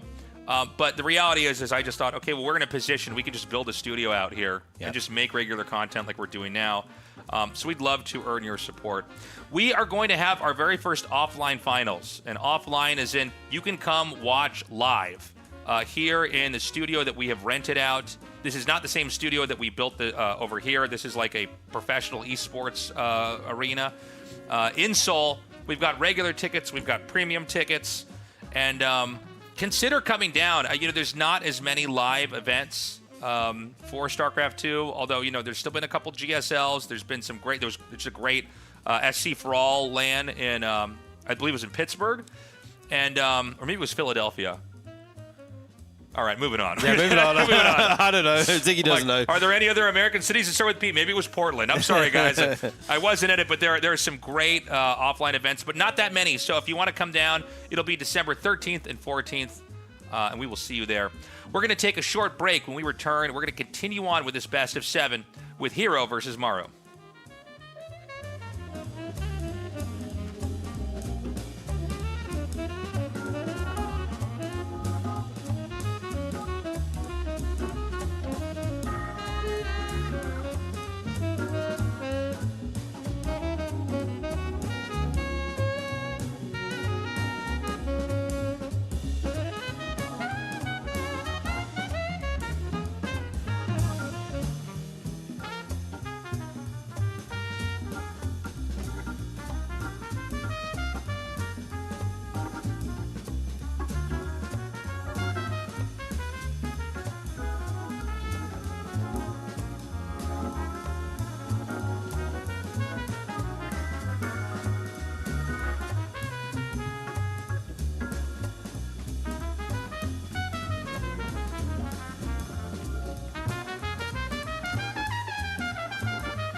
Welcome back, everybody. We have tagged in state, and we are ready to go into game number 5. Yeah, it's Almost didn't know hard what to game was. remember, isn't it? I mean, been these some- yeah. have been some up and down games. It seems like Hero just keeps coming so close to knocking out Maru, and Maru somehow survives. Yeah, it's kind of crazy. It just seems like, at least when Maru's playing, as long as he gets a third base and then gets his tech up, no matter what Hero tries to do, Hero cannot kill him.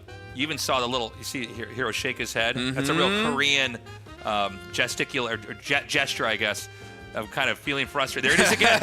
That is. If you've lived in Korea, you know what I'm talking about. Like, there's I was in team houses long enough to do the same thing when I'm losing my ladder games. It's got to be frustrating. He's thinking, man, what do I do? I don't know. He's going over in his head, and he's not sure he's got the answer.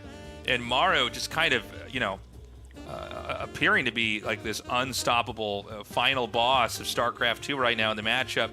We're going to go to Magnetic North here and see if this is going to conclude with Maru just closing this out in the same way, or if Hero has some kind of solution here to this puzzle, this enigma that is Maru's TVP. All right, Hero spawning down in the bottom left. Maru in the top right. And yeah, TVP these days, we got a little bit of a taste of this earlier on in the RSL. It just seems like the game's going to go one of two ways. Either Terran is going to go for a very early siege tank push and try and end the game out quite quickly, or they'll just turtle up. Right. We're basically back to TVZs from, I don't know, 2 or 3 years ago. Remember we had like a string of 3 or 4 GSLs where every TVZ game it felt like was going 20, 30 minutes? Yeah. It's kind of the same thing right now. You know, Protoss players, they're taking all these bases. They're very swarmy. They're playing with low-tech armies. And they're trying to take down Terran players who, as long as they secure a 4th base, if they get gases number 7, number 8, they can max out on an army that simply cannot be stopped. Yeah, it's funny.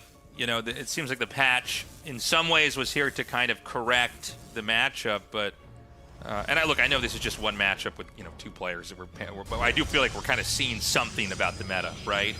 But yeah, it does seem like now that Storm has been neutered, it's tough for A, Protoss to engage, but then B, for the Protoss to deny the attacks. And so what Maru's doing is he's just being very patient, and he's kind of focused on growth and defending. And Hero's throwing some crazy attacks at him that Maru is barely defending. But then he's kind of got enough. Now, what is this? Oh, nice. Citizen's arrest there. What's the solution, though? I mean, do we need to have maybe less Colossus, more disruptors or something? Should it be kind of a spacing game versus a splash damage kind of pushing game? It did seem like when we got to the mid-game at this, and look, I don't know if I'm right or wrong. I'm just speculating. But it did seem like when we got to the mid-game, there was a period where Protoss was no longer able to do damage when they would attack in with Zealot, Stalker, Colossus. Yeah, part of that is also because the SimCity of Maru has been so on point, especially in these last couple of games. You see Zealots charging in, and there's just a wall of supply depots, well-placed siege tanks, and they find like 1 or 2 tanks, 1 or 2 SCVs, and it's like 12 Zealots traded for all of that. So it's a bit of a puzzle. As Hero here in game number 5 coming in with a very fast Zealot Adept pressure. This Tech Lab already burning down a little bit. Is he going to get the Tech Lab? He might, because Maru needs to repair it, but I think only 2 SCVs can repair it at the time, and the Adept is putting a timer on every individual SCV. They can survive 3 shots, so 2 shots going, both of them getting pulled that time. Maru a little bit frantic, a second Adept now joining in. The Marauder is going to finish up, but a Marauder against a Zealot and 2 Adepts. Oh man, we're gonna need another Citizen's Arrest right now on all these gateway units in the main base of Maru. I mean, this is insane. He's gonna kill this many workers this early. Well, I'll tell you what, if there was a way to win the game, I would say it's to do a lot of damage to Maru before he's on that third base, and that's exactly what we've got now. What does he want to do? Just try to run out? I would shade into the SCVs and just take the fight there. I guess he's gonna try to just damage down the Hellion. He somehow actually stays out of range. There's a 3rd Adept in here now, too. Oh, man. What am I looking at? Finally, it's down to 1 Adept. Those 2 Adepts in the red did get cleaned up, and I might get one more SCV. Hero with the Shade. Will he be able to get more? Man, the units just keep streaming across the map. We have a Stalker now attacking the reactor. This is going to need to get repaired. No, it's just going to get canceled. It was funny because when the first Zealot was hitting the reactor, I kind of thought, what do I say in this moment? And I thought about saying, well, one Zealot actually can't damage down a reactor maker in time, so this might not be a factor. But then, yeah, the way this map is shaped, it's really hard to get workers over. And try to repair that. And like this damage is just mounting. I mean, we have a 10-worker lead right now for Hero, and there's going to be more workers killed in this game, for sure. Yeah, the army count just keeps getting reset here. Maru's got a Viking and a Hellion at 4 minutes and 30 seconds. Widowmine's also joining in. This looks very much like a Beyond army right now, just one of every unit. He got the mine. Yeah, the mine gets taken down. This is a supply block Terran, by the way, unless he loses stuff, in which case he can remake that way. But like, this is... I can't even believe I'm seeing this. It's just the Viking. Oh my God. We have a Gateway getting proxied in the natural of Maru. This is so sick. You just what don't. A game. You just never have these. This is what like the first year of the game looked like. You know what I mean? Where like people weren't sure how to defend stuff. GG. Okay. Maru's laughing right now. Yeah. Oh man, what a game number 5. Hey, maybe that's the way to play it. I don't believe that. Okay, so here's what I think happened there. That's not like Hero's strategy is to win like that. That's like he gets up to where the reactor is and he goes, oh, I don't think he can repair this in time. Yeah. Right? And I think he just sort of went, let's keep setting stuff. Let's keep throwing things at him. You got to remember, losing the reactor, that actually reduces the amount of production you have, too. Reactor takes forever to make. Yeah, and so he got one Marauder out, and then there's no more add-on in the barracks, and he's trickling out these units out of the factory in the barracks. Yeah. Like, there's a Hellion coming one at a time. There's one Marine popping one at a time out of the barracks. Yeah. And meanwhile, yeah, the low ground gateway also for Hero because it's the high ground natural expansion, so he's confident walling in on the low ground, and that means that it's a very quick rally cross-map to get into either the natural expansion of Maru or into the main base of Maru. And I think it was far beyond what Hero expected in terms of value. It just won the game outright, this stream of units. It just kept coming. And you could see as it was happening, he went, oh, I think I can snowball this. And so he sends a gateway right there to basically be this launching pad, fast warping location. And Maru taps out. But again, I mean, thematically, this entire series, if Maru can just get to a third base, he's fine. If Hero can try to cut him down early on, he can win. I think Hero might want to try to go... Excuse me. I think he might want to try to go for some other kind of cheese again here. I think it would be a very smart call. Maru right now, it seems like his TVP late game is nearly untouchable. And to try and solve that right now in a best of 7, that is a tall order. But if Hero can reset, take a couple of days or take a couple of hours and just review the games, workshop it with some friends, like, okay, how do I actually deal with what Maru is doing? Maybe then it's viable, but I think the best solution right now is just keep doing with what works. Go for these aggressive plays, try and get damage done early, try and get an early advantage, and then you can close it out.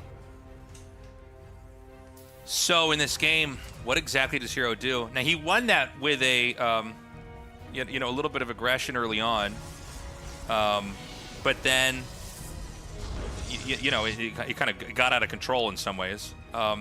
Will he do something like that this time around here? And what can he do on this map? I mean, this is a map we've seen before here for a while.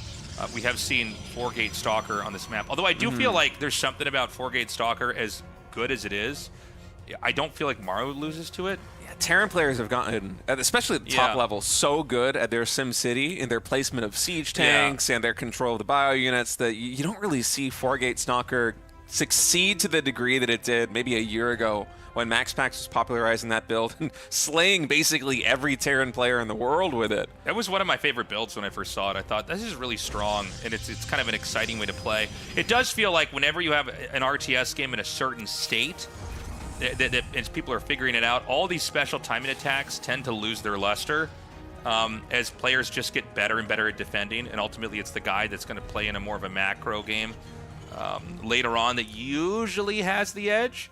I think it's why there's always this inevitability in StarCraft 2 that we have a lot of these kind of late game mass, take the whole map, macro games. And when we do see crazy cheese, it's a lot of times off of a third base. Or maybe not crazy cheeses, but crazy tech, stuff like that.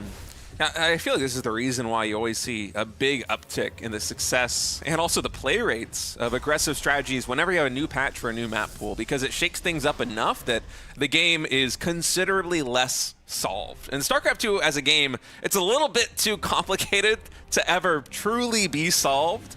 But whenever you add a little bit more uncertainty, a little bit more variety is naturally going to be coming to you. And it's one of the reasons why these early aggressive builds, whenever all these values get tweaked, they're going to be getting a lot more play. But it's tough on a map like this one for Hero to get something going on. Instead, he's playing a little bit greedier. Actually, Maru also getting very greedy with a fast third CC. Hero went for a Nexus before Cybernetics Core on his side of the map. Maru going for very quick reactor Hellions behind this third command center. And I was actually wondering heading into this map if we're going to see some more aggression coming out of Maru, actually, because Maganatha, it is a very powerful map for siege tank pushes at the third base, especially by the 9 o'clock position, because there's not a lot of space for you to maneuver around there as the Protoss player trying to defend. But no, it's just going to be straight up macro here from Maru. So he's going to get that. Sorry, he's going to swap the add-ons over here. He's getting that second Rax. And we're not going to see anything from Maru for a while because he can't do anything because he's powering up. Now, there is charge coming behind this. There is no third Nexus. Notice that what he's showing at the entrance. He's showing a Sentry and two Stalkers. So this looks like it could be... was there a Sentry in the previous... Not in the previous game, in the game before the previous game. I think there might have been. Because he's actually doing a pretty crazy little tech here. Yeah, he's going for Zealot charge. I think this is him trying to preempt a siege tank push at the third base because Maganatha is just so good for it. Oh, okay. I think that's really good analysis. Okay, yeah, I think you're right. So what he wants to do is basically kind of make it look like it's 2 to 3 gate Stalker. I guess he showed 2 gates at the front, so there would have to be 3 gate. Well, actually, I'm sorry. And then he's going to get 2 forges. Okay, so this is like a really funny looking build. Yeah. And what he's giving up right now is more Stalkers. Now, that's hard to hide, by the way, because if the harass comes, you just get hit. That's why you get the Stalkers to begin with. But here's the thing. That harass isn't going to come just yet. Hold on. Hellions poking you there at the front door. Yeah. Maru still has no idea that it's early charge, but honestly, going for a 3 command center opening like this one for Maru, I don't think the charge coming in first will be too much of a factor. If he pushes out with the siege tank and with the Marines, it's just going to get gobbled up by whatever it is that Hero is mustering, because it's such a greedy opening here for Maru that the push will be just a little bit too late to really get meaningful damage done. And Hero recognized this, perhaps with a hallucination scout coming in from the Phoenix, and that's going to be why he's going for a really, really quick 1-1. And usually when you play the macro style of Protoss, which Hero's been relying on, where you take a lot of bases, but you play with a very low-tech army, you also do that with delayed upgrades. And I wonder now how the Zealot spam, more or less, is going to do versus what Maru's got, with Hero perhaps having a 1-minute plus upgrade advantage with Chrono Boost. So we have 1-1 coming out ahead of Terran's upgrades. So Protoss is never going to get out upgraded in a game like this. There's been no other definitive tech. And by the way, this is 4 bases. I don't see a... Did he make a robo? I don't think he made a robo, right? I don't think so. He hasn't gotten Blink. He hasn't gotten Storm. I don't think he even has a Templar Archives. Yeah, he doesn't. So this is like very unusual tech. Now notice where he's warping the Zealots, and he doesn't want them to be seen. Because you don't want charge... Now, Maru might be one of these players that knows this build already, and he sees charge and he snaps his fingers and goes, got it. That's it. But I do think that Maru coming out here and scouting, this base is a ghost town. Like, there's something suspicious about the way this looks. Yeah. But of course, he didn't go for drops, so he can't really exploit it. And it's also a little bit hard to make this read as Maru, because you do see a lot of greed coming in from Hero. It's a relatively fast third base, and it's a very quick fourth base, so that could be the reason why. And he's actually going to drop a scan. That scan reveals the Zealots at the top side, and if Maru clicks on them, he can check the movement speed and see that charge has been researched. And Maru, just knowing what a Galaxy Brain Terran player he is, almost definitely did that. So he's going to have a very good idea of what Hero has gone for here. But he might not know the degree to which Hero has gone for it, because, as you said, there is no Blink. We have a Templar Archives. That's not for Storm. That's just for Archons. Hero is going man mode right now here with Protoss. He's going to make a ton of Zealots, a ton of Archons and just try to barrel down the third base of Maru. I feel like this might work better than anything he's done, but it will come down to the wall-in. So a big, fat double CC wall-in with some depots. Can he plug this up in time? Does he even know it's going to hit yet? Here we go! Now 1-1 upgrades on both sides. Guardian Shield is going to pop. Stalkers will find the Siege Tank as the command center gets canceled, but the Marines are able to just chew through the Zealots on the front line right now. We do have a handful back here with Hero, still staying strong with the Stalkers, but I wouldn't say that's a successful push. He got to cancel on the CC. He did take a Siege Tank, but the majority of Maru's army and eco is untouched. Okay, he's going to come down here and put up these force fields. I don't think this is enough. He's basically, he actually almost kind of used the force fields against him there. More Zealots are going to come in. Now remember, the 1-1 is done here for both sides. So there's no upgrade advantage. 2-2's about to finish for Protoss, but not before this attack is done with. And, you know, it is as different of a game as this has been. Damn, he just actually shuttles the tanks down here immediately with the Medivacs to protect this area. It is the same theme, no matter what the tech is, apparently, with these two, because Maru's got his third base up, does not seem to be touchable. Even when you lose SCVs, those are necessary sacrifices to keep the third base alive. You can remake those. You're trying to finish up your tech tree. And the Wallen looks pretty strong. It's very bottleneckish, and so it's hard for the Zealots to get through. I just don't see this working, man. Yeah, even with the upgraded advantage. Okay, the Zealots are getting a little bit more work done there on the bio. It thinned out a bit, but no Guardian Shield is painful here. Just didn't have the energy for it. Luckily for him, he does have the closer warp in point now with the Warp Prism, and so he's able to reinforce just a tempo faster here. But I don't see him breaking Maru. I think like Maru might be putting these tanks he's reinforcing with too close to the command center. Maybe he's afraid that Stalkers can hit it from afar, but now Hero's going to look for another entry here. And, I mean, Maru is just buttoned up so nicely. I don't really see the hole in his play. I don't see a Warp Prism flying into the main either, so he's going to have to try to brute force his way into this.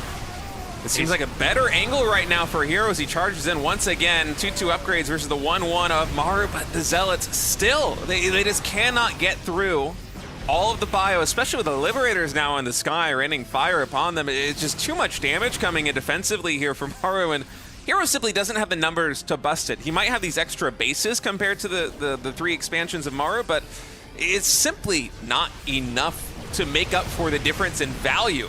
It's what, been 4,000 or so resources already in the advantage of Maru in terms of units lost? Yeah, I mean, this is, well, it's the same thing that we saw before, isn't it? Yeah, Maru's just scaling a little bit too fast. Yeah, and I think the whole idea of what Hero wanted to do was have this really unusual composition that is actually, I mean, he got it earlier than you normally have it. He had Charge Lot Archon before like 9 minutes.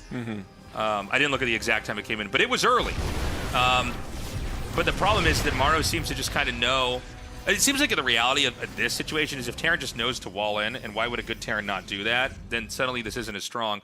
And, you know, one of the issues is behind this, Hero wasn't really trying to outgrow still. He got on 5 bases really early and kind of sat it out and tried to force win, and it backfired. So it's going to come into the third base, try and clean up some of these SCVs. They do get a Siege Tank and 4 SCVs. One of the better trades that Hero's been able to make so far, not overcommitting with those, and you got to get a couple more shots in like that if you want to start to chip away the armor of Maru here, but I'm not sure you're going to do it. Even with 3-3 now finishing up, it's still going to be a 1 upgrade differential. 3-3 for Protoss and 2-2 for Terran are finishing at just about the same time, and that's going to be the cue for Hero to go. Literally the upgrade finishes as the first Zealot hits, so 2-2 is ready. This is maybe the biggest attack yet here for Hero, trying to just overpower this position. Does he actually manage to do it? It seems like he's got a lot. The tanks are cleared. There isn't enough material on the board. Hero decides to try to push in a little bit further. He's going to try to chip away and do some more damage with the Stalkers.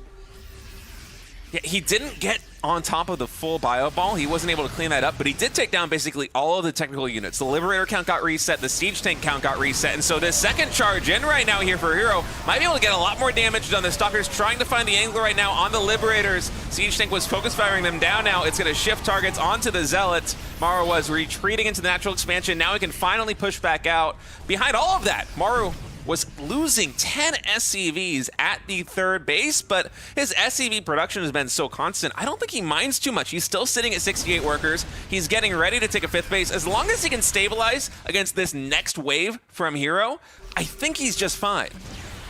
Yeah, and you know, the real takeaway that you can have here watching this is the command centers haven't been destroyed, right? He kind of comes in there, he does damage, and then what Maru does is he keeps running away. Now this actually might be a good setup. Hold on. I think he was trying to sandwich this. If he brought his Zealots and Immortals down here, I think actually even then he wouldn't have won it. It seems like Maru just barely has enough, but he's trying to outposition him. The problem is, yeah, Maru basically plays stutter step micro keep away. And, well, hold on. Here comes another big attack here. The SCVs are going to be pulled. It's a lot of Zealots charging in, more SCVs getting taken down, but it's just too difficult an angle to push into. When Maru kites all the way back deep into the natural expansion, SCVs now on the front line are going to be absorbing some of the damage here for the Bio Ball as Maru, once more, the count of technical units has gotten reset. There's no Liberators, there's no Siege Tanks, and it seems like finally with 86 probes, Hero has just enough economic muscle to force the liftoff of the third base. So now that income disparity, which was already in Hero's advantage, it's going to start growing a lot bigger. Yeah, he has got a lot, and this is where Hero started to succeed. So he actually can start to win this game. It was until we saw the command center killed or forced away, and he's going to try to come in here and overpower this. This is a maxed out Protoss army. There are 5 Immortals in the back here, and unfortunately the Marauders and the Immortals are so separated from each other, they're not really able to hit the right targets. So the Marauders are still in here. Maru fights back. The Zealots are going to come down. That's when he can start to really push this. I gotta say, it's kind of unreal watching Maru take these fights. Yeah, but I think Hero's finally broken him. 40 SCVs have fallen. The third CC just now lands back in the expansion just because Maru needs the extra income. He needs some more minerals to saturate, but Hero's on 86 workers with a lot of those even mining from the gold base in the center. He's even taking the gold base down to the bottom left as well. Double expanding right now is Hero. And I think Hero's economic engine is now just too big to fail. It doesn't matter if these upcoming trades are incredibly cost inefficient because Maru just has no workers left. He's pulling the boys once more defensively here. That will give him enough oomph to take down these Immortals, but he's down to 24 SCVs versus 86 probes. Yeah, 86 probes. He needs to just muster up another maxed out army and attack again. But Maru has gone full send. He is moving this army across the map. It's really when the ghosts kick in here that he can start to try to get some work done. The main and the natural are mined out. The counterattack here is probably the smartest move of the entire game here for Hero because he knows he just needs to keep him with no resources. There's enough of the map available right now for Hero. I think as long as he can just keep warping in and trying to survive, he's going to dive onto this planetary. Yeah, we've got a full base trade going on right now. The problem for Maru is that there's like 10 bases for Hero. Yeah. There's so many to go through. I think as Maru, you just want to take down the production, take down the pylons, so that Hero, if he has an economic bank, it doesn't really matter. You're still able to clean everything up while holding the high ground in your main base. That's exactly what Maru's doing. Okay, so he should not... Oh, he is going to ramp the ramp. I actually thought that this would be a mistake. Okay, hold on a second. So he's going to win this fight here. He's not going to recall home. He's forced everything to lift off. Now remember, there are just more bases in the base trade here for Hero. So he's going to recall his probes away instead of recalling his army there to try to defend this. He's going to probably just make cannons, gateways, whatever you can make. You just have to have enough stuff to fight this army. But remember that like what we've seen Maru already do with his micro is basically just kind of have a smaller army and still win the fight. So I mean, this is not over yet.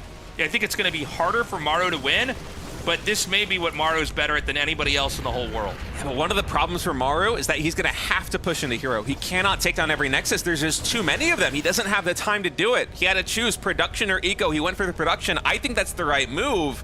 But realistically, Hero, if he wants to, can sit back and just try and defend one of these bases with shield batteries. He has mining. Maru does not. Both orbitals are burning down. Both orbitals are down. There's no more command centers for Maru, but is Hero going to hang back or is he going to go for a fight? Because if there's one thing I know about Hero, he loves to fight.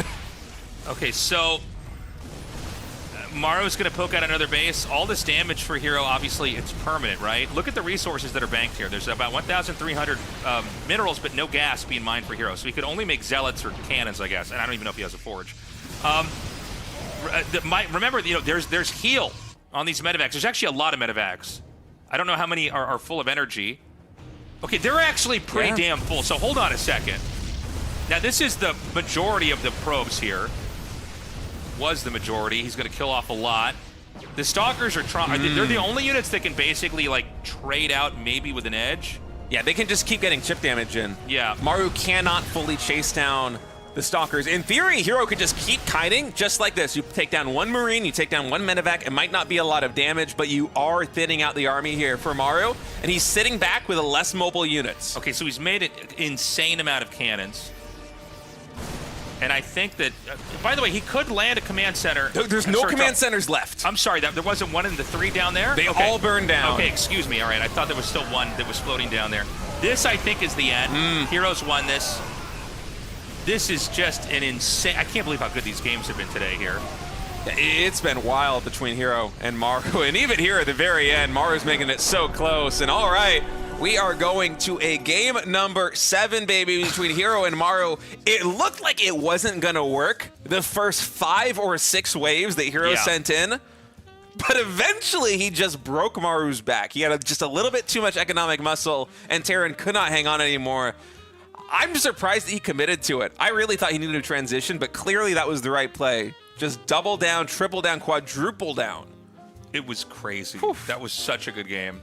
And kudos to Hero for kind of figuring out a way to for the first time, break Maru when he was on those 3, actually 4 bases for a while. Are we going to hop right into this next game? We're going to go, okay, we're going right into game 7 here to close this out.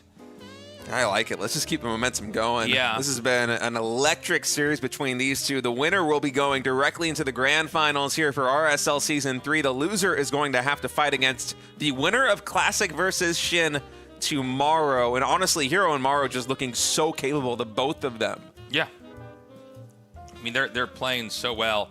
It's really exciting when you have a best of 7 and it looks a certain way. It takes a certain shape, and then you see the other player learn and start to beat it. That's like so cool. It's my favorite part of best of 7s is seeing them adapt over the course of the series, because in best of 3s and best of 5s, you might get just a microcosm of that, like the little tiny taste of adaptation. But in a best of 7, you can really start to download what your opponent is doing and begin to incorporate new solutions into your play. Okay, let's go into the final game of the evening here in what's been, honestly, like a really sick best of 7. Okay, hold on. There's been a pylon made in the main. All right. Easy. I got excited, too. I did. Oh, it's going to happen. But there's also an SCV coming out, and there's a second SCV. And are they going to see each other? Oh, the probe's going to scout the second SCV. Okay, so this is... The barracks hasn't started. I don't know what I don't really know what the protocol is if your second SCV is scouted, because I feel like if you see the second one, then you know the other one's already on the map. Well, if Maru wants to hide a barracks, he's going to need to build one in the main base now. He's going to make it in the natural. But it has to be the second barracks. Otherwise, Hero's going to know. Yeah. Hero might have thought that was the first SCV. I think he might. I'm not sure. Yeah, I don't know the timings and when they come out for that, but. Interesting start here to game number 7. Yeah, there's going to be a little bit of impromptu play, and he abandons the idea of a second barracks. Maybe he never wanted to make it to begin with, but he just throws the eBay down here. So what Maru wanted to do, we're never going to see it. This is him sort of reacting in real time. I feel like it was going to be a proxy T-Rex Marauder for a second, honestly. I think so. With the second SCV timing. All right, Cybernetics Core now coming in here for Hero. The engineering bay in the natural expansion is revealed, so he's just going to go right onto the third base. I think the SCV, it's just a little bit too slow to block that from going down. So Hero will have an expansion, but it is a bit exposed here. Yeah, well, the whole idea of putting the eBay down there is to kind of force the Nexus into a really open location. You know, these natural expansions, maybe one of the first things when StarCraft map architecting truly was being perfected was shaping a natural expansion. There's enough room to like make defenses there. The entry point is small enough. The ramp's in an appropriate location towards the base. You know, in some of the older maps, even in StarCraft 1, the ramp to your expansion would be in front of where the entrance to the expansion would be. So you actually had to defend both your ramp and your expansion. But, you know, eventually they perfected shaping these positions. But a third base usually is and it's not true on all maps, there are exceptions, but a third base usually on a map is kind of more exposed. And so the whole idea of putting the eBay there is you have this expansion that might be sticking out in a way that you can't defend it. Now we'll see if Maru wants to try to take advantage of that, or maybe he's just trying to change the playstyle and behavior of Hero to force him to be more defensive, and in which case Maru might do something else. There's a lot of mind games that can happen here. I think Maru was initially planning on going for the 2x Marauder play, but I'm quite sure because he went for the engineering bay, he's changing the game plan straight up into a siege tank push at the third, because he did this earlier on this season in RSL versus MaxPax, I think. And it worked to perfection. You force the Protoss player to have a third base too far forward. They're going to invest into shield batteries, usually one of the third, sometimes also one in the main base, because one of the biggest threats you have to deal with here as Protoss is Hellions, is Reapers, is drops. But should Maru begin making siege tanks after the first Cyclone, he's going to be able to hit a timing at that third base before Hero is able to get a lot of upgrades online, before he's able to get a lot of production online, and that could prove to be very dangerous should Maru choose to go down that path. Okay, he's going to be able to kill that probe. CC landing now. Hero will probably shade the 2 Adepts up and see if he can see anything up the ramp. And remember, when you're moving out with Marines like this on the map, you know, you are... it's a little bit risky, right? Marines are not great at retreating. They can't heal without the medevac. Cyclone able to catch one of these Adepts. It will get bursted down as there's an Oracle on the main base of Hero. I think, of Maru, excuse me. I think a little bit unexpected. And by the way, the medevac just completely bluffed that there's going to be something in it, and Hero respected the bluff. He sent the Oracle all the way here into the corner. With his scan, Maru should be able to lock on and kill this, so Hero's going to have to recall and get that out of there. Unless it's some crazy optical illusion, which sometimes happens on these maps where it's actually further away than it is. That looks like you also have possible. To be able to kill it. Yeah. All right, let's go. Let's find out. Oh wait, no wait, I'm a fool. I think like the leash range is longer than the initial catch range, so it's gonna be fine. Matter. But the Viking anyway. Say goodbye. All right, so he's gonna go ahead and recall that. Boop. But we're almost to the push. Yeah, I definitely think it's coming. We have 2 barracks, and the big tell for me is that there's no add-on in the second barracks. And how many SCVs are we going to have pull with this? Is it going to be the full boys from the natural expansion? Will it be 6 SCVs? Oh boy, look at the mini-map. It seems like it's all of the boys. Now, is Hero going to be able to defend this push? Will he be able to get a stasis ward to trap the bio units here of Maru? He hasn't started that third nexus, which is important. I think you see a lot of games where they start the third nexus and then the push just hits. I mean, that nexus is going to finish when you die. So he's going to be staying on 2 bases. That is probably the safest way to play. The SCVs are just tanking. The Stalkers are doing a good job. He needs to micro those SCVs back a little bit. Oracle in the main base also going to get a lot of damage done right now. Marines are trickling out. Hero's control is really good. Yeah. Like basically all the Stalkers lived. Yeah, the control's been excellent. This Oracle actually is just genius in the main base right now of Maru. So many SCVs going down. He's already pulled all the workers from the natural expansion. So there's not going to be a lot of money available for reinforcements here for Maru. And now Hero is pulling the probes. He blinks forward. He gets on top of the siege tanks. Both of them are going to go down at the cost of many Stalkers. Oh but my God. Hero still has an economy. He has money in the bank. He might be able to muster enough to win this game. Yeah, he just has these Stalkers. There's 1 medevac. He can use this to micro. He can use it to heal some of the units. I think he needs to try to go up into the main here. This is still kind of doable here for Hero. Oh! He doesn't pick it up in time. He misclicked there with the medevac. Cyclone gets taken down. Vikings also very low on HP. The medevac, it is getting some damage there from those Stalkers. Oracle also coming back, will cast Revelation, and I feel like Maru, his army might just be a little bit too small, Tasteless. I think he did it. I think Maru might be dead. Maru, though, he has killed the only expansion of Hero. Hero is on 1 base with 22 workers, so even though that was a gigantic win for Hero, will he be able to close the game out right now? Because if he cannot, Maru might be able to survive and turn this into a macro game. Okay, he's got to get this back here. Everything is so precious right now that each side has. The second Nexus has started. The bunker's not done. Yeah, bunker's not done just yet. Hero blinks on top of the siege tank, able to 2-shot that thing. It goes down. Bunker is barely going to finish, but I don't even know if the Marines can get on top of it. Maru's going to have to lift his command center back into the main base. It's taking a lot of damage from these Stalkers in the low ground. Maru to just over a dozen SCVs. Hero re-expanding into his natural. And with Blink, I mean, Blink is such a godsend in these low eco, low unit situations. You have so much room to micro. Yeah, every unit, every structure is so pivotal right now. He's cleaning up the depots out here. Did he overstay his welcome, though? He's going to use that blink to get away. Everything so in the red here for Protoss, but there's such a small number of units actually available here for Terran.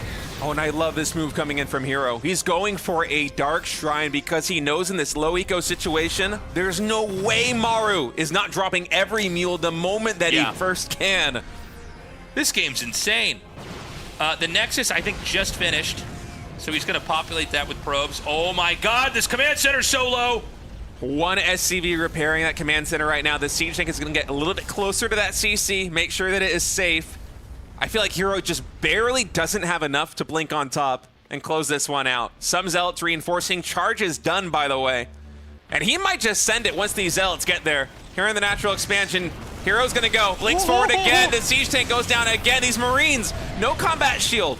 No stim, no +1, no healing. These are basic Marines, and that means this command center, it might be going down, Tasteless. He takes it out, and then he runs away. He's going to try to come in here and just snipe the Cyclone. He gets away with that as well.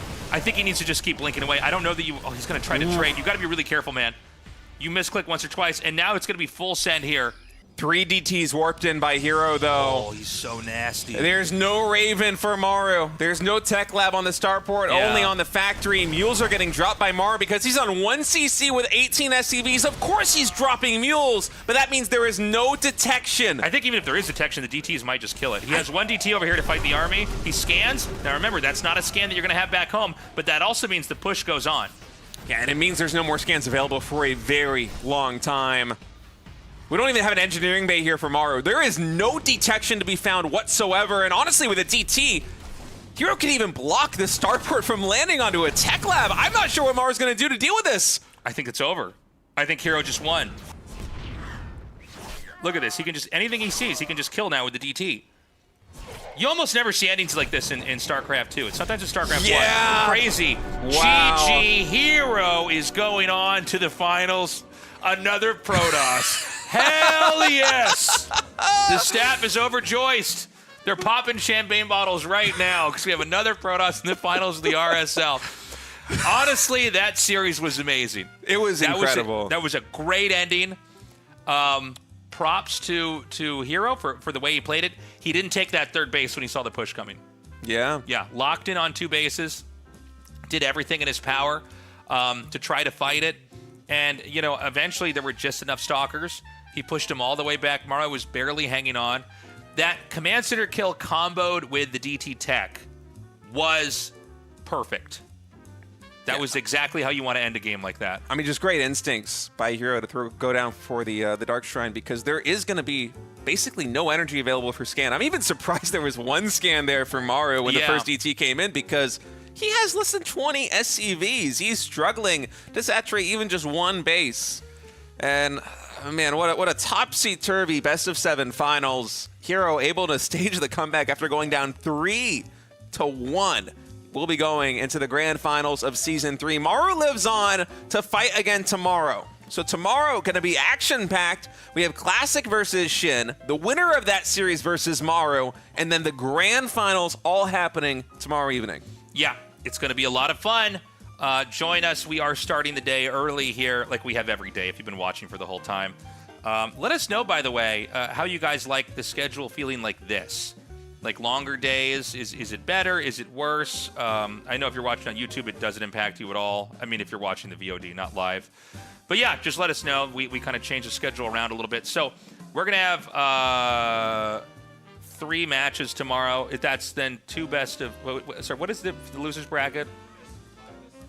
So best of 5, best of 7, best of 7. Oof. And then the reset if we win there. And then we do the offline finals. And then it's next year. And then we're going to figure out what we're doing then. Guys, thank you to Archon Studio. We love them. We love them so much.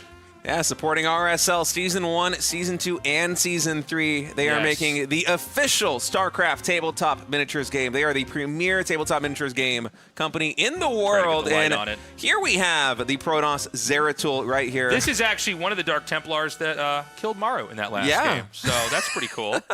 Not the one that was hit, with the scan, but the one inside the main. This is the one going for the SCVs. Yeah. Zeratul's smart. He knows how to pick his fights. Yeah, because if Zeratul dies, they don't come back as anything, right? You actually lose the mission if Zeratul dies. You have to restart. We have to redo the game 7. A DT is a dead Dragoon, right?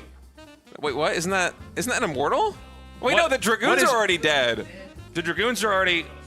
Like the dead Zealot pilots the Dragoon, I think, doesn't it? We're big fans of StarCraft over here. That's what you got to know about this game. The Immortal, yeah, I think the Immortal is like the same thing as the Dragoon, basically, right? No, it's like a Dragoon is a dead Zealot. Or something, yeah. And an Immortal is a dead Dark Templar. No? What is it? What's the Immortal?